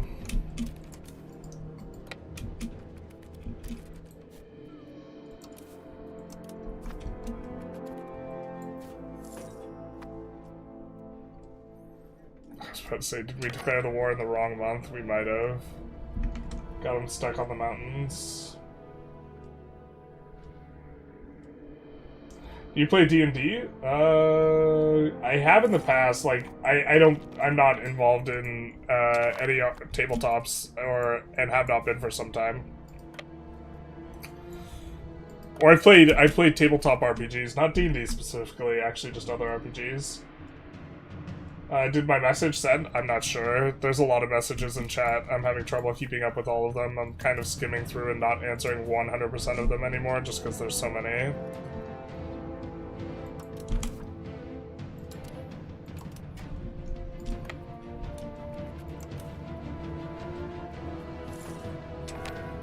We're planning on doing a Timurids into Mughals run? Not anytime soon, but that's definitely a potential.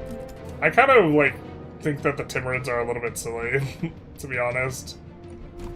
And generally if I think something's kind of silly, I don't like playing it as much. And there hasn't been, like, anyone requesting the Timurids, so... I don't know. Hey, Cameron said. Any tips for metal distribution law? I generally like the one that gives you a little bit of, trade efficiency.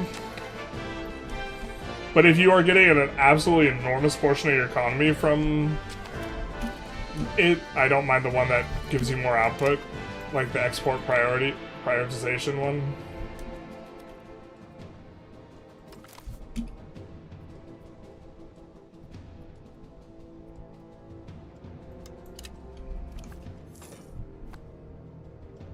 Do we not have ticking war score? Oh, they got wrecked in one battle. Unfortunately, we didn't research the levies before this, but we just have a way bigger force, so we should be fine.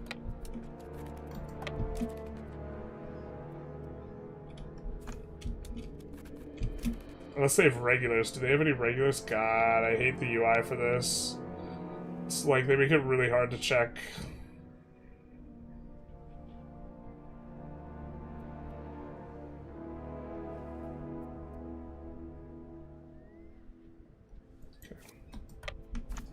I think we win this. Actually, we should have checked. Getting sloppy. We're gonna get +1 on the dice.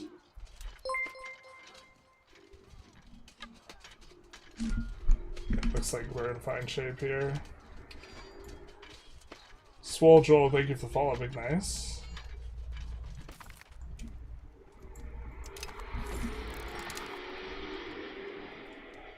It seems with no patch, states can no longer see what they spend it on. You can, it's just they moved it. So you look at the balance, you look here, and instead of going to monthly expense, you hover income after taxes. You just moved it around. What about the truce map mode? In the EU4 it shows the CBs as well, does it? I don't see my subjects CBs, although maybe that's because we're decking them currently. But maybe it does. Under normal circumstances.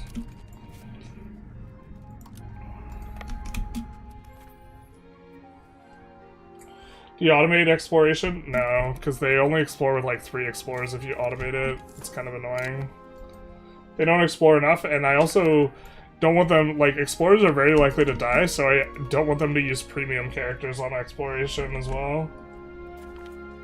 Discord link is dead? Oh. On the YouTube? I'll have to update that. That's interesting. Not intended.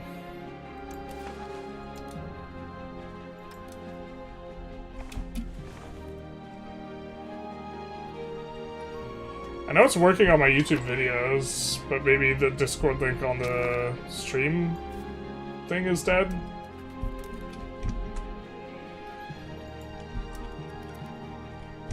Oh man, I'm so far behind. I'm playing as Venice. I conquered German lands and built a theater. Local German pops are happy and believe they're having a good time. It's true.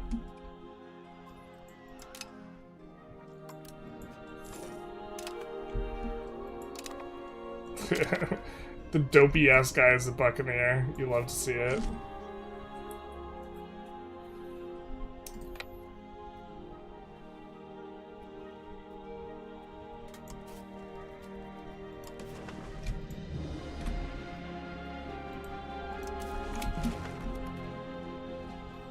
Oh, good timing on our part, eh?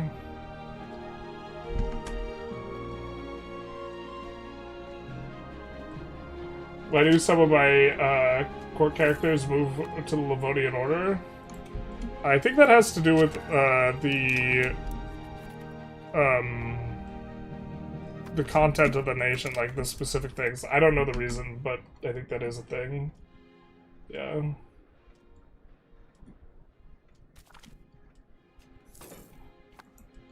I have too many kids. There aren't enough nobles to marry. Womp womp. If you marry the nobles and stuff to each other, this helps out when you don't have an opportunity. Kind of got to do like a little bit of a stable thing. Are you managing the stable? Do we already have... Yeah, you also want to get this for the institution growth. We want the max RGO size as well.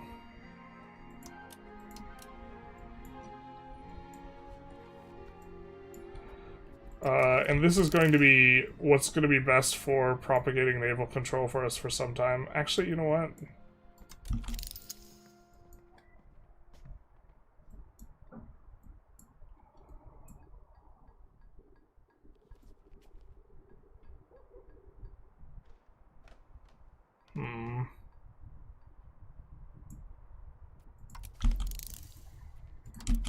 Let's do something like this.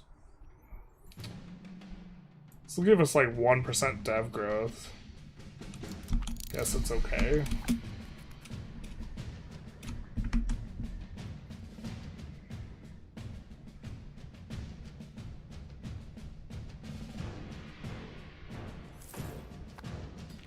It's still not much. Keep strong, Generalist Gaming.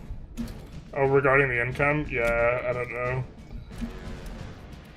It's a lot for me this month, though, but swapping career paths is still, like, on the radar / consideration. So we'll do that, and then we'll also change this guy back here. Do we have someone of age? No, we don't.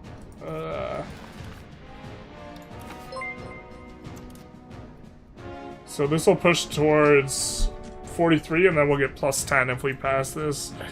And that will be kind of it for our big push towards centralization. Big Schwagen, thank you for the follow, Big Nice. Much appreciated, my guy. Do we really have to focus on the land to pass it? Not like this.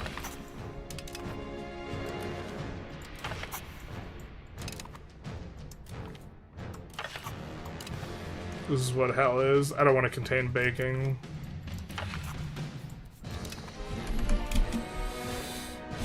Oh my god, we're gonna have a noble revolt. Actually, we're just gonna revolt either way, so no sense in doing anything about it.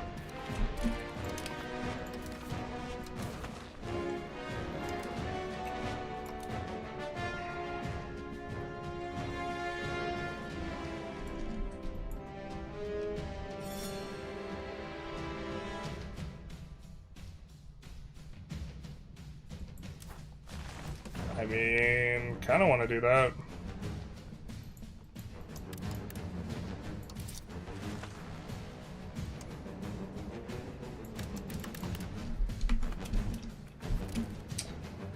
Why didn't we remember to build our government buildings? I feel silly. I do this all the time. Damn them.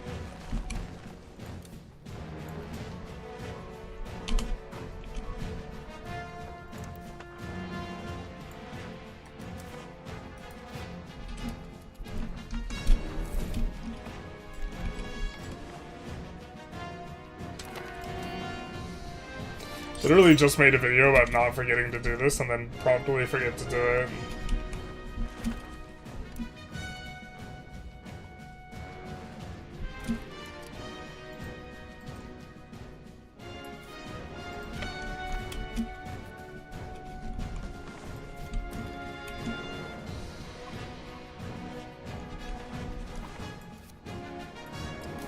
We forgot to build the kind of the crowd power building in this one. This one's kind of more important for us right now, though.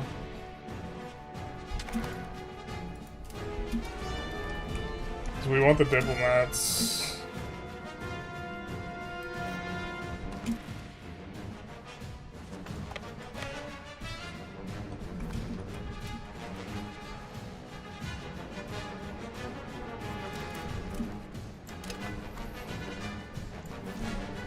But yeah, I think we go for...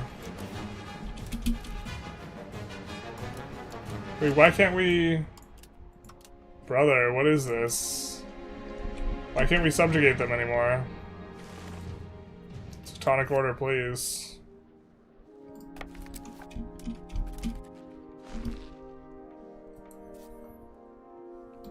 Wait, actually, why can't we subjugate them now? Oh, I'm silly. We have to piece out the Teutonic Order.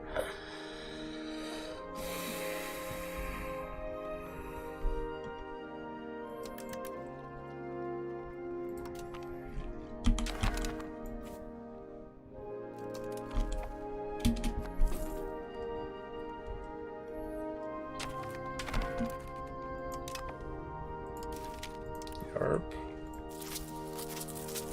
Oh, this is a big rebellion.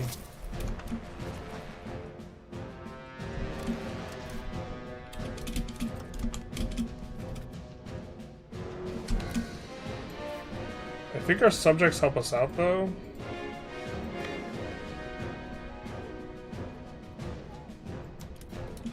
Did they change it? That's a big boy. That's a 2K stack. We might not beat that.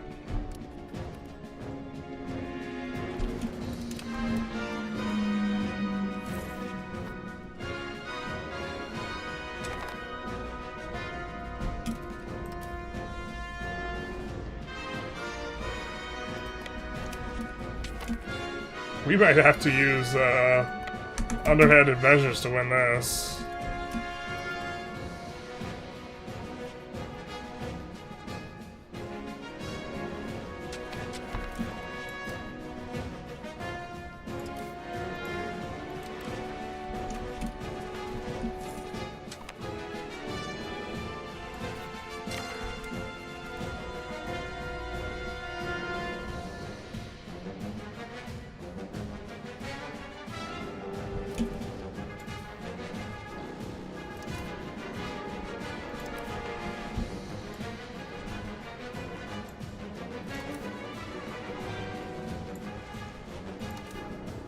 Carpet siege.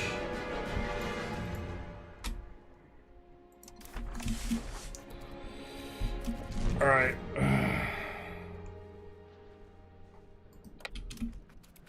Just avoid, avoid, avoid. Actually, do we win?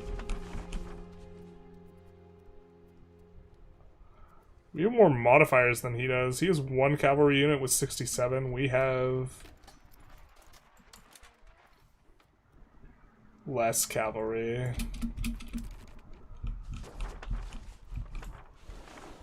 I think we just avoid and try and siege out stuff. We'll try and keep this one biggish stack together, though. I guess the mailed knights will merge. Something like that. I think, how come some of my locations in Northern England are in the Edinburgh market, even though the London market has more market attraction? You could use this map mode and see why. It has to do with multiple factors. And you could hover these to see why. There's market protection and market attraction. But market access is a big, important factor. Elm Forgore, thank you for the follow, big nice. Does Admiralty election break your crown power, as that family may have very few to choose from? Yeah, it kind of will. Is Sweden helping us? I don't think that they do. This guy's asleep at the wheel, though.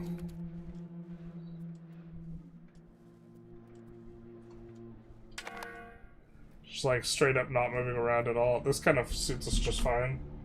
Would it be worth making a city on the border of another nation and attempt to steal plots from them? Probably not specifically for that. Because very often they just close their borders anyways, so it doesn't really do anything.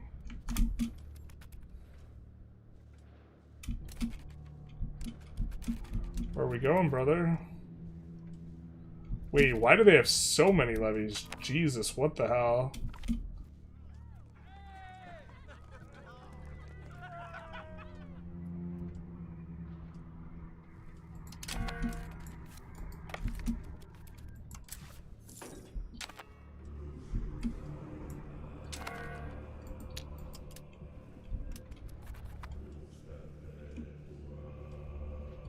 Or Sweden's gonna help us, though. Okay.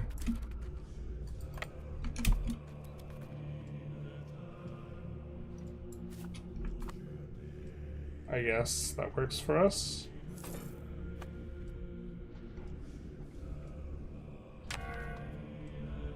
There's too many of them, Skywalker.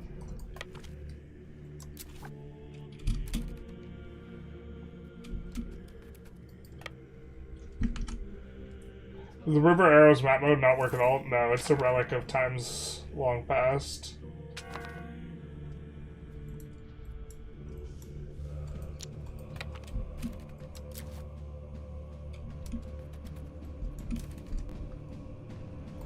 These guys are just attritioning, so we'll just put them down.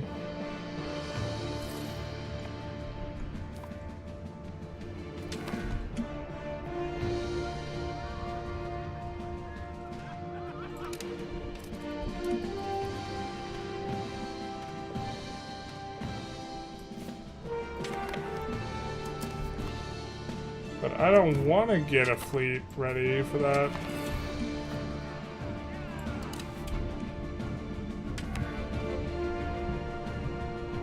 Yikes. Why don't we not allow them to connect? Because I think this is not good for them. God. I hate the freaking UI for this. It's just turning it back on is so annoying.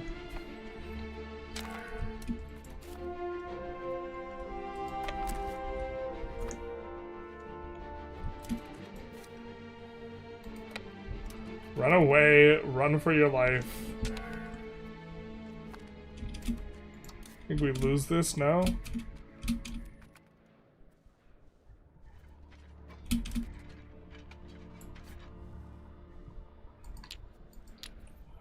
Oh, we do not have the retreats. Anyway, do we just get stack wiped then?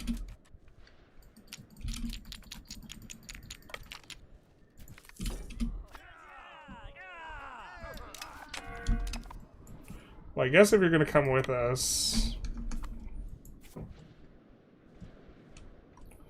we'll move this guy down. Migration should be able to go between markets under certain rules. Yeah, I think that this would make the game a lot less performative. I think this is a concession to performance.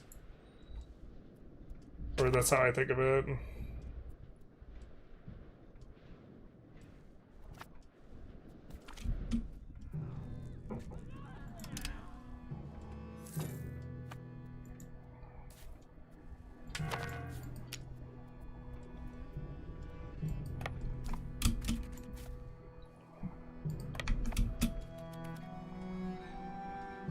Thank you, Sweden. Thank you, Daddy. You know, I just want to take the opportunity to see how much I value your Strengths channel / Instagram. Thank you so very much. I always love hearing people coming from, like, my Strength and, the other channel. I haven't done anything on that channel forever, though. I feel a little bad now. It's been a minute. I think we're gonna keep moving this guy down to try and deal with this stack now that we can actually beat it in a fight. And then we'll have this guy come this way. And perfect. He's stopping on the capital, which is kind of exactly what we want.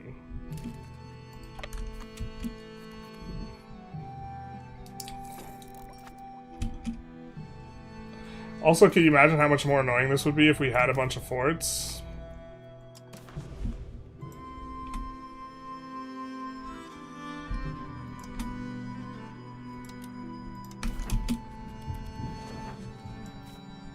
Wait, what happened to our army that was attached to us? They just decided nah?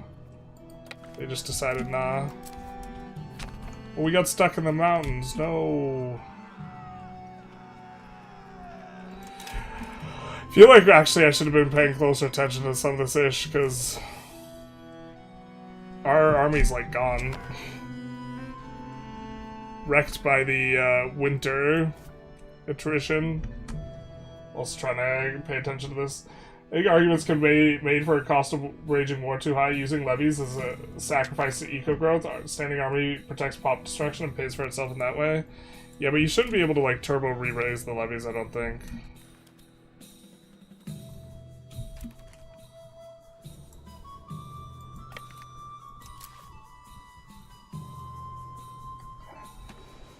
I mean, it's starting to get a little bit annoying. I thought it wasn't going to be necessary. Just kidding, we don't have naval levies. Not like this.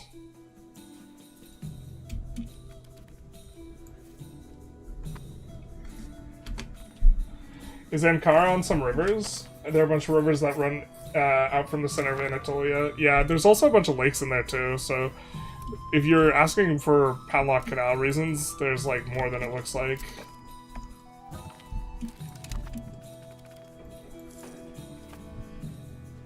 Not us getting game overed by the AI. Sweden, please. Help us. This is honestly the worst feeling rev we have in a long time.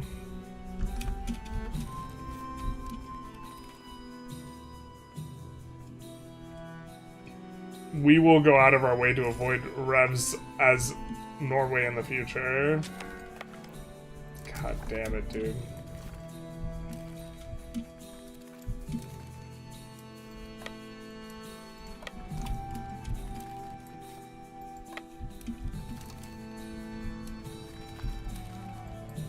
No, not yet. It's too early.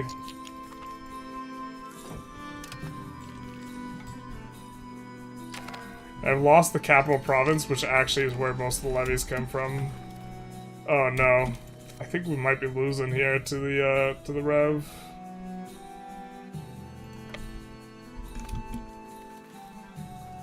These silly mountains, I should have focused up earlier.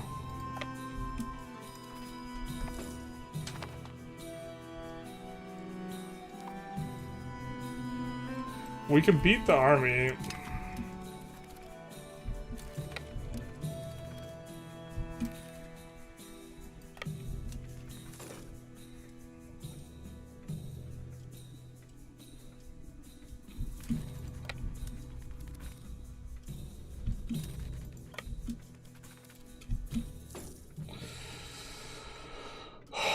It just takes so long to march around, man.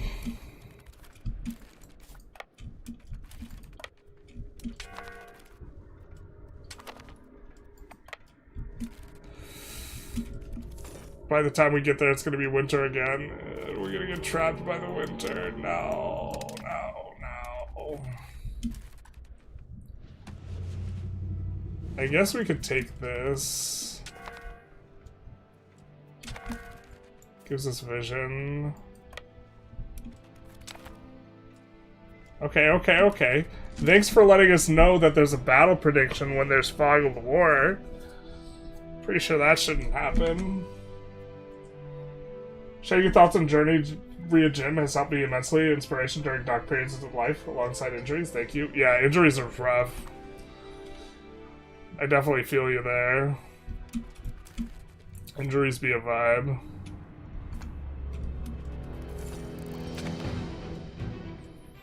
%. I gotta get back to the gym. I've just been doing this like content push for EU5 and like I haven't gone to the gym in like months now. What's better, prio control or trade capacity? Control 100%. Noble's always being pissy, basically. Wait, what happened to our battle? Well, we know they're there, because that's the only place we don't have vision on. Oh no. Oh no, wait, we kind of got this. Wait, we actually just lose 5k on... Brother, really?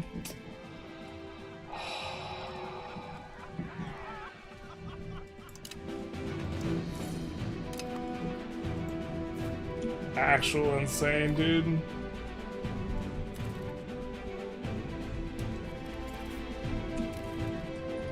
And he's trapped on the rocks again. Trapped in the mountains. God damn it. We can't re-raise more levies until we put these ones down, which maybe we're supposed to do at this point.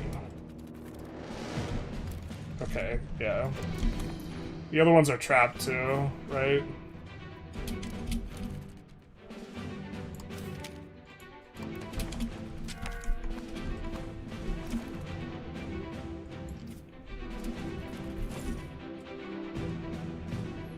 Where is this unit?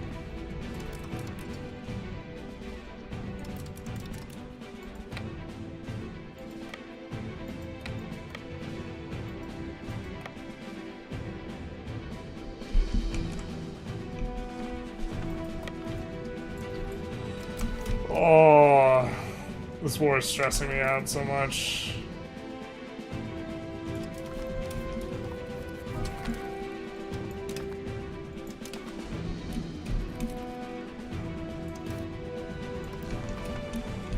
We should be able to re-raise the levies unless they actually just fix that just for this. God damn it.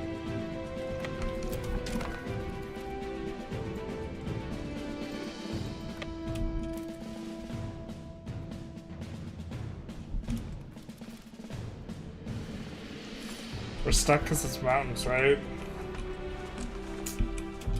Pain. Cabinet efficiency modifiers are so insane. You can remove cost to court from 200 legitimacy. Cab bio, it is good. It's a good idea to spam literacy buildings, or does it get too expensive? It's a good idea to spam them. It is expensive though, so like you have to make sure it's makes sense.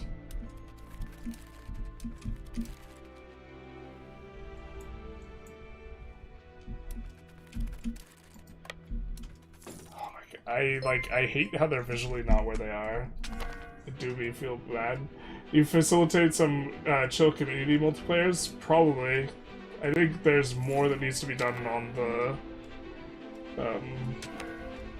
multiplayer side. Fjord Delk, thank you for the follow, big nice. Hope you plan to play Navarra someday? Probably. I don't have plans on it in the near future though. Why can't we re-raise our levies? It's literally just one unit. It shouldn't be breaking all of our levies re-raise. Alright. We disbanded. Now we get to re-raise our levies, yes? Yes? Because they haven't fixed that. Or have they?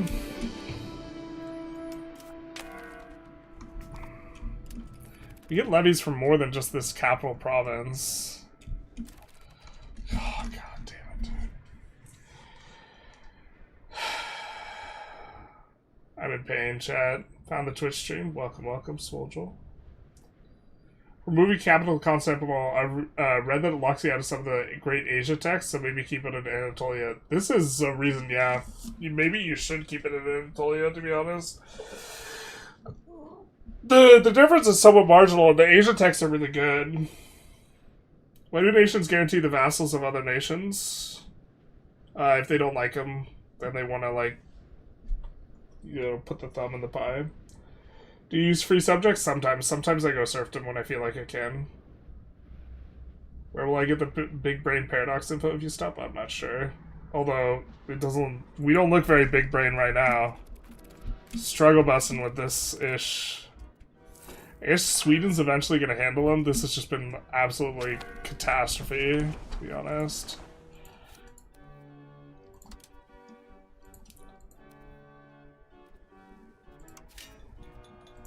I mean, it's fine. We didn't feel like ecoing up anyways, I guess.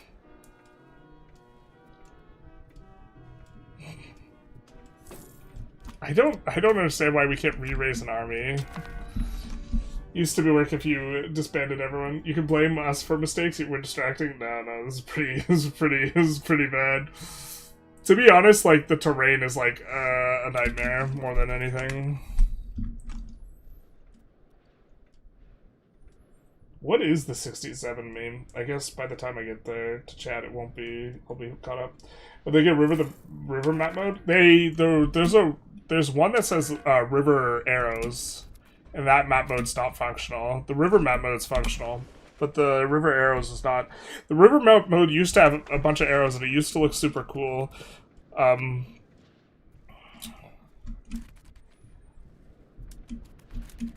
Yeah, I mean, if we can't re-raise levies, there's actually nothing we can do here, so I guess we're just waiting for Sweden to try and handle it for us. What's the goal of the run? We are trying to stack flat modifiers for proximity cost reduction overseas, which involves starting as Norway and then forming Denmark for -1 total, and then stacking from there. I mean, he's running out of army too, but if he re-raises out of this, I swear to God, I will flip out. I mean, Sweden eventually wins this, right? Because Sweden is re-raising their levies. Hey, nice little king there. Bink. Get him, Sweden. Get him. But not all the way. Don't stack wipe him, because then he could re-raise his levy. Like, we can't. Oh my god, I'm stupid. I'm looking at the wrong thing. Jesus Christ. Not like this. I was looking at the Navy levies. I was like, why can't we raise the levies? Not like this. Chat, it doesn't work. How do I get more handsome? Not like this. Is it bad if 7 out of your 10 top base tax-based locations are rural, producing gold or silver? Nope, that's fine. Welcome to Bohemia. Enjoy your stay.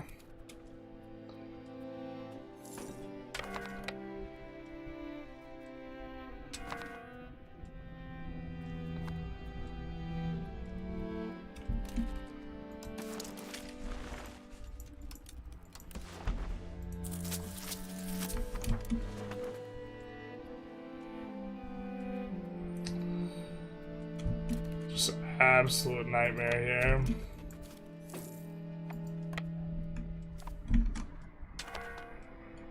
Who are you waging war against? Ourselves. How do you win this war? You have to wipe them out 100%. Not 100%, but, like, mostly. I don't know. Yeah, I mean... This is the closest we've come to, like, losing to a rev. And even then it, like... I don't know how close this is, really. But I really hate how much mountains we have to walk over to get there, because we don't have the boats to transport them right now. Because I'm thinking we're gonna need to, yeah, we're gonna need to probably run up here. Maybe when we get this, it'll flip.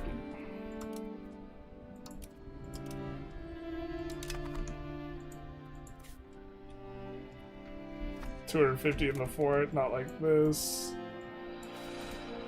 Alright, we're gonna flip the locations around the fort and then siege the fort. There we go, thank God.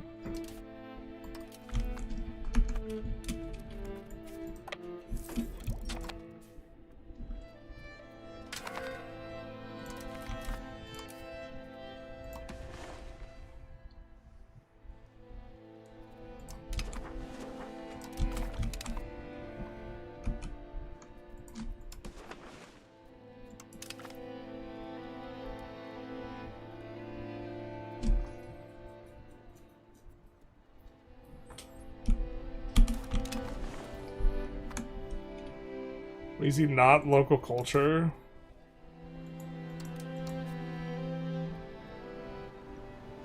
He's Swedish and we can make him Norwegian.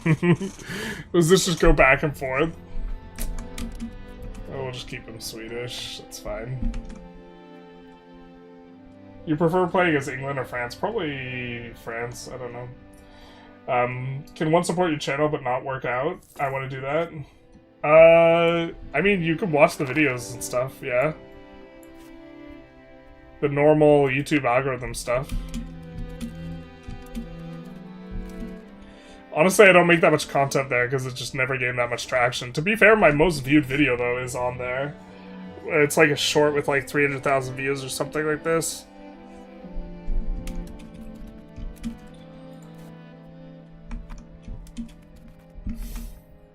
How do you tell how much trade capacity is being used? Am I missing something obvious? Here it'll say just the number if it's all being used, and if it's less than that, it'll say blank out of blank. Like it'll show a number out of another number. When I played Norway, I moved the capital to Bergen and used the mountain pass to trap hostile armies in the winter there lasts so long. Yeah, that is kind of rough. But Norway, you have to wait, and oil and gas are a thing, and have a good time. Fish is not cutting it. I totally didn't understand why he didn't move the army towards the capital. Because in winter, if you're in mountains, you can't move through it, and this is the terrain situation. What happens if you lose? You get a big penalty, but you're not game over, so it's not that big a deal. In Vic 3, you, like, game over if you lose a rev, so it's, like, apocalyptic, but... it's, like, really bad. I think we're almost caught up in chat, kind of skimming. It's got some people asking Ham a couple questions. Ham does have a channel on YouTube, if you wanted to check it out. I think primarily Vic 3 content. You're trying to raise naval levies. Nope, yeah, no. Yep, you're correct. You are correct. 67 legit doesn't mean anything. Oh, it's like an anti-meme meme. You love to see it.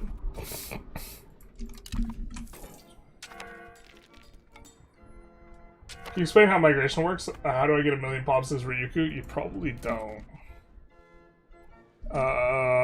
It goes from areas of high migration attraction to low. It's not that crazy, but your migration attraction will decrease as you get overpopulated. The biggest thing, though, is dev. Dev is the most powerful, like, migration modifier, so if you really want to pull a bunch of pops to a location, you can dev it up, but it's not going to be really that effective, to be honest. But you can still do it if you want.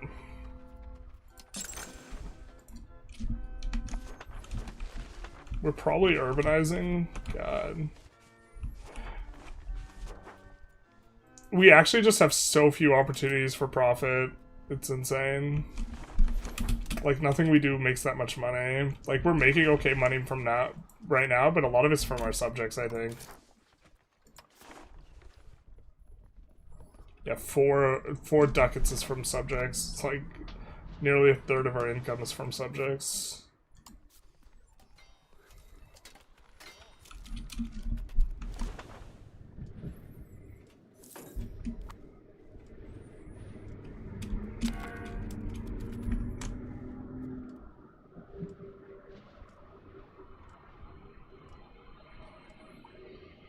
You know exactly how building cost is determined, depending on the price of stockpile? I do not know exactly how it's determined, because I feel like it's a conflict of the two, or I'm just not paying close enough attention.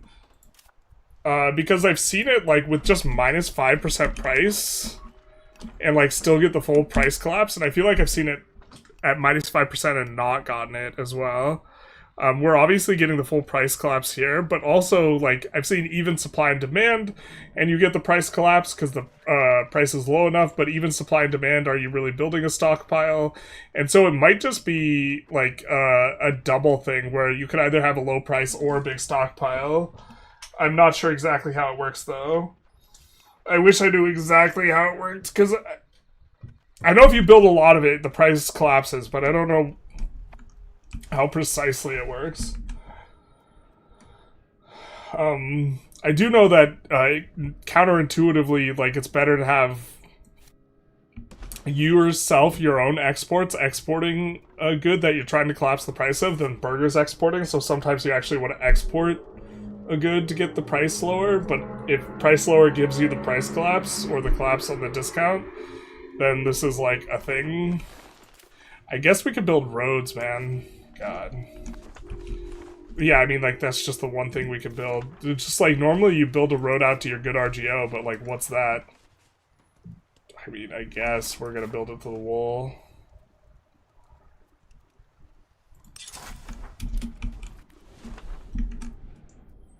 Most important army combat modifiers. Discipline's real good, but you tend to get some amount of discipline. After that, I think frontage. Tactics is also good. How much damage did that rev do? Did it wreck the economy, kill a ton of pops? Definitely killed a lot of pops. Because both the rev and us each lost like 5k plus pops. So like this was the rev or something like that. We're losing troops or losing pops.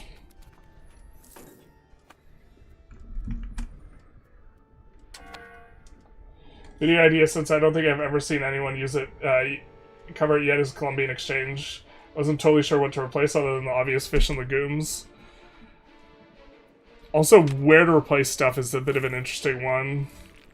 Gonna cover that somewhat soon on the Venice run. Because I just got to that age in that run. That run's going so slow, though. But yeah, no one's doing, like, the late game content. I'm trying to push it, but I think it's actually just kind of stupid of me. I think that there's, like, a small segment of regulars that really cares about seeing some late game content, and that's why I'm pushing it, but, like, I think I should just be doing more starting steps videos, because they take so much less time to make than an additional episode of a run. Like, it takes, like, 8 to 10 hours to, like, record.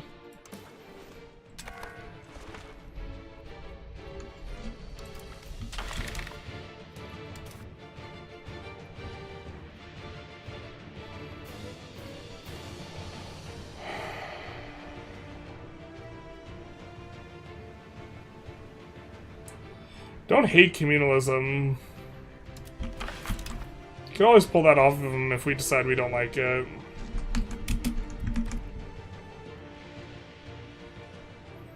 Do they break naval levies? I think we'll have them again now. Yeah. Oh, we can even raise them at peace, I think. Oh no, wait, never mind, just kidding. Can't do that.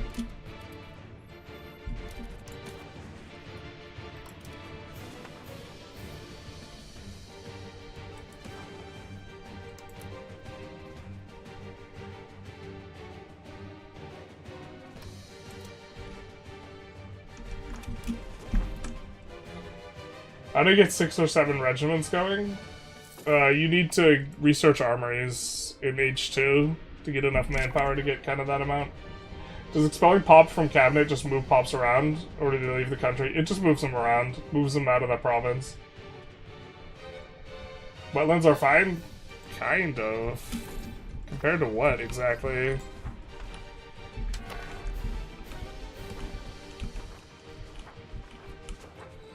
Like, you comparing them to hills? 25% proximity impact, and then where's the dev growth? Malice. Could have sworn they had a dev growth malice, too. Do they not have a dev growth malice? Oh, there it is, 25%, 25%. And wetlands are proximity impact 25%, and then development growth 30%, so they're worse than a hill. I mean, so it's like grassland, plateau, hill, wetland, mountain. The nice thing about wetlands, though, is that you get to build the bog iron smelters, so you get a bunch of iron, but other than that, you're not exactly pleased. Is proximity -5 worth 0.1 decentralization? Yes. You're talking about, I forget the name of the law here.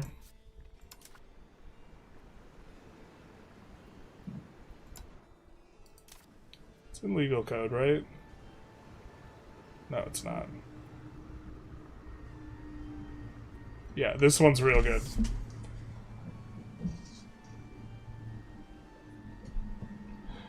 Most annoying thing is the hot, arid climate completely locking you out of Colombian exchange. Womp womp. For prices, you can't look at the absolute supply and demand. Look at the effective. Yeah, I know it's based on effective. I'm just saying, like, I'm looking here when I'm looking at price, like to see the actual price, not supply and demand. But I'm also saying that I've seen the price just barely below base and still getting a full price collapse. Was watching Guthic play earlier. He kept building bog iron smelters, but not getting tools. Turns out France had all market advantage and he couldn't touch it. What then? Embargo, right? He kept building bog iron smelters, but not getting tools.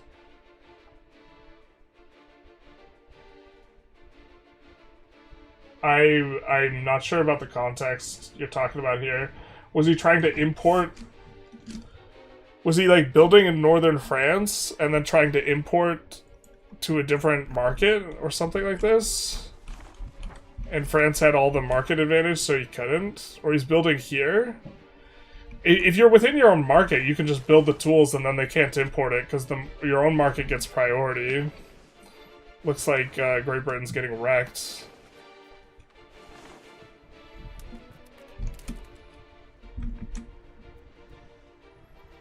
Feudalism seems decent early on when you want to reshuffle privileges. Yeah.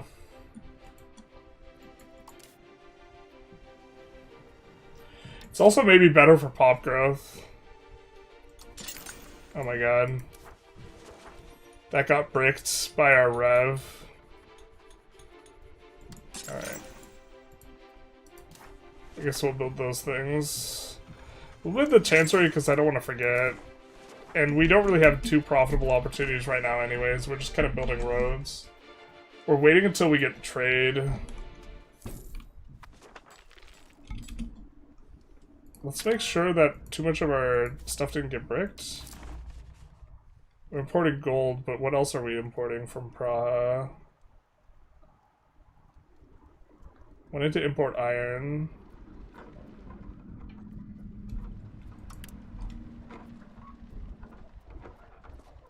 Yeah, we want to import iron from Praha instead of these other places. Because that's going to give us the institution.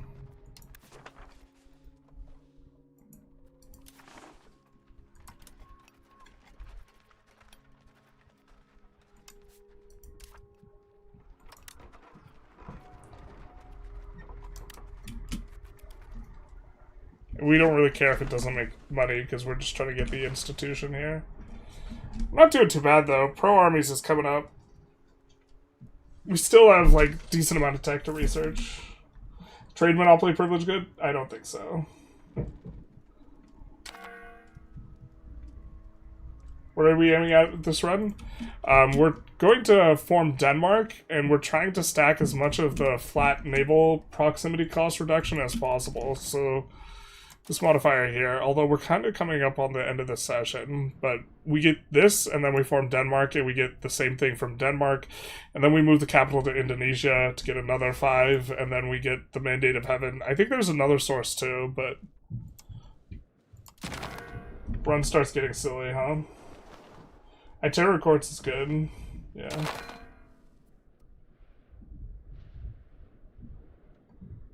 Produce tools as the Netherlands. France was getting all the iron. Yeah, but whatever iron you're using, they can't import it out from under you. If he's trying to create a massive surplus of iron so that his tools are more profitable, that you can't do. And building, but if France didn't import it, someone else would. How much do you prioritize pop needs? Not a lot. Not a lot. Generally build for profit, although to be fair, pop needs will drive profit. So, like, very often the fine cloth is the most profitable thing, and it's because of pop needs that it's profitable.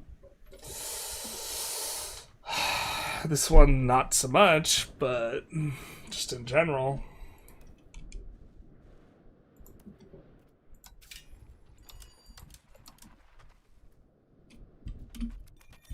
Saltpeter Guild, actually the most profitable thing.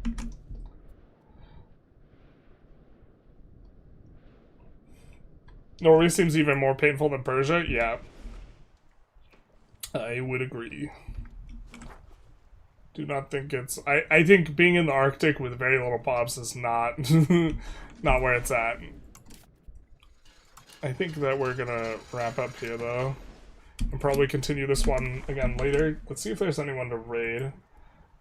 Because we've been going kind of for the amount of time we normally want to stream. And I want to try and finish 2 videos today, so we're gonna have to do the things. Habibi's streaming. We haven't raided him in a while. I think we will probably raid Habibi. What is he doing? Nation review. 30,000 EU5 player multiplayer next week? That seems like an exaggeration, but okay. Let's give him a raid. Send you guys over that way. We will also, to the YouTube viewers, send the link of the Twitch to you guys. I don't know if he dual streams. You might be able to look up his YouTube too. But we will send you guys that way. I hope you guys enjoyed. If you did, please feel free to like, comment, subscribe, do the YouTube algorithm thing, etc., much, etc. Especially if you're on Twitch, then you really do the YouTube algorithm thing. What's that? Alright, and then on the Twitch viewers, we'll send you out. Bye-bye now.